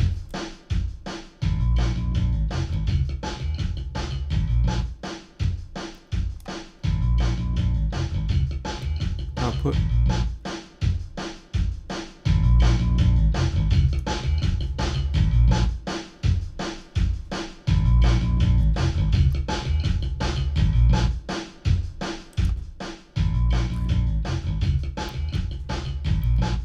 So just plain DAW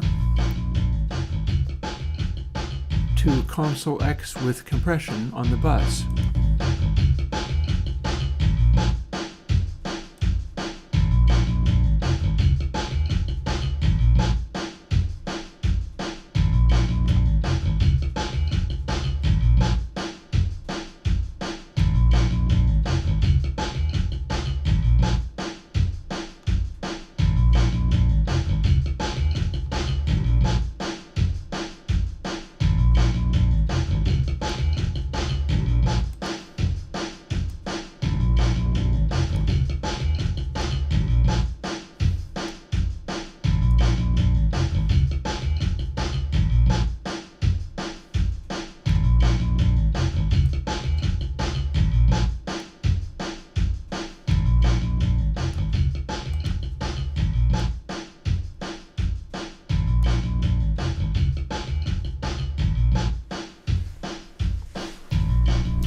I think what I'm doing here is just to annoy Junebug that is still here. It's like, okay, I'll make you sit through all this. Enjoy. Regarding Yip's question about presets,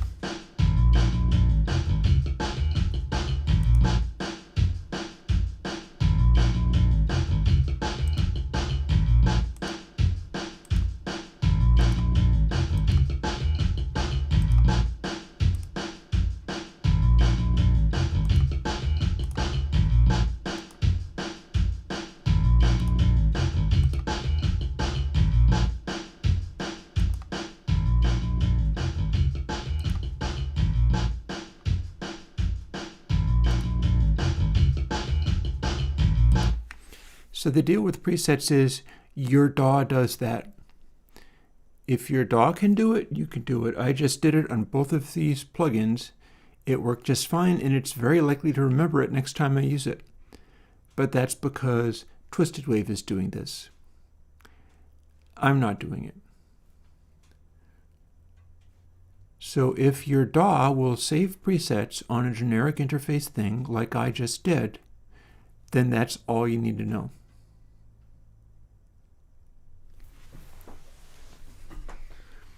Also, I note that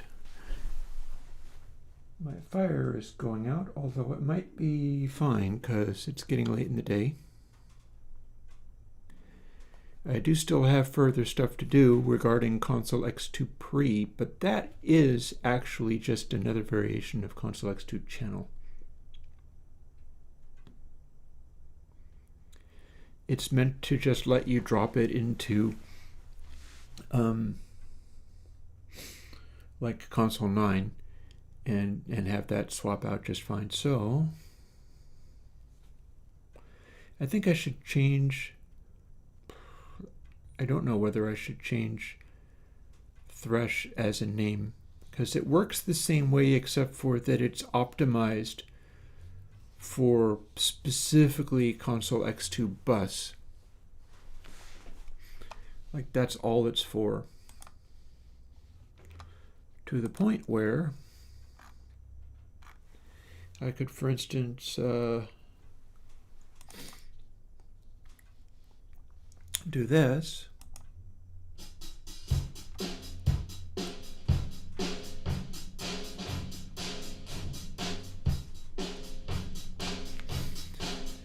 And this is me compressing drums on the bus alone.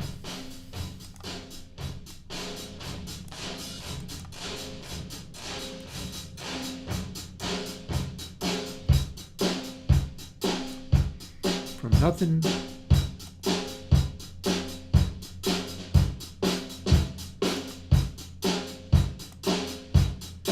to a fairly normal sound.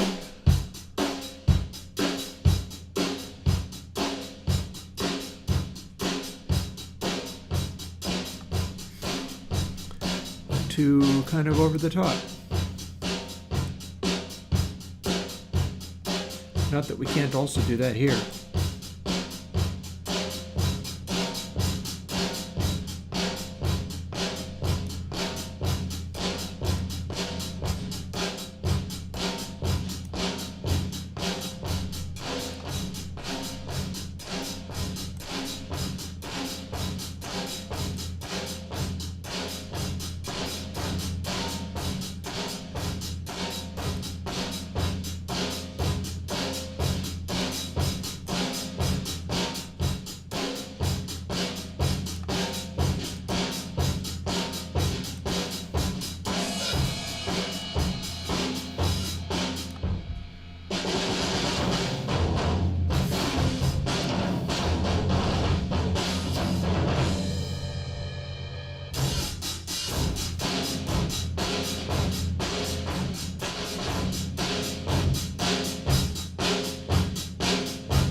Good fun.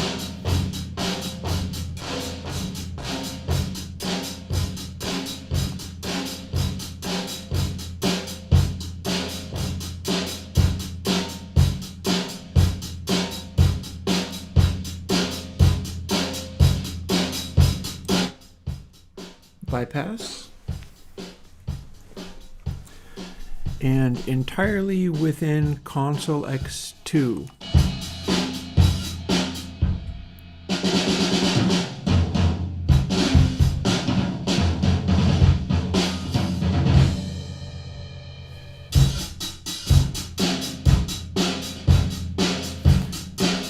So, kind of over the top, but pretty heavy.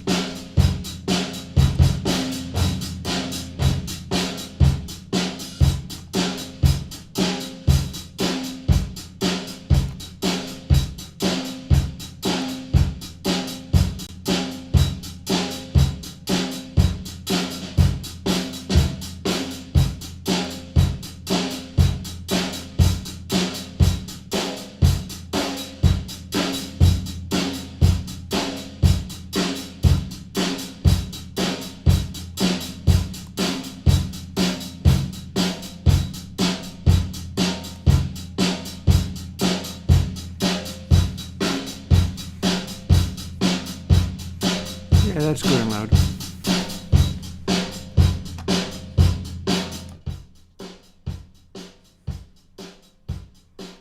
Starting from here and going to here.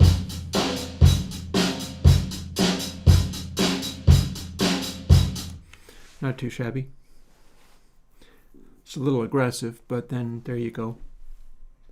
Fit other sounds in there too.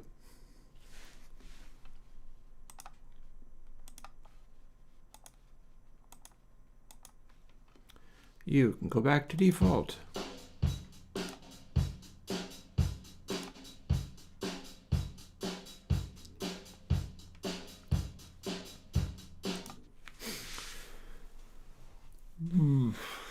Seems legit.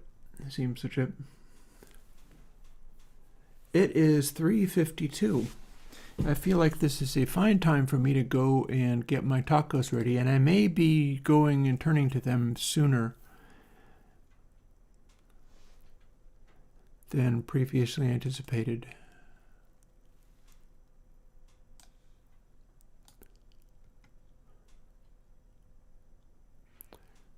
So here's what I'll do.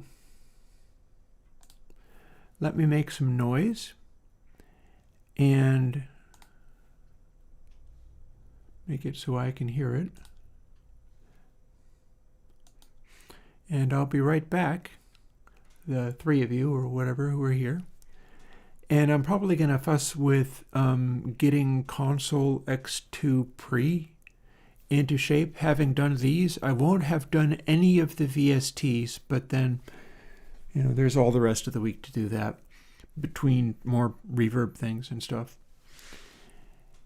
Anywho, let me make a little noise.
just thought maybe Junebug is the way they are because they've been listening to my music for years and it has driven them insane. Ah!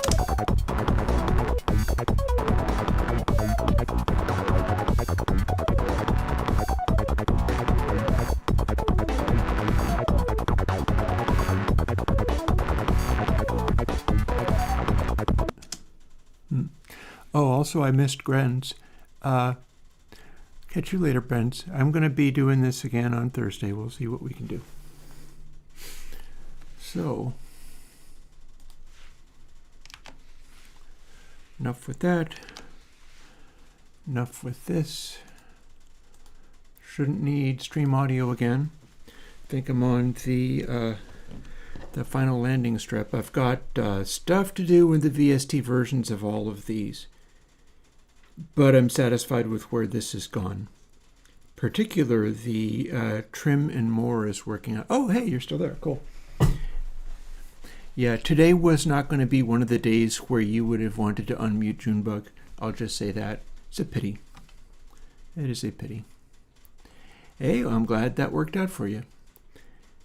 I feel that's going to really help lift Console H up into its own little world. I'm going to have to figure out how to label it properly for some of these things, though.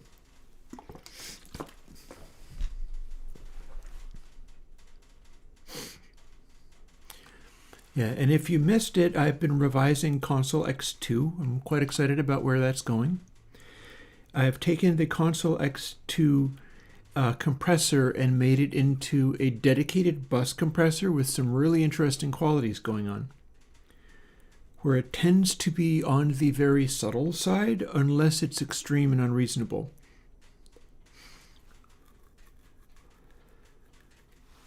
And I feel like you can dial in its responsiveness in such a way where it does a good job of like accentuating the swing and motion, the internal motion of a track, which is what bus compression is really for.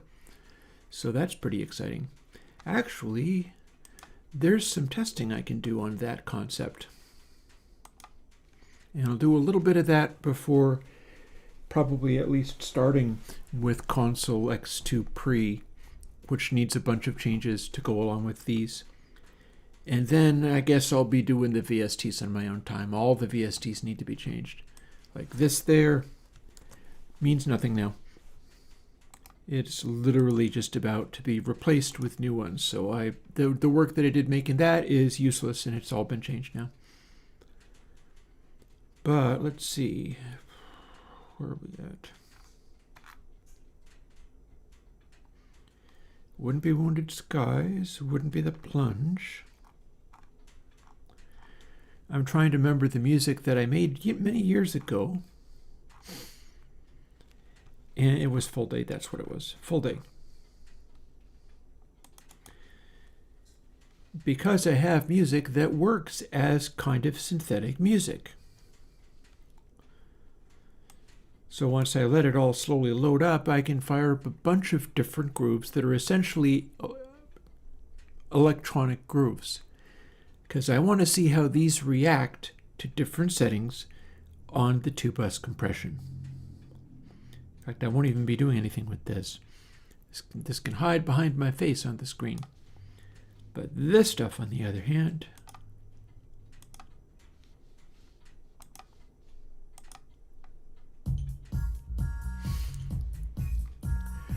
so here's an old synthetic track that I had. And the channel is pretty neutral. And then I can compress it until I squish it. But you don't want to compress it to do that. Instead, you want to make the internal motion jump out. And that requires setting it to a tempo, but we're not really setting it to a tempo because a specific tempo isn't going to answer what you want to do.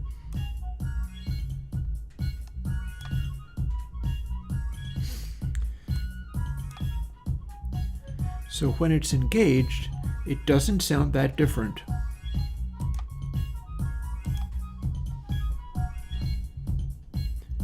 But there's a little internal motion, that has to do with the the bus compression. And if you speed it up, stuff kind of rushes up out of the compression more quickly.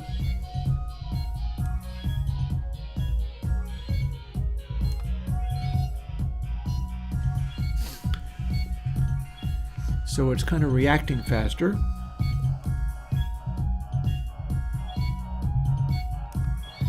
Different things jump up out of the compression.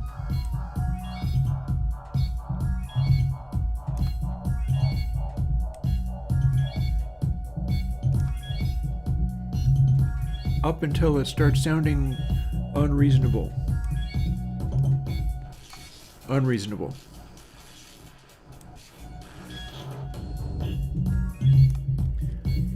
But if you have it slow enough that it's not trashing the individual waveform so much as it's trying to respond to the density and swing of the track, I can make it respond slower.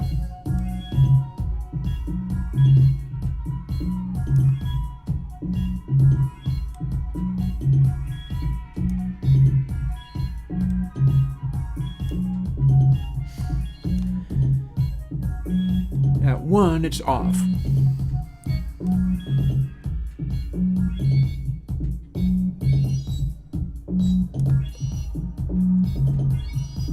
At a very low setting, it's kind of livening up the atmosphere a little bit.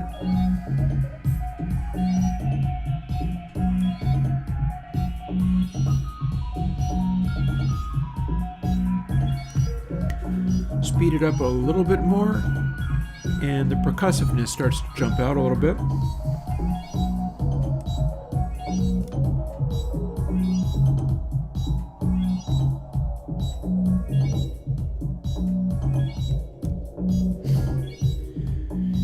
Really slow, and it's just kind of riding the levels of things. Like I can put it back, and it's hanging out acting about similar without changing much in the way of the swing of things.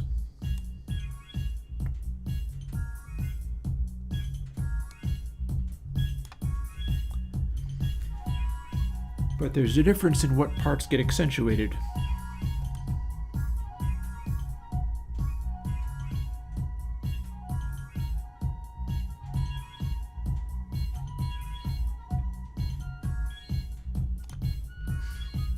And indeed, I can go to a different track.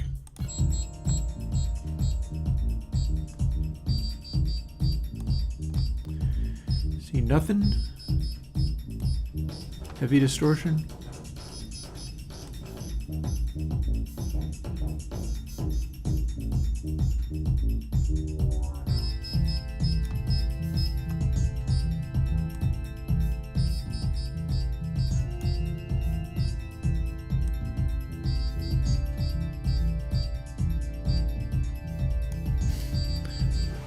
It's doing its thing even though I have an incredibly legato sound going on.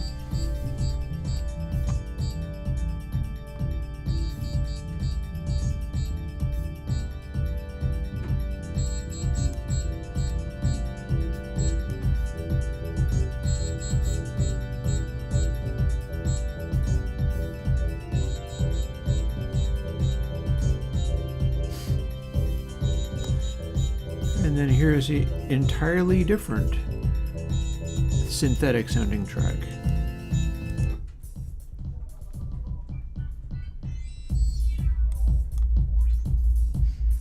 This one's all about sustaining extremely deep bass. And you can hear what that note is by cranking up the threshold.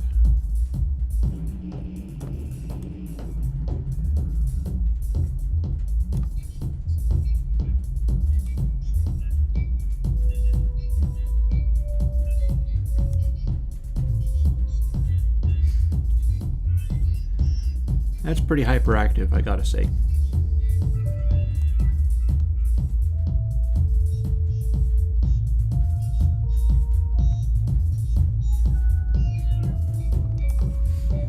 You can force it to be all mid-rangey. We're compressing it so fast that it becomes very obvious what that sub is. This is an odd song, I admit. It's just a sub going completely hyperactive with not much else in there. Switch it to down here, and it sounds much quieter all of a sudden. Because there's nothing in the way of that sub working.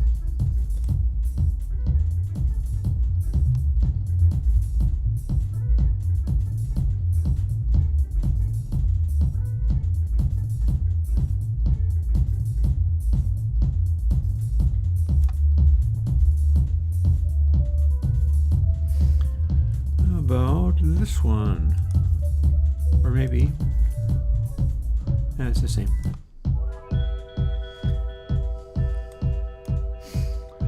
So this is a little bit more normal. All these synths are hardware synths, by the way, because this was back in the days of the ADAT. This was before DAWs and soft synths.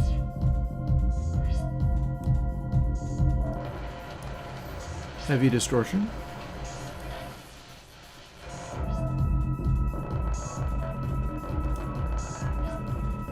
Okay, that's gnarly.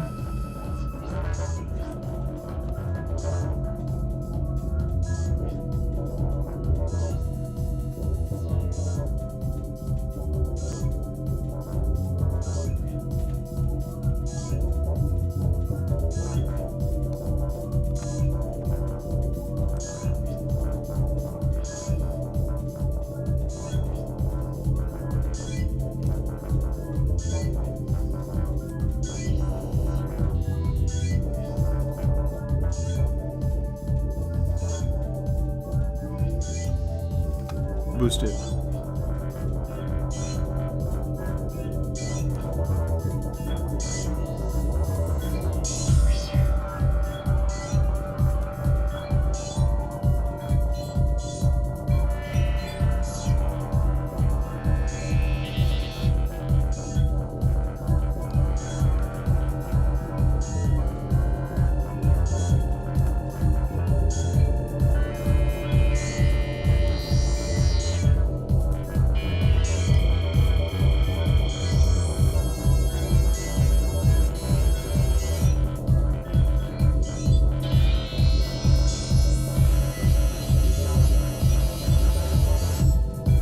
Yeah, that's some heavy bus compression.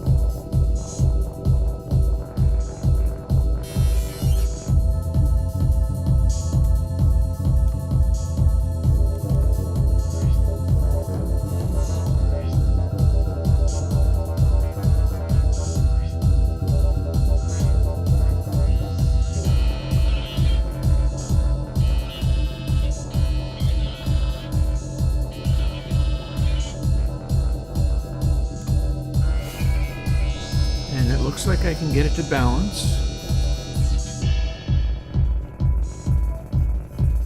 And again, remove. Things get a little bit more flat, but it's not that different.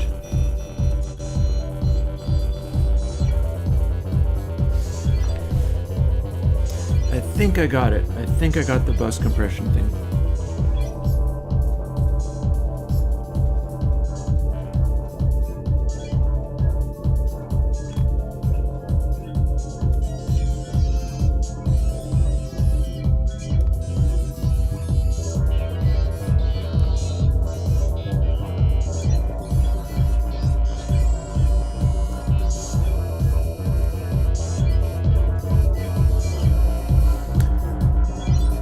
Little small changes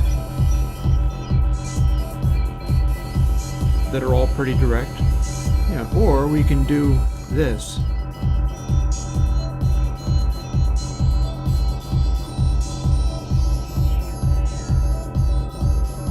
Pat it and then push more harder.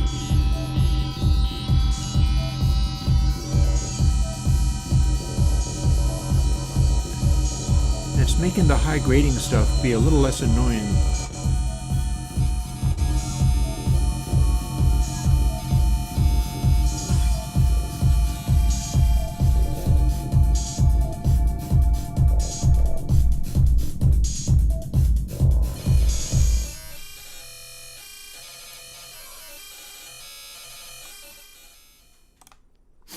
Right on. What hardware synth is most 90s-ish? That's a fair question. I'm not really sure what the answer is. Thing is, I wasn't really very synth-minded in the 90s, nor have I ever really been interested in getting things that are more 90s-ish than other things. I would imagine... I'm wondering whether Axis virus gets you into that zone. I'm wondering whether that's when that came out and started being a big deal. Or alternatively, like your Nord lead, stuff like that. I'm thinking virtual analogs and the kinds of synths where it went beyond simply Rompler or analog synth and started getting really messy. Another possibility is, I'm trying to think of which one it is. Like Alesis Quadrasynth. There's Alesises out there that are very complicated and weird and have really messy presets. And that's kind of in that zone to some extent as well. Like you could be going Alesis, Axis virus, stuff like that, and probably be in the zone. Which isn't necessarily what I would do, but it's the sort of thing that one could do. So let me see. We're going to build the bus plugin one more time. Close it. Because we're done with this, thankfully. Although I still have my whole building VSTs out of all of these, but that's fine. Then we have console X2 channel. That needs to be done as well, but not before I dig out console X2 pre. Because this now needs a series of changes.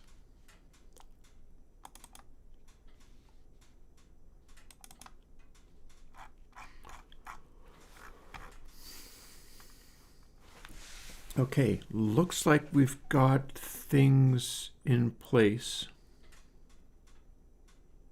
Yeah. Yeah, that's looking about the same. How are my settings? That looks about right too. Looks like I got to this one. All good. K is 1. Element O. O is 1.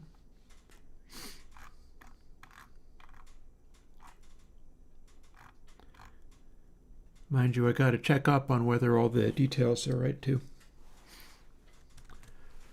But that looks like a good start. I tell you, if this is built and ready to go and works perfectly, I'm going to cut the stream at that point and be like, yay, I win, tacos. Let's see how close I came.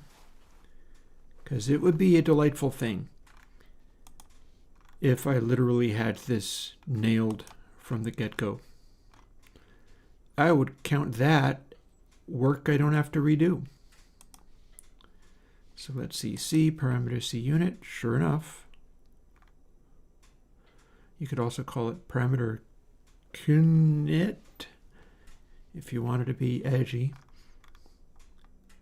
Let's see, parameter, not F, but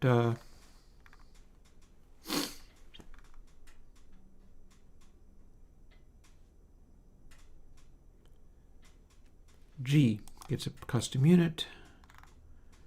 Sure enough, there it is. Very good. I wonder whether I have the actual code up to speed, though. I'm willing to suspect that the rest of this is basically done. O custom unit. Sure enough. We go to Q or R, respectively. So I think there's going to be a lot of fussing with the VST version. I don't think I've touched the VST version of this. Although I can tell you one thing I can do. There is a thing that I can do with this that will be sensible and will work.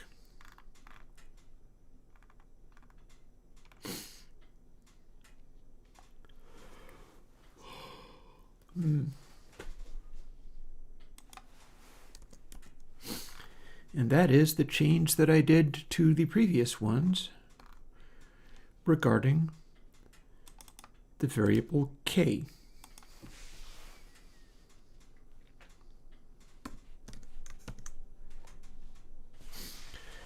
I changed it to by q k because in the VST I know I'm already using k for something, so I might as well have that be there.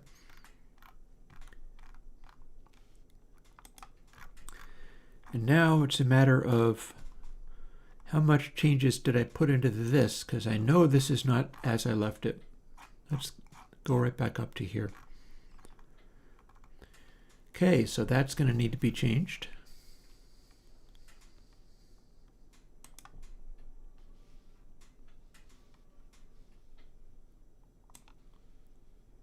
I think there's a kid in town with a horn. I hear somebody kind of honking. Yeah, Alesis is very 90s sounding. Also, I do have a Kurzweil K2600. That would be like 90s for film scoring and stuff. I went to the trouble of getting the 2600 out and installing it in my keyboard rack because I figured there might be things that I would want to do with it, and it's kind of the go-to for like 90s film scoring type stuff. So I can do a bunch of neat things regarding pretend orchestral stuff that actually sounds pretty convincing, like reasonably up there with modern software available things. Let's see, what do we got here? We are skipping tape hack entirely, apparently. So let's do that. Or rather, we're bypassing it. We're doing something else. So let's start by making these match. Yeah, it turns out we are not quite in the, yay, everything is perfect, I'm going to go and have tacos right away. But I can't anyway because I need to thaw out the cheese for it and warm up my oven. That's going to happen sooner than you know it. This part is still good. That seems fine. Oh, do I need to update this at all?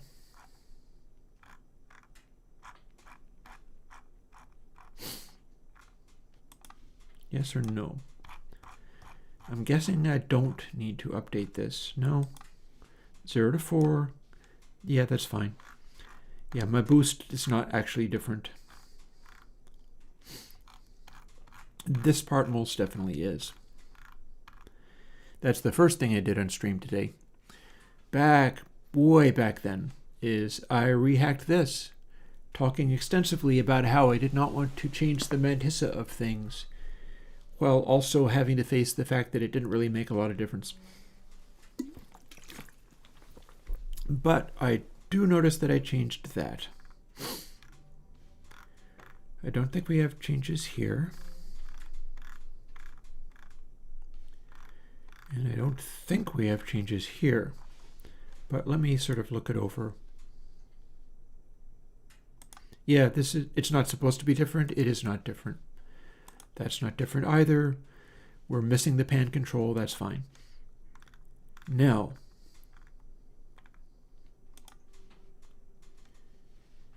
here is a place that's different. So how are we going to make this match? Firstly, we don't have this at all. But we have this.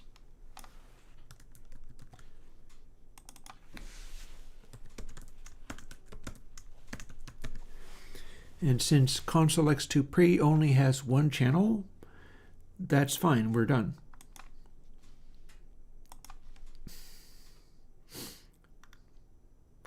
And I only have to concern myself with the left channel because there's not going to be a right channel.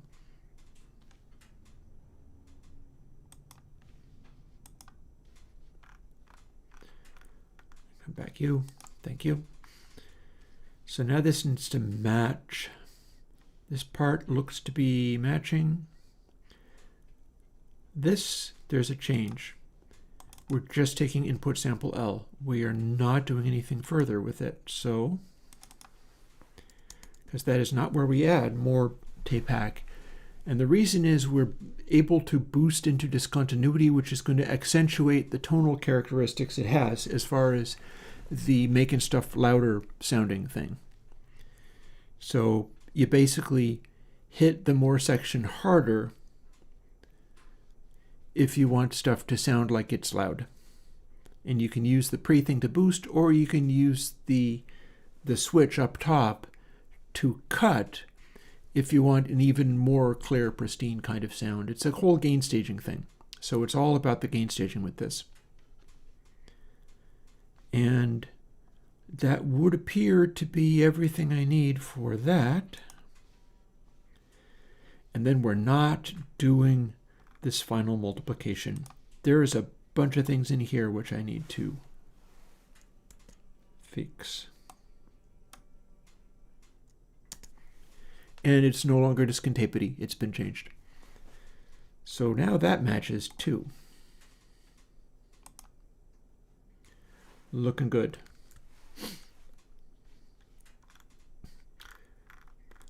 Over to this section will not have been changed.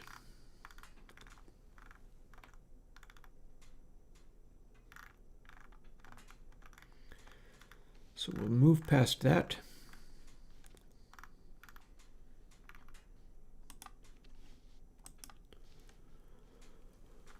I don't think comp is being changed.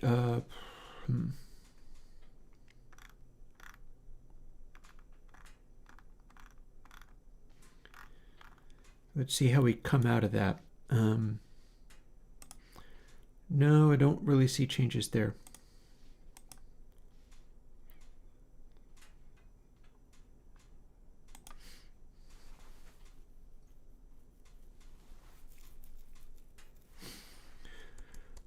Although I can make this lined up the same way. Or I can do it the opposite. No, let's not. So gate, not going to change also. This stays, this stays. No changes here. This part might change.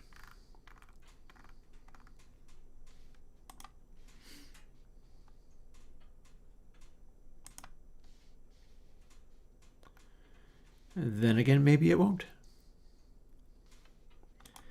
And then here's the console encoding, which is the part we're not using. And since we don't have any pan, this part is so far so good. I don't see any alterations here I'd need to care about. Also, pan is set up so that at the middle section, these are both going to be 1.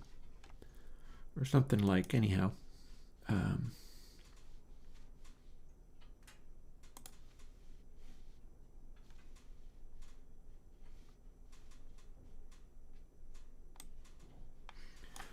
Let's change that comment to apply to what it actually is. And let's build console x2 pre. And having done so, we're going to close all of this stuff down and see whether the pre acts like vaguely normally in the context of sticking it into our saved version. And when I say saved version, what I mean is I'm going to load up that scenario where we can open up various things. And we're going to start with this file and alien kittens to see what it does and whether it's different. Effect stack, that's what I was trying to think of. Console x2. Here's console and its bus. And then we're going to add x2 pre right next to it. It seems to, oh, it's been saved. There, back to normal. It seems to be looking like the same as the previous, except for it doesn't have a pan pod. So if I put it in front of channel, we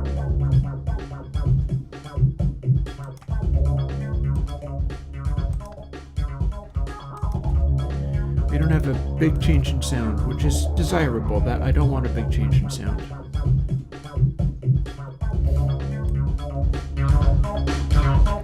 Yep, we can boost, we can more, we can filter,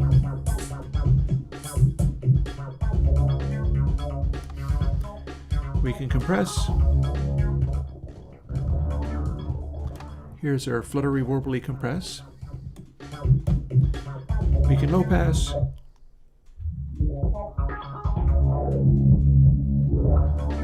High pass.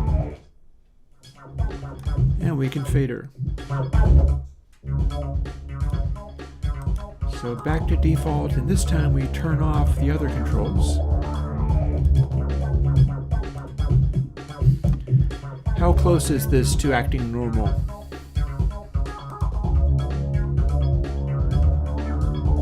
Well, the tape pack is cutting off a little bit of volume, but that's probably fine.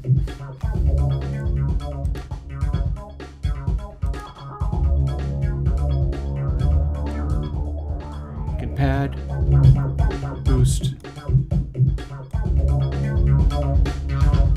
squish. Here's our fader.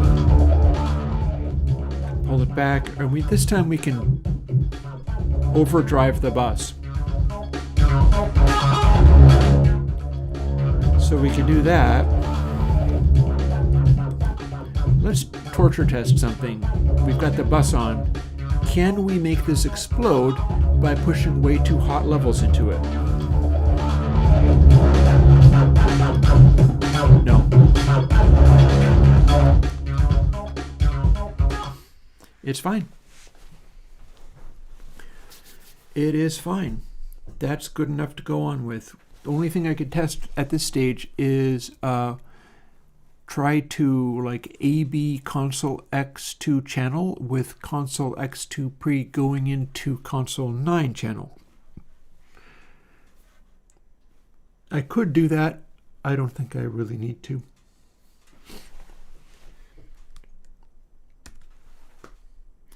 So yeah, I have successfully got a set of console audio unit plugins, which are going to be what I go forward with. They all have different numbers of sliders, but that's fine. And the only thing that remains is to go and make the VST plugins match them perfectly, which is going to be kind of grueling, but also kind of tedious. So maybe I don't want to deal. I will do one thing, however. I don't have X2 Pre up here as current. This was the previous one, and I know there was a problem I was having with this, and I'll tell you what it is. X2 Pre did not work for me because I had a problem in here, and here it is. So before I go away and eat tacos, I will fill you in on this final bug which I ended up having to fix, and this is a instance where I have not gone and fixed it yet. I have to update everything so that it matches what including moving the stuff around so that it's in the sequence I transpired, but the part that I did not fix and that I have in the previous two, which I've started doing the VSTs, and now I've changed both channel and bus out from under it, so I have to do all that work over again. These need to have lowercase g in the get sample rate, and these need to not use this calculation for the biquad filter as just the letter K. This is overriding one of my controls, and I'll show you what that does.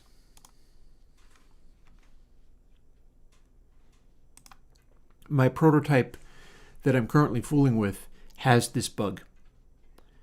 I hadn't run into it really hard, but it has this bug.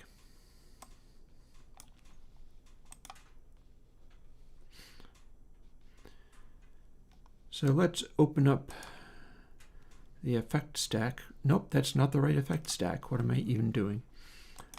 I know why I did that, but it was a mistake. Here's an effect stack that I did not save correctly. Oh well. You know what? Don't even worry about it. It's fine. Let me just show you, no, not stacks. Here we have console X pre. And it's remembered my previous settings, so we're going to put it to default instead. Now watch this. This is what was broken that I had to go and fix. And I have already fixed it for 2 of these, and I haven't done it for pre yet, and I'm showing it to you now. X2 pre. See how it all looks different, but very similar. And we can go to default, although it's doing a silly thing when I do, but that's fine. And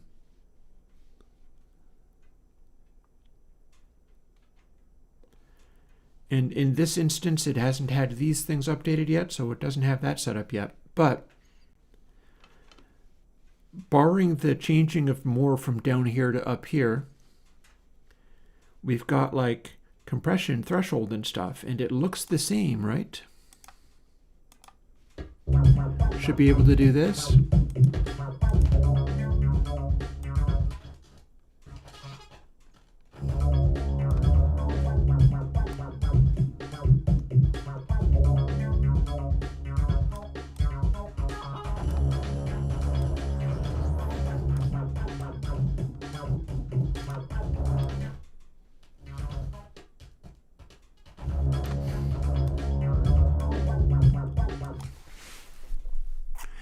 I just tried to demonstrate the problem that the original one had, and it failed to have the problem, even though I haven't fixed it yet.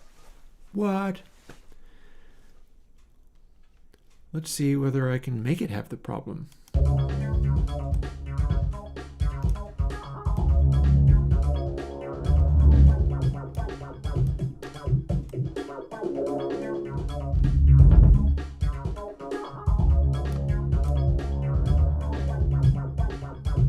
No.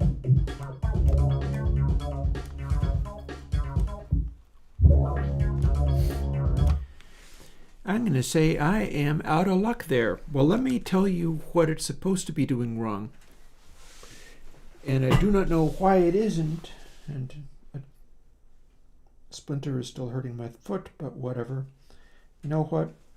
I'm almost done with the day. I'm going to let that splinter continue to hurt my foot, because I have things to do here. So what would... I don't know why it's failing to show me the problem. Unless I've got like the double precision version or something. No. Okay, so for unknown reasons, this is letting me... Maybe it's because it's this setting. Yeah, maybe that's it. On the... No, I know why it is. I know why it is. I know why it's not doing the thing that it did. It's because I've moved some of these things around. And in fact, this would have the problem if I moved my discontinuity stuff around. So I can't demonstrate it, not without, yeah, I, J, K. So if I moved 2 controls from the very bottom, or if I moved, yeah, discontinuity to the top and then instantiated another control to be the shifting of bits control, the switch for 6 dB increments. If I did that, then it would have the problem I'm talking about. The problem it's going to be showing is different and maybe not demonstratable, maybe it is. What's happening here that I wanted to be able to demonstrate, and then it turns out to be different and I can't demonstrate it as easily, so I'm about done with today, is I've defined a variable called k. I'm using it in all these biquad filters, and then I'm expecting to be able to use one for this slow res control because I have another variable also called K at the global space, and it's supposed to be carrying a control setting. So all that's happening is I am using this control, but instead of using the actual control, which lives somewhere else, the end result is always the result of this. K equals 10 m pi times loci biquad frequency. It'll change around a little bit. So when I moved the discontapity stuff up to the top, and maybe, oh, why not? Tell you what, let me reproduce my experience the last time I worked with this. Then you will understand what this is like going through all this. But, and did I even edit my settings? I suspect I did not. Okay. Let's go. Open recent project. X2 pre AU. It is this I'm going to want to duplicate.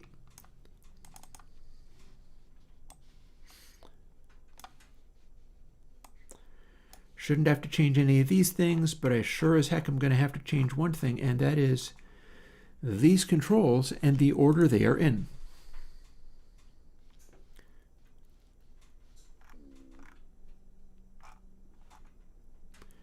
And I can't do that here. But I tell you, I can do it eventually.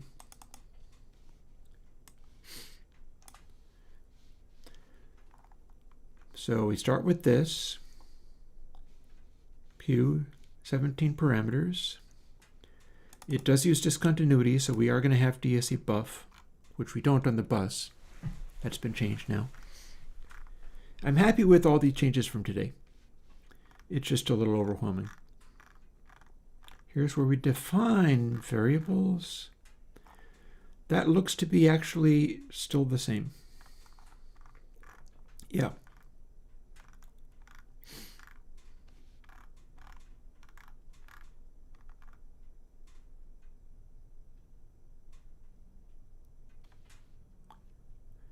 And on the VST, I have to do it with the stereo because VST isn't really giving me mono channels to play with.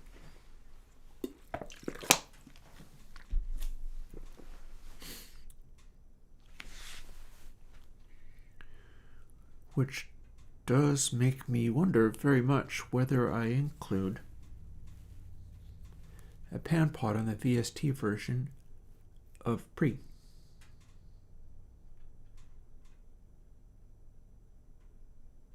There's a question.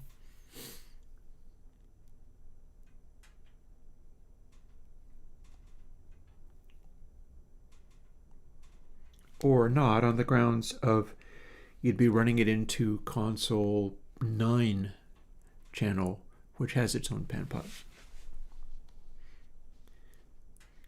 I'm going to make a judgment call and say VST version does not get a pan pot or the slider for it, because otherwise it's just too much going on.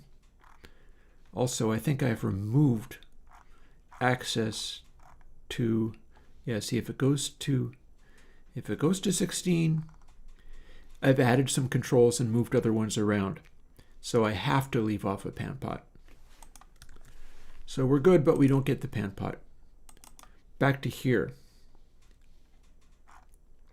Now I need to make this match. I do remember that I had it be 025 for that. And there's a whole bunch of 5s, and K becomes 1.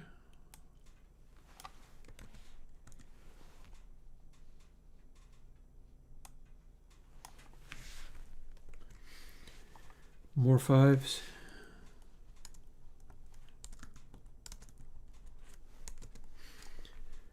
And becomes 0, okay, fine. O becomes 1. 0 and 5. I think that's about right. And the reason A is 0.25 rather than 1 is because on the VST I'm reconstructing it out of a floating point value that goes between 0 and 1. And I'm essentially forcing it to display with one change, which is if you tell it to display the numeral 0 in integer, it will blank. It will display a blank. So beyond that, we're fine. Who can say why? It's just a thing. It just does a crazy thing. So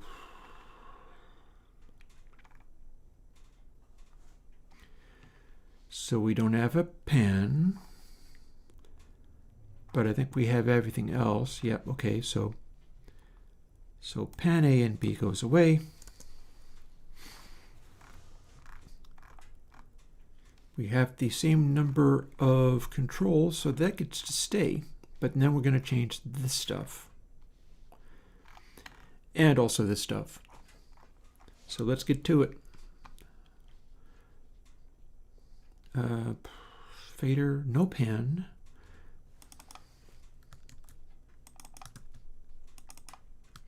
Everything moves down too.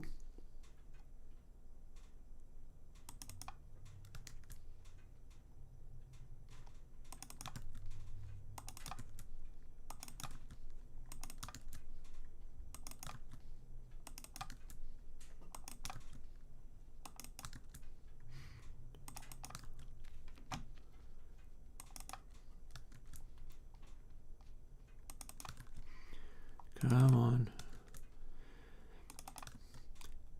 Stay with me, brain. You can do this.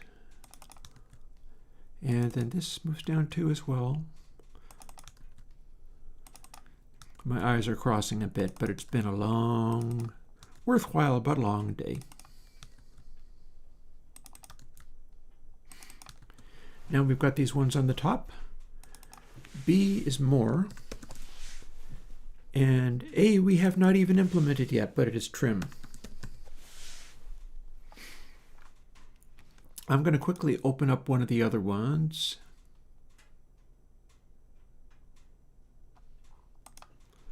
Because I know I've done this.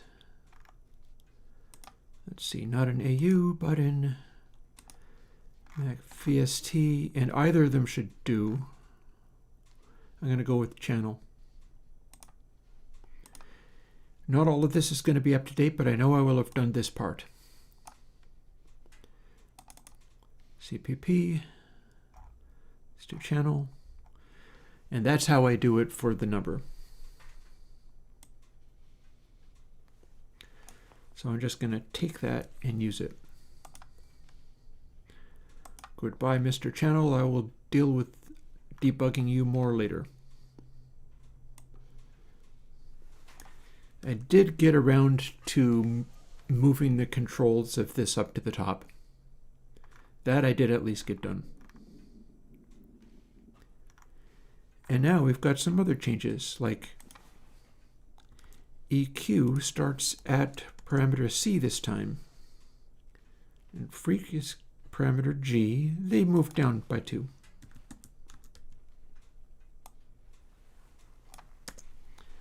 And Diane would be K. Yep, sure enough.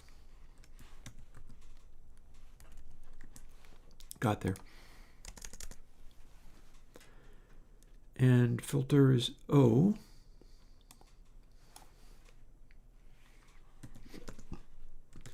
And then we're not having a plus. So filter, hang on. No. I'm a little concerned. What am I missing? Oh, okay, that's what I'm missing. P is actually high pass. I don't have to worry about fader. Fader is in fact Q. We're good. It's fine. And so I need to do that. All of these have now been shifted. Next thing, I'm basically reconstructing the problem so I can show you the thing I wanted to show you 15 minutes ago. I got about 10 minutes before it's taco time, at which point my oven will be warmed up and the cheese I'll be putting on my tacos will be thawed out, one hopes. So let's do this final pile of burden. We skip down here to this part because this is the only part that is in console proc.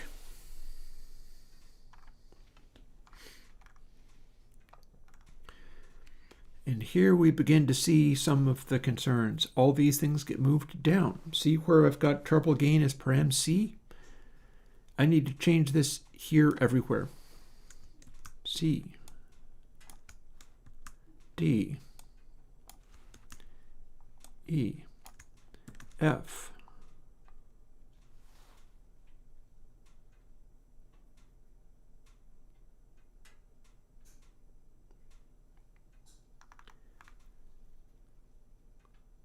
so that should be okay.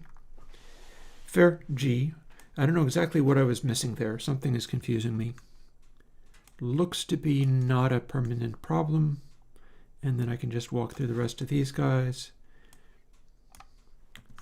J. Now here's where stuff gets messy.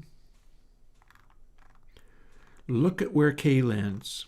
After all this stuff, I'm going to reproduce the problem for you. Holy crud, Joe. Thank you so much. Wow. Cool. I'm glad I didn't quit streaming.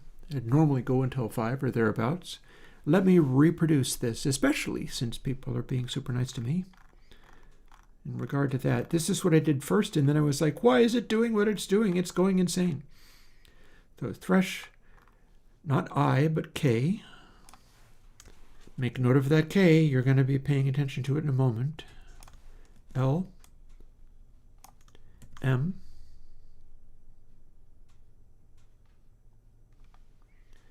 and gate becomes N, so we're still counting.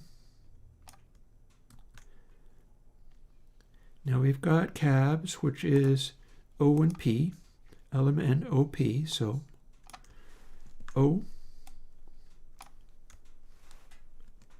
P,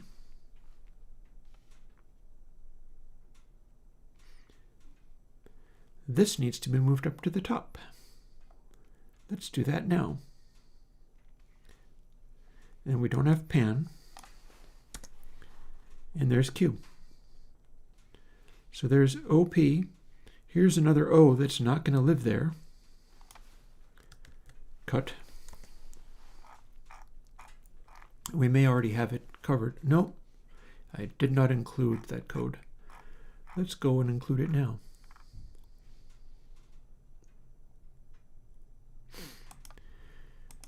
So we are most likely replacing this with the code from over here.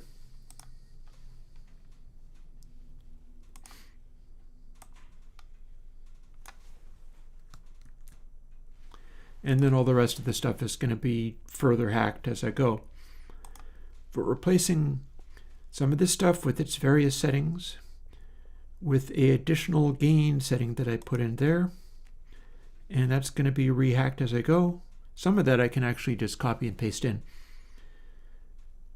So see where we've got these in there, we can replace all of that with this, and then use this B, call it B, and then this A gets replaced with not the integer, but the thing that was in the previous setting. Remember how this was different? This was different. This was this. And so when we actually use the value in here, this also needs to be this. Switch int A times 4. And then the rest of it, this also becomes B because this is also a part of that parameter. So, boop. And we've now translated that from audio unit with get parameter to VST with just straight up a letter. And I'm going to scoot through and do the code changes while I'm at it, and then copy both of these to both forms of the VST.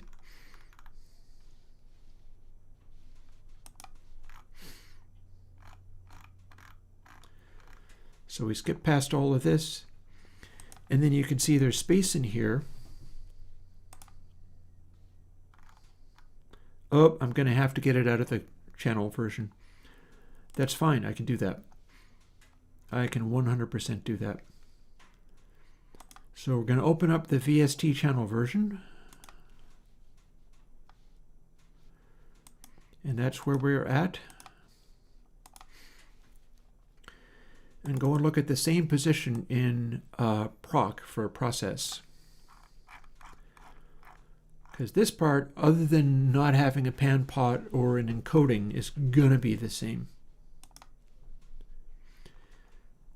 So just after this bit on the top, which says this is the denormalization setting, which provides also a very quiet background noise.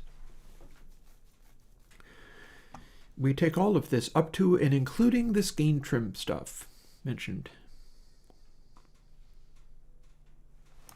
And we put it in before treble L.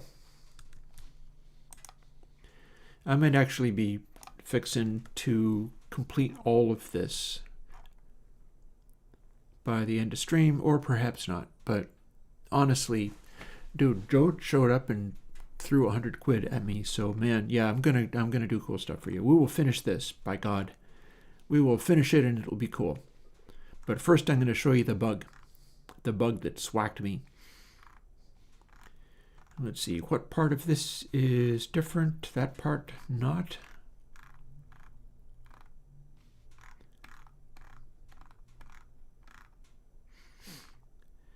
This seemingly not. I believe we're still good. It's not meant to be any different. Filters also not. That's supposed to be exactly the same. Let's get our way down to bottom of cabs 2. I've just pasted this stuff in up top, so I don't need it here. Goodbye, Mr. Discontinuity, and goodbye, Mr. Discontinuity. Because we've just replaced that. We also are not using pan A or pan B because we're not doing a pan. So that goes away. Boop.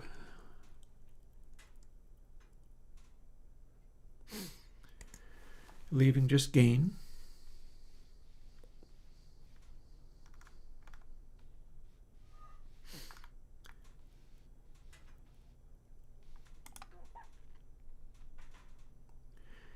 I think this has been changed since what I had. I'm going to have to look at the channel for AU.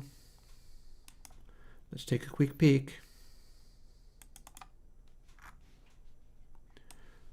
Down at the bottom here.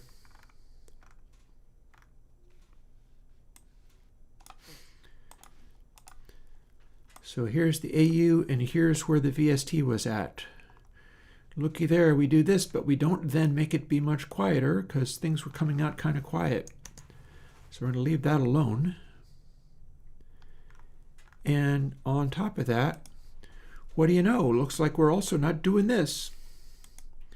So this is going to be the work that I do on these as well. But for now, I'm just going to crop that out and call it a day.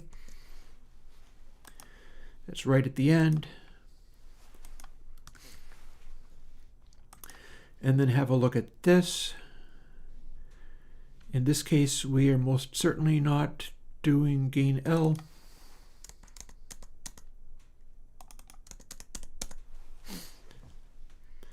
And we're not adjusting the levels. I could also go through and check to see whether the AU version of pre is doing anything unexpected here.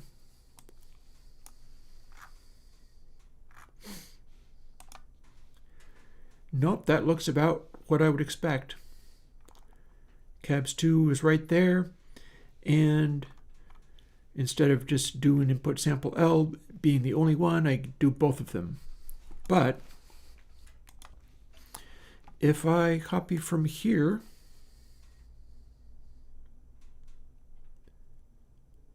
up to, say, here,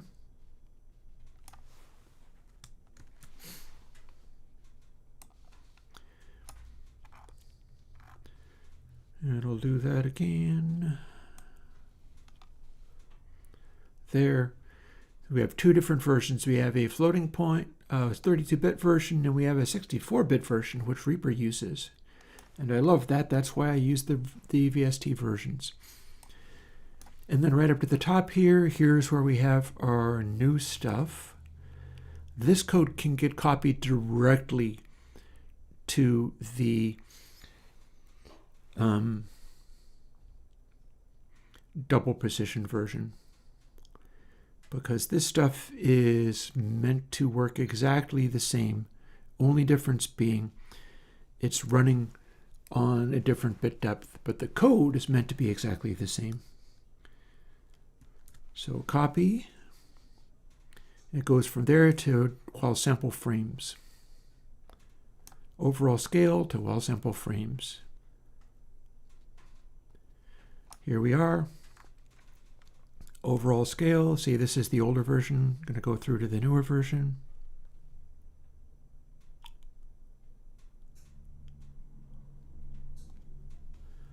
There's while sample frames.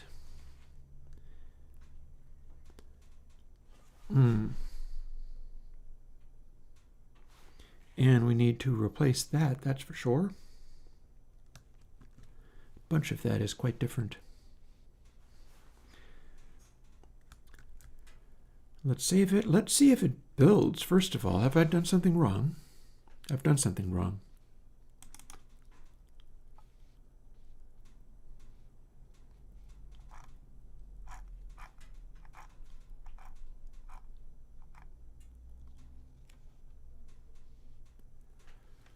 Oh, hi, okay. Well, bear with me. I'll get through this. I feel like maybe it's time to look at the audio unit version of this.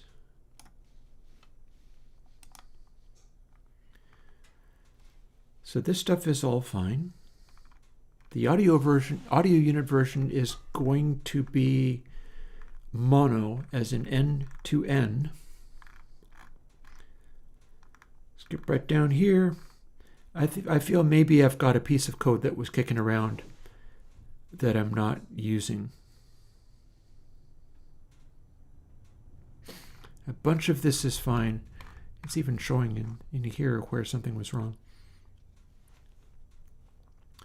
Oh, I think I see the problem. So I don't know why this is still here. But the way I'm doing these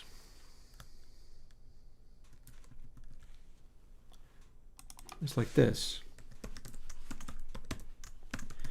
And that's why that's wrong.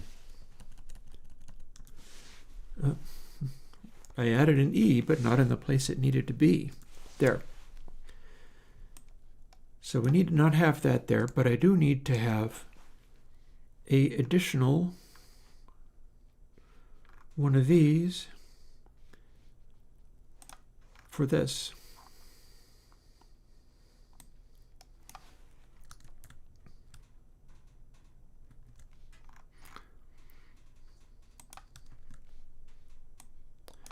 Make sure it's doing the right sample. And then I got to skip right down here to where this other one is, because we don't have this anymore. This is part of the other calculation. Then boop, that's exactly the one we need. And this is close to, because it's the left rather than the right. So one change, save, build. And well, hey, it's perfect, right? See, all of that matched. Everything is correct, right? Watch this.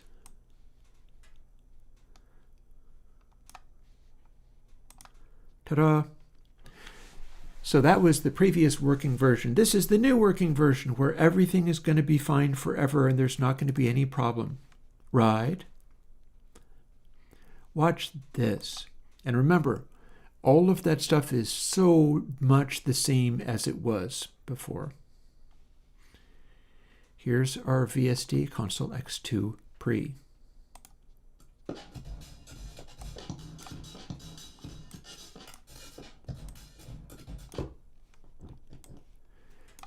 Gosh, where's all that compression coming from? The compressor's off. See? I'm like moving it and everything. It's compressed so hard that it's silent. I can't make it work. Here, let's put it to default. Nope. Let's select a different section, like this drum stuff. Let's stop. Let's turn it back on.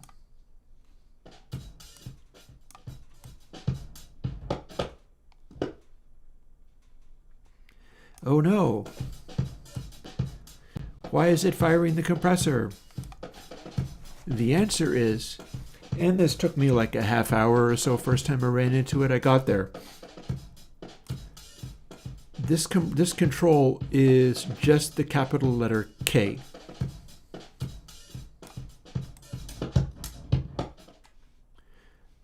The reason it's freaking out and trying to put on ultimate compression and not letting up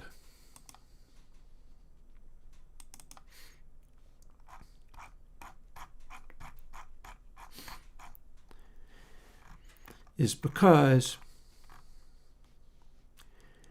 it is using this variable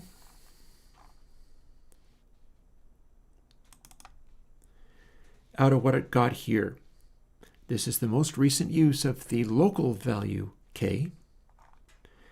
And I'll tell you something else. I can fix it.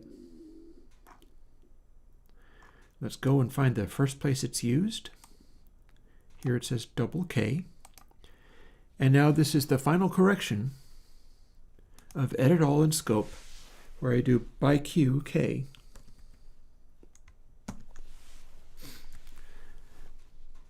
But this is going to act exactly the same, and here's why. Look, now the compression threshold thinks it's by QK because this was in the context. All I have to do is that, and then scoot down here to where the same problem will happen.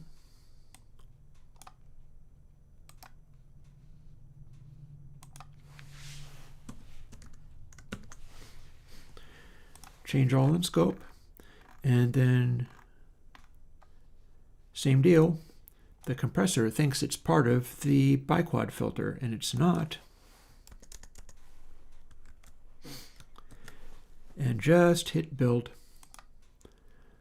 The Console X2 channel and bus for VST, I've already done that fix with, although I still need to reorganize everything about it.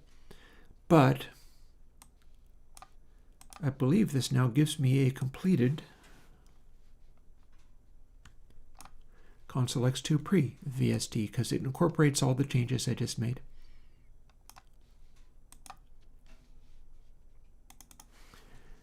And now when we fire this up,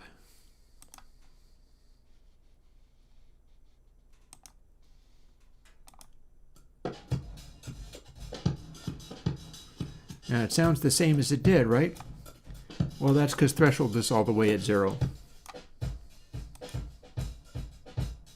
There you go. Ta-da.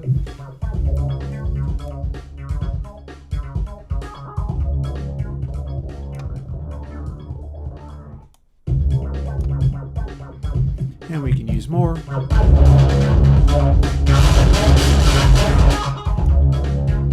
can use fader or not.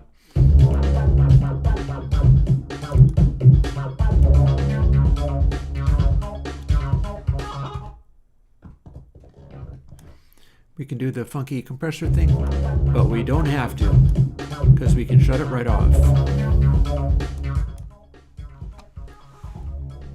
And there's our low pass and high pass.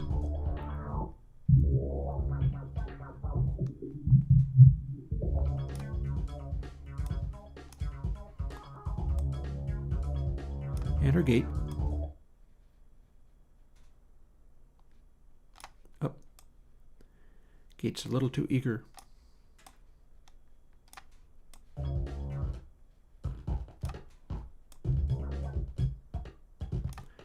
Start making it go fast and it kicks in real aggressively. Hey, Guybrush, I'm right at the end of my day.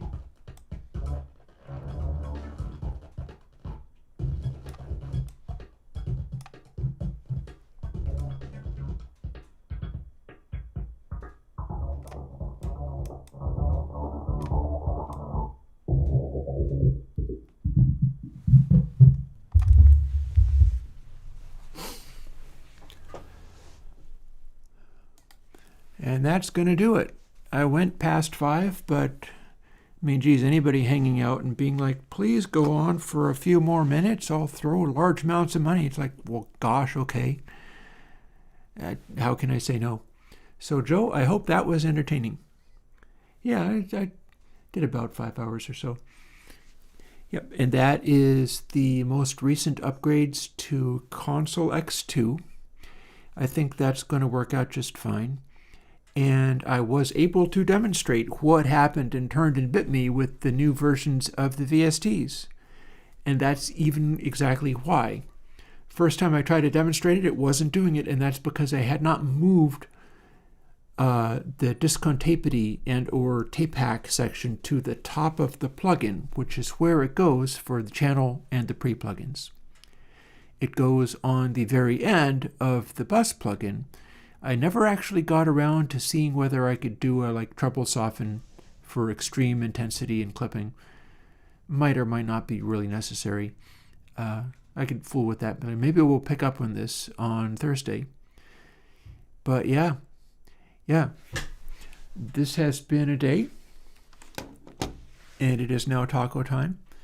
I have hopes of watching while I do my exercises in the evening, which is like I lift some weights and stuff to keep in fitness because I need to stay healthy as I'm getting too damn old. I have hopes of watching the question and answer period for loading ready runs,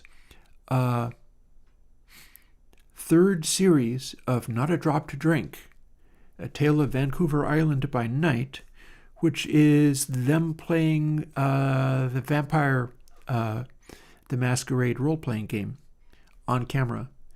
And they did an amazing job of it. And I've watched all 3 series now during lifting weights and doing exercise. So